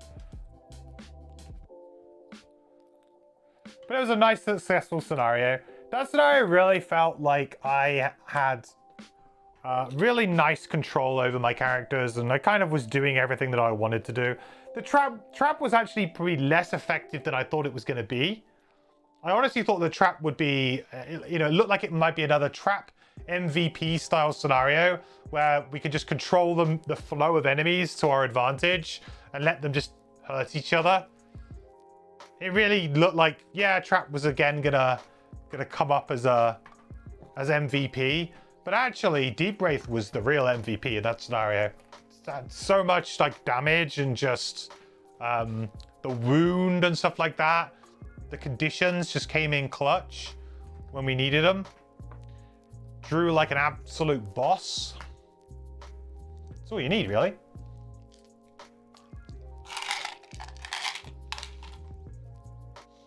Once I retire these two, do you plan on using Comet? Yes, I believe I'm going to use Comet and probably Snowflake. Unless I unlock something other than Snowflake before that happens. But those two seem like a really good pairing anyway.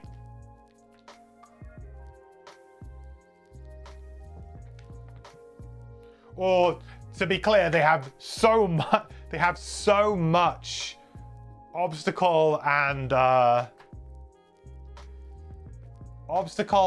hazardous terrain shenanigans that it's just going to be pure damage all over the place. Yeah, hazardous terrain everywhere. Yeah, it's just going to be like the board is just going to be filled up. And it's a kind of a strategy that you can play really, really hard at 2-player because you have the space to do so. Less enemies on the board, you know, less allies on the board that want spaces to attack from. You know, you can kind of just really ramp that stuff up.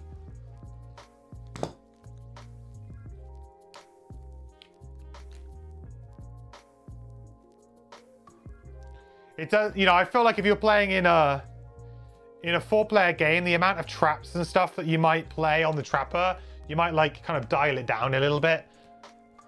And, you know, with Snowflake, you'd probably dial down the amount of hazardous terrain that you're putting down. Maybe not. But if you've got like 2 people in your party who are putting out stuff onto the board, it could get messy quite quickly with that many people. I'm getting very annoyed with this playlist. I've put so many different songs on it, and it just seems to play the same 4. I don't get it.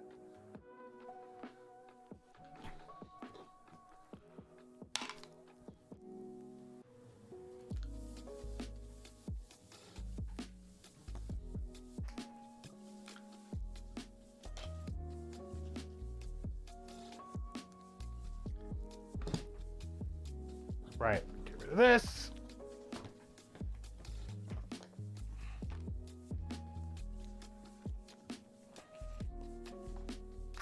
Really fun scenario though, tonight. Doesn't make a lot of hazardous terrain, really, just like 2, and then pulling enemies into those over and over. I guess you could maybe loop a little bit of it though, right? A little bit.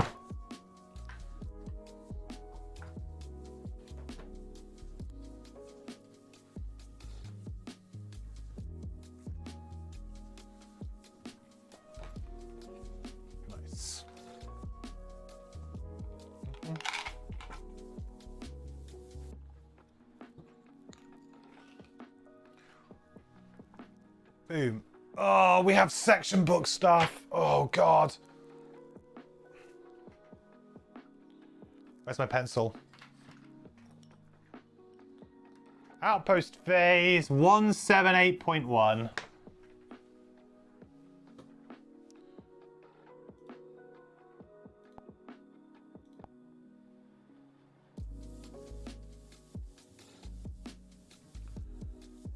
Doo-doo.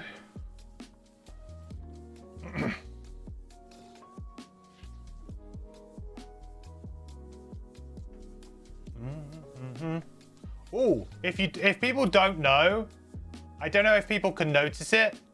You probably can notice it if you're using Better Twitch TV, you'll see it in chat. But I have now added the I don't think I've added all of them because I'm still waiting for some of the starters. But the unlockables, I've actually added the class symbols to the Better Twitch TV emotes. So, I mean, I can see them on my screen now. You know, dwarfs are all coming up for me. If you want to see class symbols in chat rather than names of things, then you can go to Better Twitch TV, download the extension, and it should work for you. Right, 178.1. The alarm bell rings in the middle of the night. It's the barrel one? An attack? Yeah, maybe? You rush out of your longhouse and down to the dock, strapping on weapons as you run. There, just past the craftsman's shop and butting up against the jetty, is an unknown ship with tattered sails. 2 dock workers are wrestling the lines to keep it from being pulled back into the bay. A roar erupts from the ship. Yeah, it is, yeah. Ice wraiths are swelling around the mast. The whole ship pulses with demonic energy. And then you spot them, there on the deck. Crates sealed with thick black tar. Oh, no! I mean, yes and no. New scenario, Derelict Freighter, 127. You must play this scenario next. Well then, I guess we know what we're doing next episode.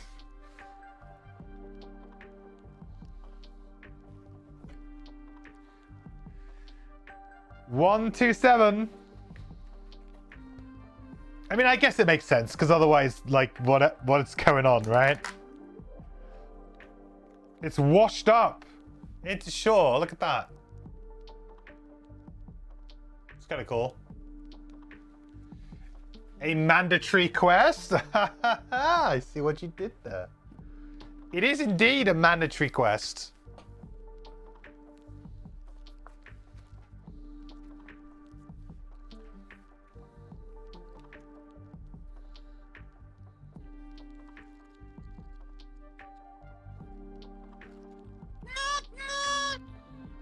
Nut. Hey, Pelican. How's it going, bud? Right. So now we just need to do an Outpost event anyway. Outpost event.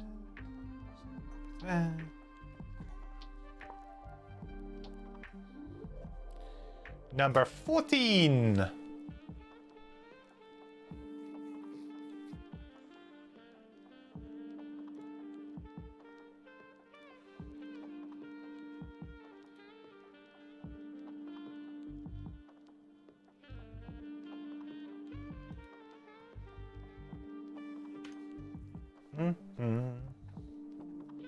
Rip Kelp solo scenario.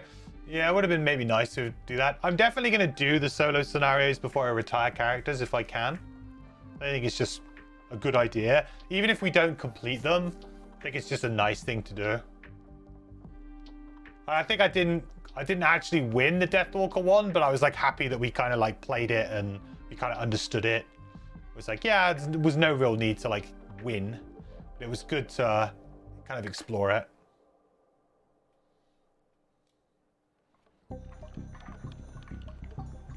A group of mercenaries are strapping supplies onto a donkey-drawn wagon. A woman in gleaming armor stows a warhammer, ignoring the agitated old man nattering at her. Bah, go on then and rush to your deaths. There's nothing up that mountain but an unmarked grave with your name on it. He scrunches his face, struggling. Yeehaw! Should I say without your name on it? Because it'll be unmarked and no one will find you. He turns to you. These mercenaries are abandoning Frosthaven to venture into the hills for adventure. Waste of good manpower, I say. The mercenaries certainly look to be on the younger side. Rednecks still in excited for a Frosthaven? march Sounds like outside it. the walls. A plucky quattrel gathers a crowd with notes from her loot, hopping onto the back of the donkey. How about it then? Who will fund our journey to treasure? Option A. Mercenaries should be supported. Help them purchase supplies in return for a cut of what they find. Oh. Option B. The old man's right. They're walking to their doom.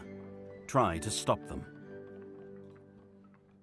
Option A or option B, chat? Place your vote. Option A, mercenaries should be supported. Help them purchase supplies in return for a cut of what they find. Option B, the old man's right. They're walking to their doom. Try to stop them.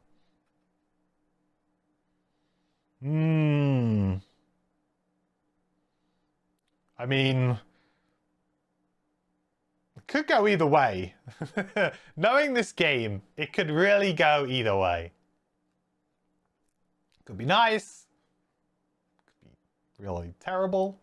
There's a lot of there's a lot of things this could do. We are mercenaries ourselves. Trust your boys. And they seem quite young though. Could end up like losing soldiers from the barracks or something. Oh, you've resoundingly all gone A. Okay, well, there you go. I guess we're going A. Supporting the mercenaries.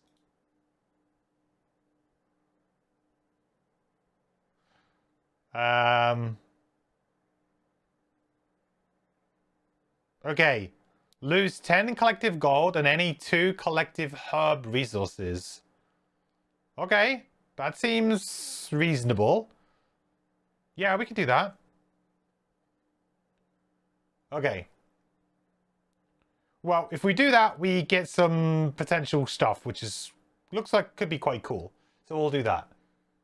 So we'll lose 10 collective gold and any 2 collective herb resources. We've got plenty of golden resources.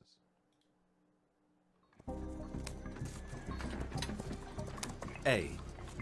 You see them safely on their way and hope for the best as they make their way out of Frosthaven's gate and into the unknown.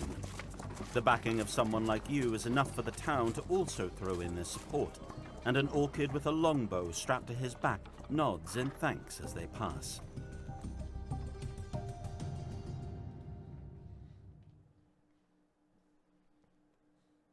Well done, everyone. We gain 1 morale. And we get to add events Summer Outpost 37 and Summer Outpost 38 to the Summer Outpost deck. Whatever that might be. Who actually knows? Could be literally anything. Yes, could be absolutely anything.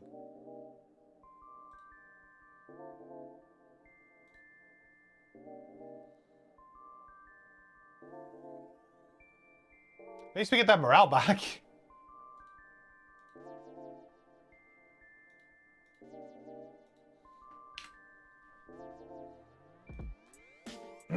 Watch that unlock a class. It'd be super cool if it did. Very thematic and would be a very interesting way of getting it. This was number 14. I can't remember if this was in the starting set or not. It's quite a low number. Sounds like it probably was in the starting set. I guess losing... It would probably be quite difficult to lose 10 collective gold and 2 herb resources really early on in the campaign. But the bottom was basically we would gain a random side scenario, which is also pretty nice. So, like, not bad in that sense. And gain a soldier, so... 1 to 20 in starting deck. Yeah, so... Drawing this super early, you'd probably be forced to do B, which is gain 1 random side scenario and gain 1 soldier, which is not bad. You don't lose anything. But maybe like the top is going to lead to something really cool. Right, I need to lose 5 more gold. Okay, good. Good. So I just need to get those out. Summer Outpost.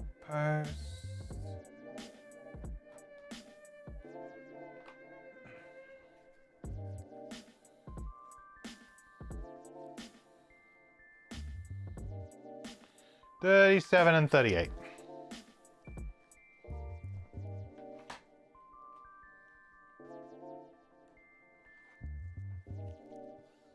Really feels like we got so many events in the decks now. Just a crazy amount of events in the decks.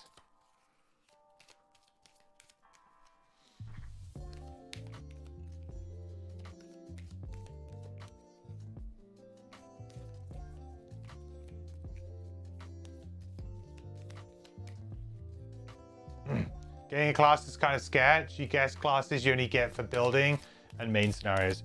Yes and no. Yes and no though, because there is a.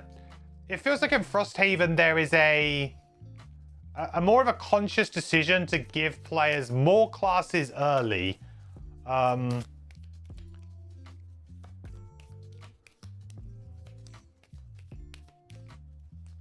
Does feel like that seems to be the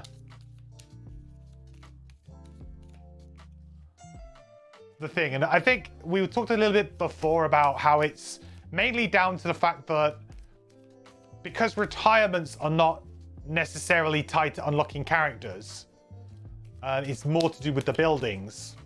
At 4-player, there would be potentially a possibility where you would retire, all 4 of you, and you'd only have maybe 2 new characters to play if you did it just by the personal quests and stuff. And so I can see them throwing stuff in, like just to be like, get a new class. Like, I think that's fine. I think one of the common criticisms that I see about Gloomhaven is that when you've played the game before, or if you've maybe spoiled yourself on it and you see a class and you're like, wow, that class looks so much fun to play. The fact the game kind of forces you to have to play another class for a certain period of time to be able to get that class unlocked and play something new and different, it's kind of a little bit frustrating. Like some of the most popular mods for Gloomhaven Digital are just unlock everything. Like just unlock all classes. You know, there's good reason for that. Because it's just kind of more fun.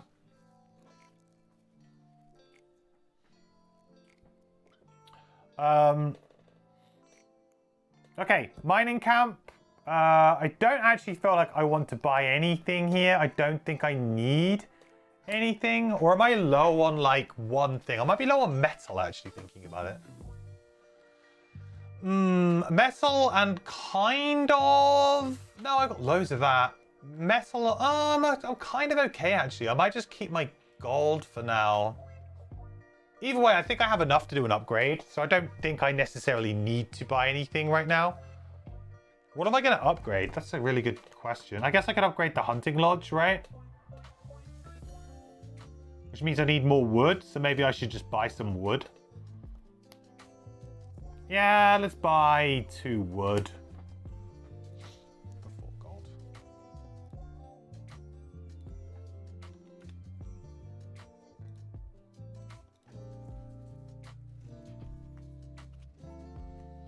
Get the library. We'll upgrade the library. Can we upgrade the library? Plant herbs. I think we probably want to plant axe nuts or something now.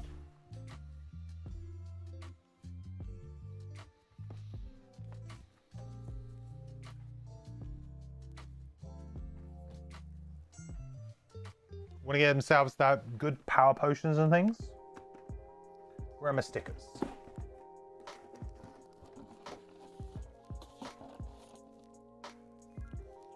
Also, when do we get enhancements in this game? What the frick?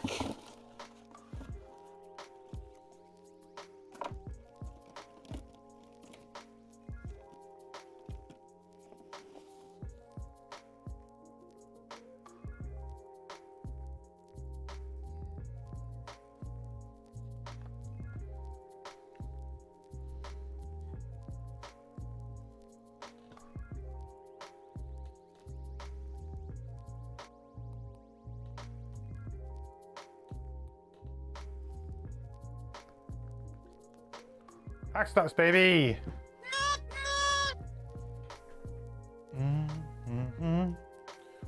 rotate.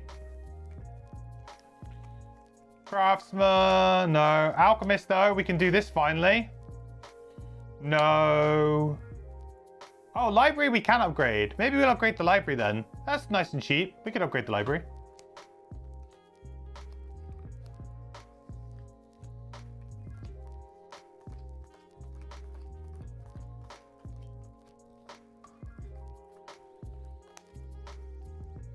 Hey, Celadon. How's it going, buddy? Good to see you. Long time no see.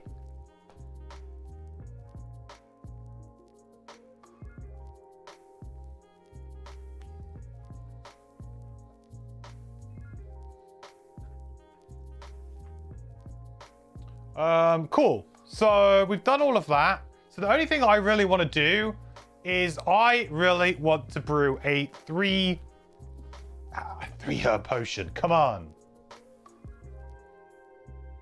We've got one of everything, I think. Yeah, so we can do whatever we want here.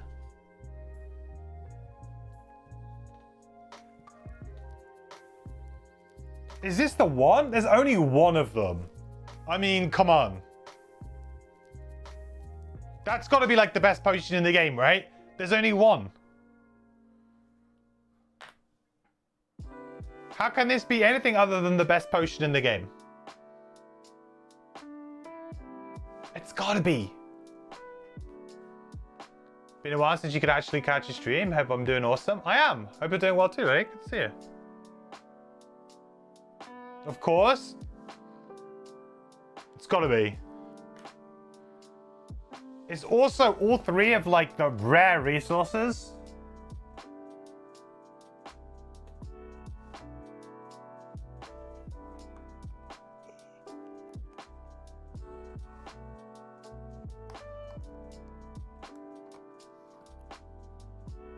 Oh, what? Infusion potion. What?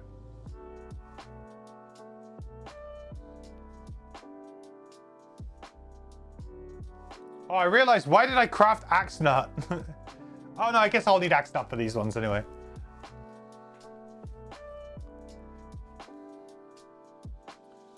I guess it's not the only combination, is it really? It looks like it is, but it's not.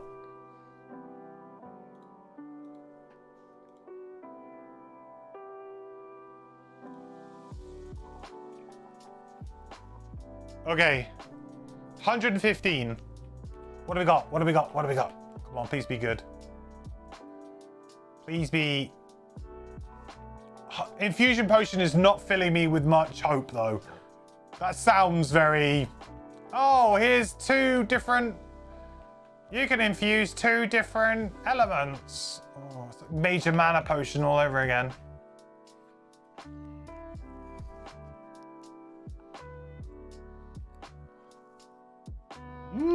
That's kind of right, in a way. Infusion potion. That's a funky artwork right there. During your turn, ignore one elemental consumption symbol on an action you played and gain its effect. It's actually pretty nice. It's better than a mana potion for sure. Because you actually can just... Like, nobody can steal an element from you. It's just, it's there, you can use it. Get the benefit. It's actually pretty sweet.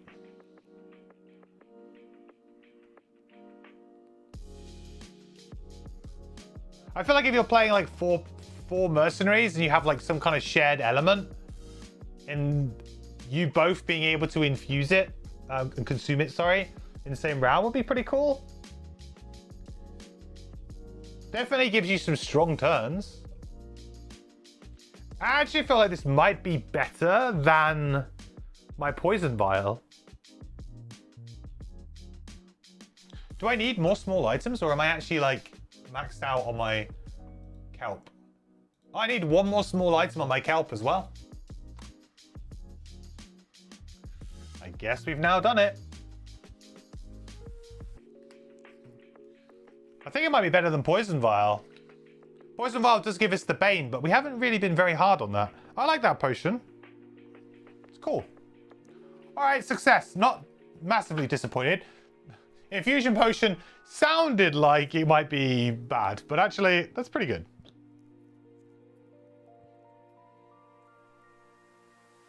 Infusion potion sounds like tea. Kind of does a bit, doesn't it? Can I make another? I can. What, you mean to have 2 of them? I don't need 2 of them. My trapper doesn't have... I don't actually have enough herbs for that anyway, but also my trapper just doesn't have anything that consumes an element, so it would be wasted on the trapper. Oh, another new potion? I could.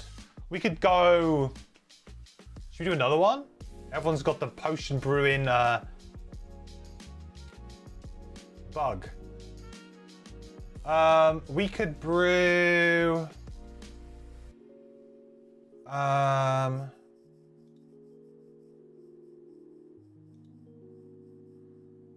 we could do a arrow vine, rock root, and snow thistle. Arrow vine, rock root, and snow thistle. We could do this one.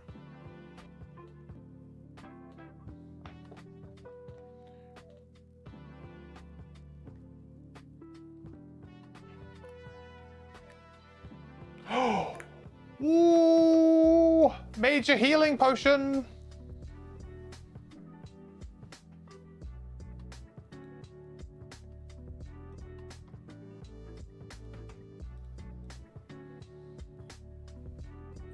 $99.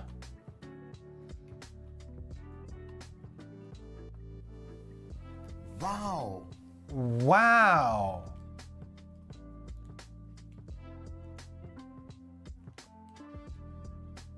I mean, that goes...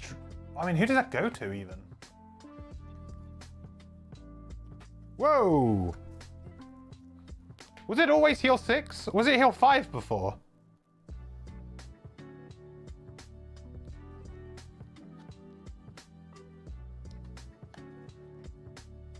The classic.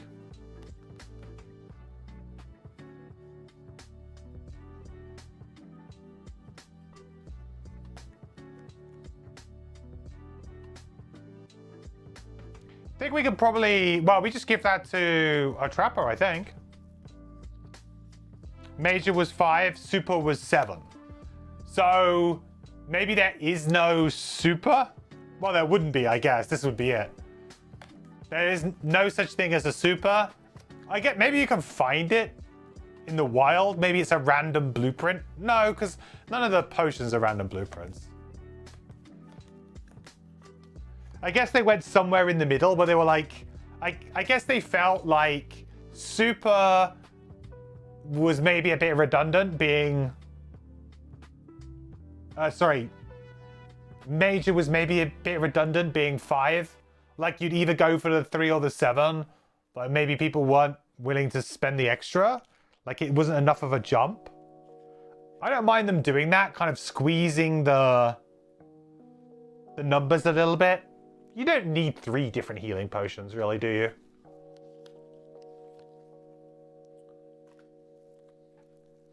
You don't need 3 different healing potions.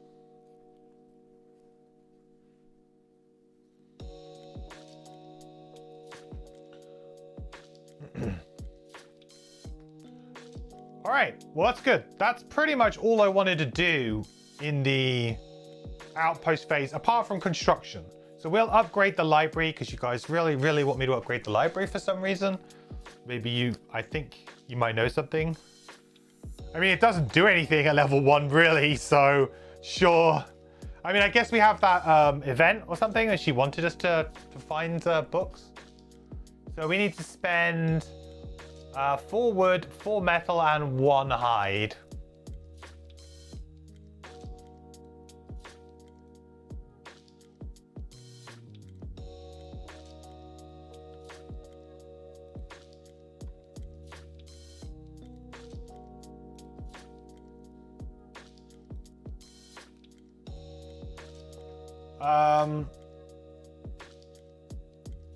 I need to make sure that I update this in the app, otherwise I'm gonna lose track of how much I have.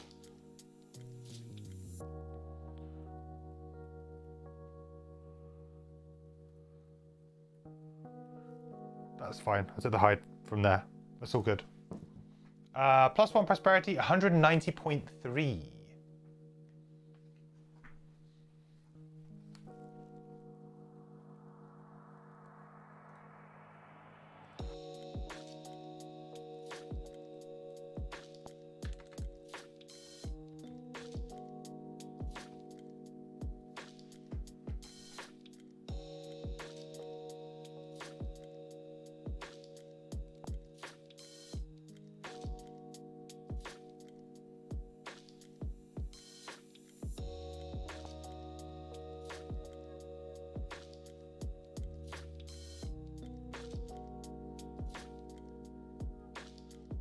Oh no, not 3. 190.3. Yes. Oh, sorry, you're right. I've already done that one. Yeah, I'm being dumb. It's late, chat. It's 1 in the morning. Cut me some slack. You're right, I'm being dumb. I need to read it from the actual new card, don't I?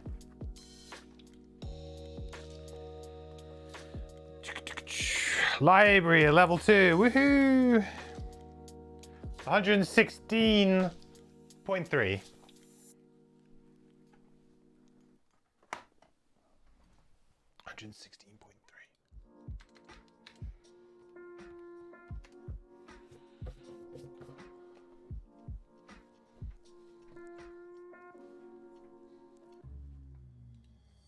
Okay, here we go. Looks like my project to bring knowledge to this backwood is finally starting to get some attention. Edeka, the resident Valrath librarian, gestures to an orchid as you enter the library.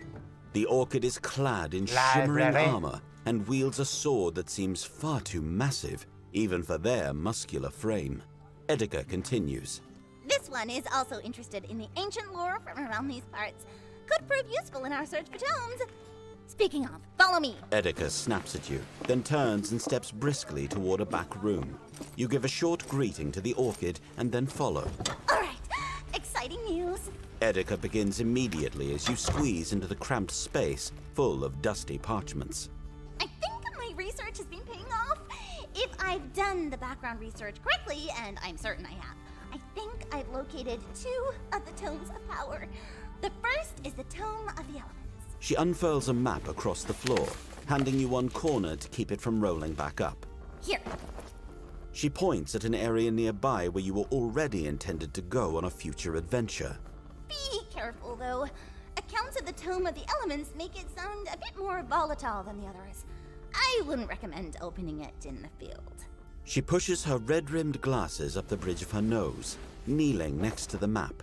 The second is a bit hazier in the written record. The Tome of Conflict, like the other tomes, was penned by the spellcaster Bellara. That much is clear, but something happened and the books were scattered. If I'm reading this correctly, older maps actually reference a tower in the woods. She points an impeccably manicured fingertip toward the tundra. But it doesn't show up on any newer surveys of the region. It's just a hunch, but I think you'll find the Tome of Conflict there. If it's not too far out of the way, could you check it out for me? Oh, big news. Big news, chat. Big news. Add event Winter Road 46 to the Winter Road deck. An event Summer Road 48 to the Summer Road deck. Unlock Moon class box. Is that the code name? New scenario, Tower of Knowledge, 134. Big news. Astral. Is it Astral? I should know. I probably put the things in. It is Astral. Astral. Oh. Now we're going to have to decide between that or Snowflake. Uh-oh. Uh-oh. That's not good. I didn't want to have to look at a class tonight. I need to go to bed. Oh god. Damn you, ridiculously long scenario. Plus me taking forever to actually start playing it.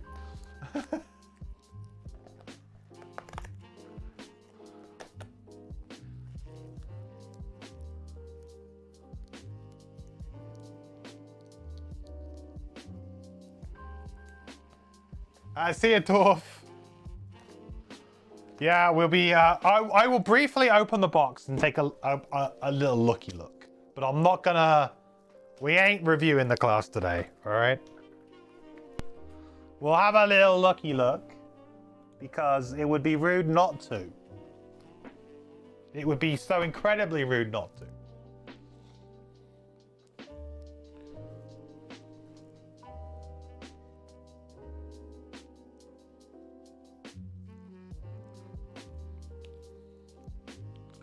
I feel like the game is like overloading me with events. I put more events in than I draw. Like comfortably.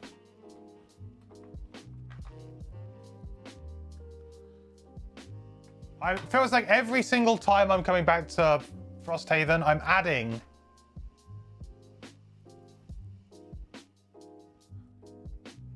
more than I'm drawing. But I guess there'll probably be a long period of time where I don't add any, huh?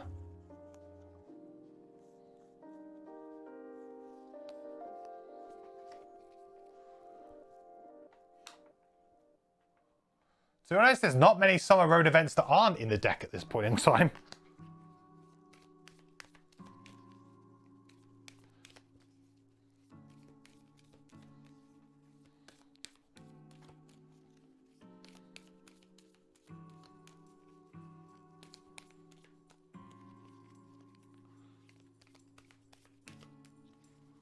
Okay. That's added.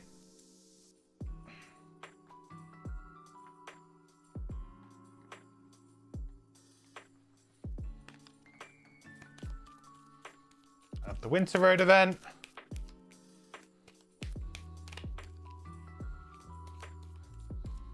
Just feels like there's way more events than there was in Gloomhaven, and I guess there probably totally is because of you've got the road, you got like separated road events for the different seasons and stuff. All right, let's have a little look, shall we? Ooh.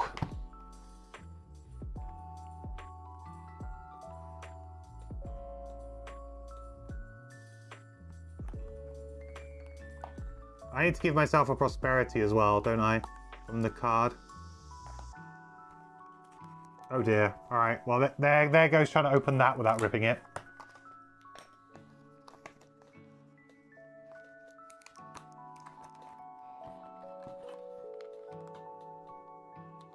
Whoa!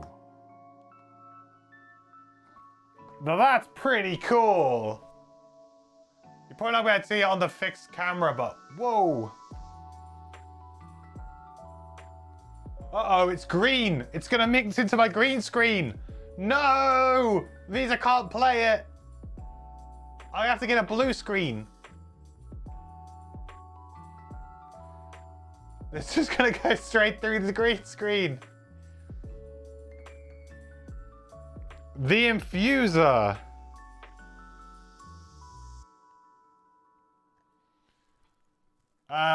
Okay. Let's have a look at the back first. Orchid Infuser.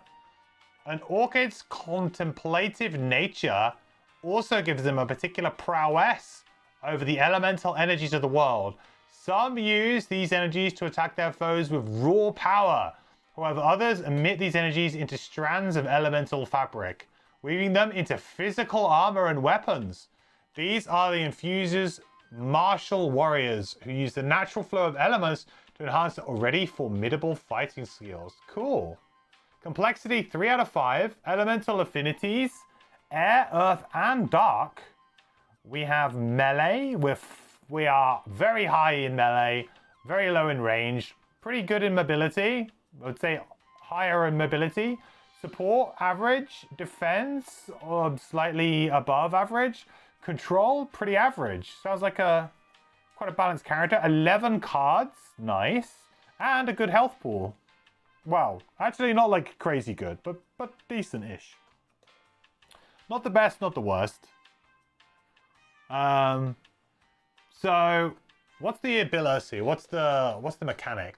You have powerful actions known as infusions, which typically require the consumption of multiple elements to perform. They have both a persistent bonus and an ability which you may perform each time any infusion action is performed, potentially yielding a chain reaction when you have multiple active infusions. These extra abilities can be performed in any order when triggered. Many of your abilities allow you to reduce their power in exchange for infusing elements. These exchanges are optional.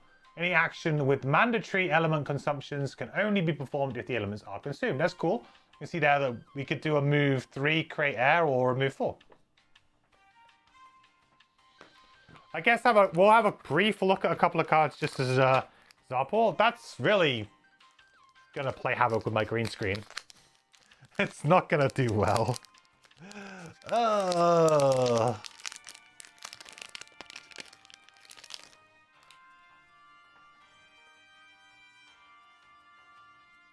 Okay.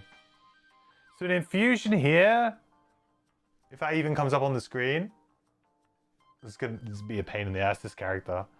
Add +1 move and jump to all your move abilities. That would be if we were to...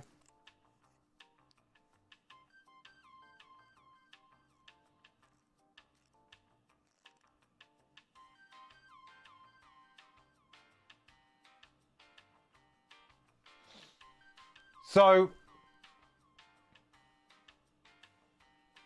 Are they all burns? They're all burns, chat. So if we were to play this, we would get this action. And this would kind of stay out. And so, wow, that's a really cool persistent ability. So we would then have the persistent ability that when this infusion or another infusion is played, we get to perform an attack 3. And this would stay out in our active area for the rest of the scenario, giving us the ability to infuse wind and any other element to add +1 move and jump to all of our move abilities that round. Pretty cool. This one's super cool. Caress of the Night, add wound and muddle to all your melee attacks. When this infusion or another infusion is played, perform strengthen self. That's pretty sweet.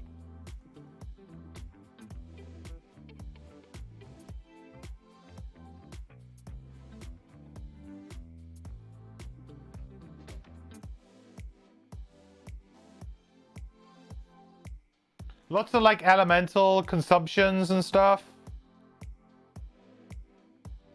Oh, what's a disarm at range 4, huh? Alright, I don't want to go through this too much. I need to go to bed, but... Seems like a pretty cool idea for a mechanic. Reminds me a little bit of the Luminary. Except the Luminary didn't have like these infusion bonuses. But pretty similar to the Luminary, actually. I enjoyed the Luminary. Look at the sword. Is there a sword? What? Is in the summon? Summon animated claymore. 2 health, move 3, shield 1, attack 3. That's pretty good. Whenever you do not have disarm, gain disarm. Oh, whoa. This summon is affected by all your active infusions. Oh, that's pretty cool. You have to consume earth to play it, but it's reusable. Whenever you do not have disarm, gain disarm. I don't get it. Was that whenever we? It's in a... Whenever you do not have to... So basically we're permanently disarmed. Why would we do that? Because the summon just attacks for us? Is that what we... Is that it?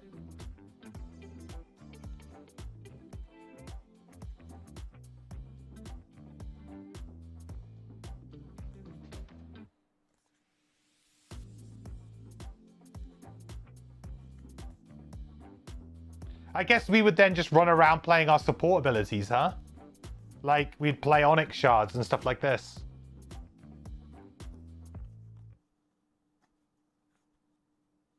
I'd have to look into that more, but that's maybe an interesting idea. Or we could do this. Grant one of your summons and attack 3, right? We wouldn't care if we were disarmed with that. Brittle.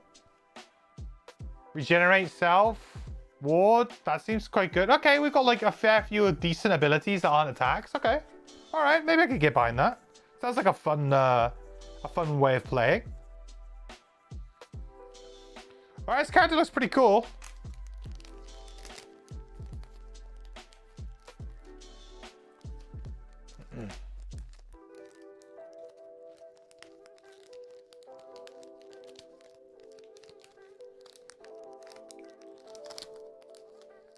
Yeah, it kind of reminds me a fair bit of Luminary with the kind of glow mechanic. But it's a bit more all in with a bit more of a bonus to it.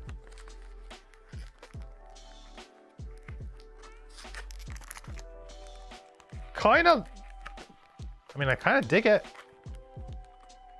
Looks like it'd be a very fun class to play. Like, it looks like there's two potentially quite clear different play styles, right? Whether you are doing the attacks or maybe the sword is. Looks like there's some fun there. Means I'm gonna have a hard decision now if I actually play Snowflake and Meteor together or I play this. I don't know. The green screen might be the difference maker. The fact that it's like actually hard to play a character that's green on my green screen. I would have to yeah, I'd have to get I do actually have some blue fabric, I think. I think I could probably change it to blue. Ferrelid, thank you so much for subscribing with Prime. I really appreciate it. Welcome to the Adventure Party, my friend. Thank you so much for using your Amazon Prime sub here. I really appreciate it. Sweet. Okay. Right. We've done all of that. I need to gain a prosperity. This goes in here.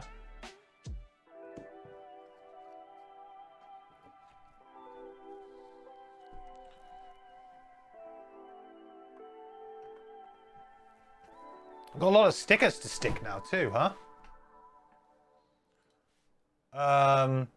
We also go to 9 out of 12 on the personal quest for the Trapper. More prosperity. Stickers. Sticker time.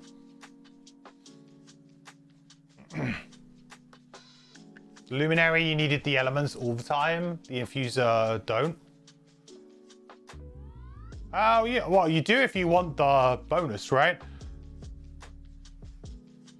The Luminary was very much about, like, comboing your glows into each other.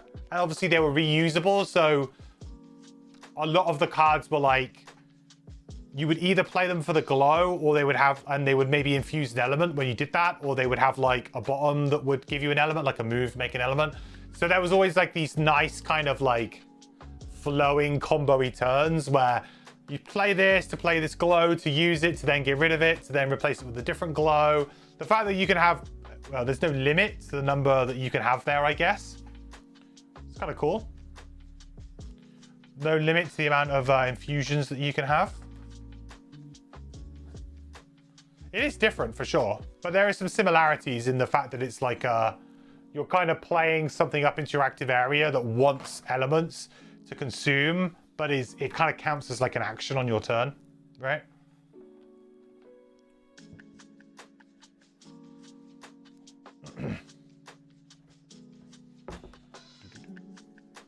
Infusing these multiple at once though, which makes it tricky. Well, so did the Luminary, because you would. Uh-oh. No! What happened there? Well, no!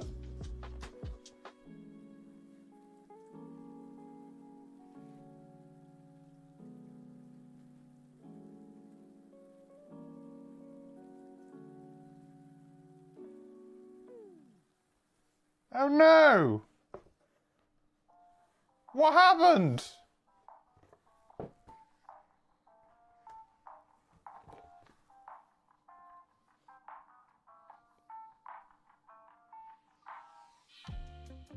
My board split. That's not cool. I mean, I guess it's easier to store in a way. But what about the stickers that go across? Do the stickers even go? Yeah, look, one of the stickers got ripped in the process. It's probably all being held together by this one sticker.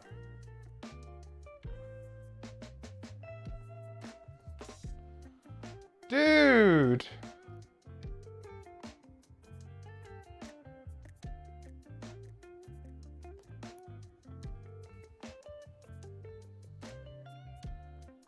Oh, that's not cool.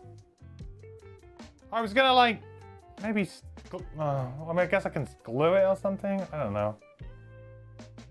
I didn't think I was like particularly rough with it, but I guess maybe I was a bit rough with it. I've never had a board split on me, ever. It's never happened.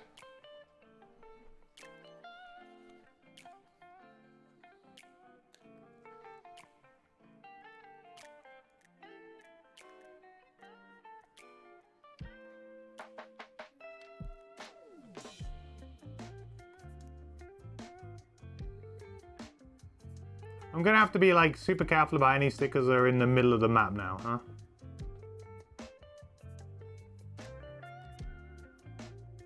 Oh god.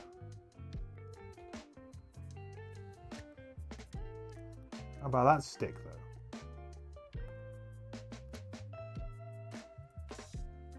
Oh, I need to make sure that I mark off in my campaign list everything that I've got on my spreadsheet now as well before I do all of these actually.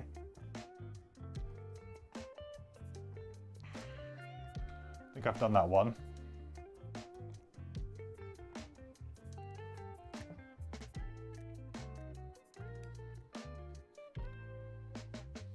Need to do the library as well, huh?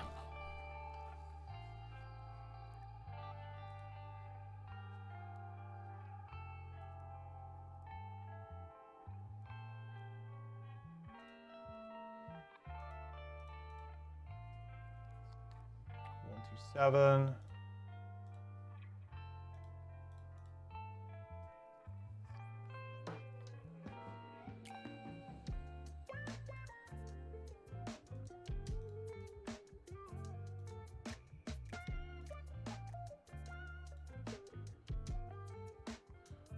Kind of upset me.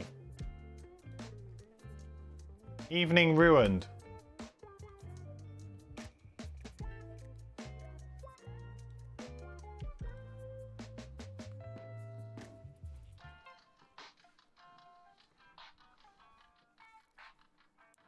Okay, Tower of Knowledge. Where's that? Up there? Yeah, right in the far north.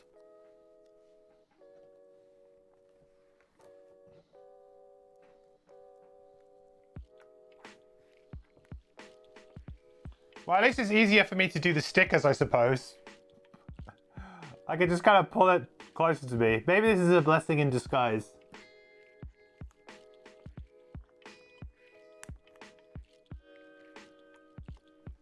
It's like it's gonna be way easier for me to do the stickers.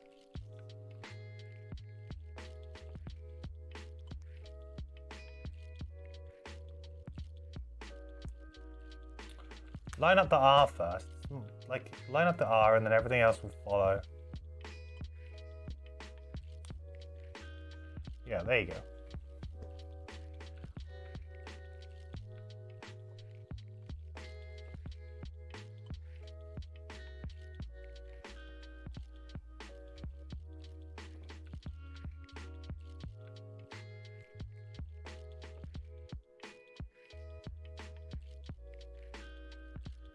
Where's the drunken bar fight?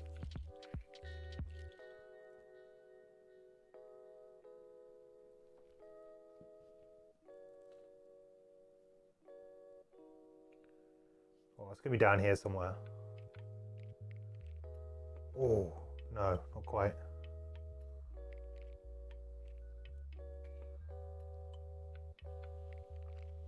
I guess it could be... No? Anyone know?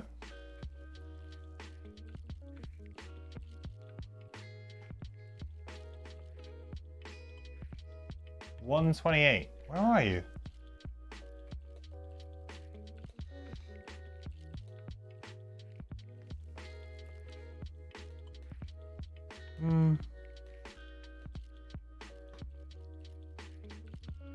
Probably. Oh, I'll just look on the calendar thing.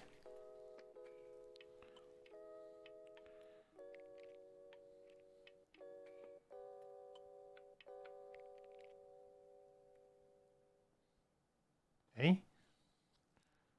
Doesn't say. Am I mad? Where are the map coordinates?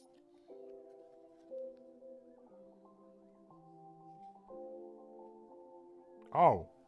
F.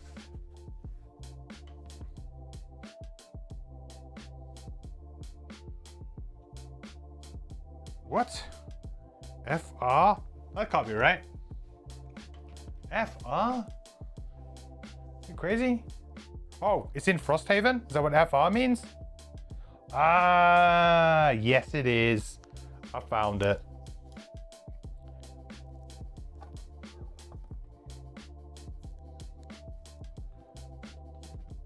Nice. I was kind of looking for something in there, but I just didn't see it. Cool. All right.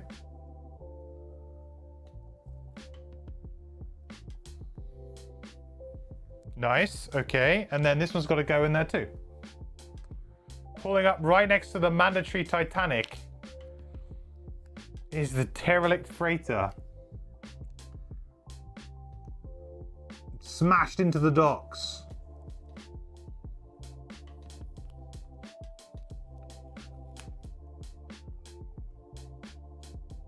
Come on. Yes.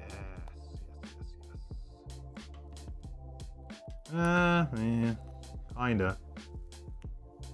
Some of these stickers look like they're like the color's more washed out on this sticker than on the other previous ones.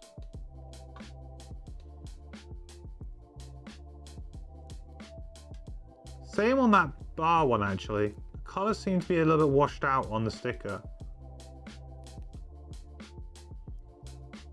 I mean, it's good for the most part. Oh, it's way over that.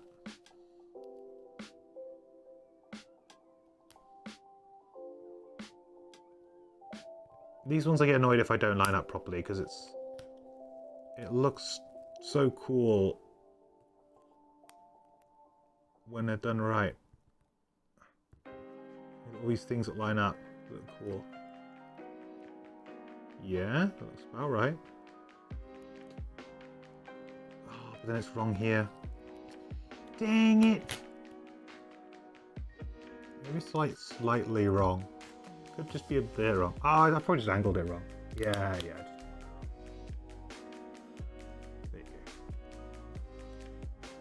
There you go. Nice. All right. Wow, what a what a stream, guys. That one went way longer than I was expecting today. Longer scenario, but also just more stuff. I still need to do one more sticker as well. Where's the library?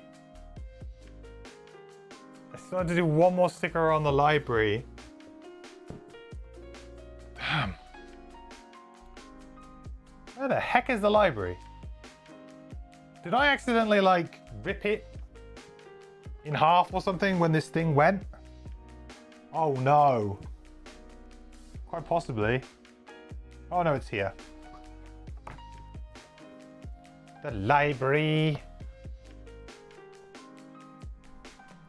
Where are my stickers? Where are my library stickers?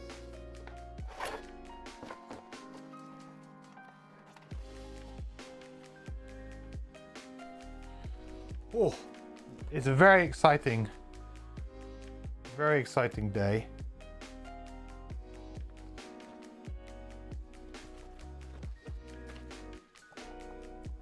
Now we're missing one.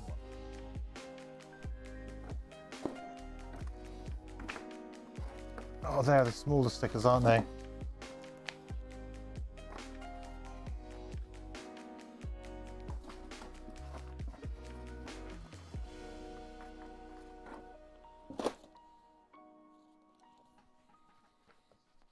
Can't imagine why you would need 3 levels of library.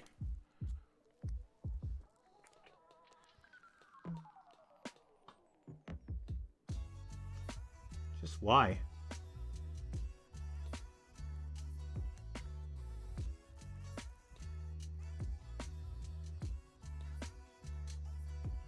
Nice. There we have it. Whew. All right. Well, that is the end of today's stream, everyone. I need to get to bed. I think still, yeah. That's the blessing from Cab. That's the blessing from. Isaac, at this point, can we get your approval to add an additional attack modifier deck for allies in the digital version?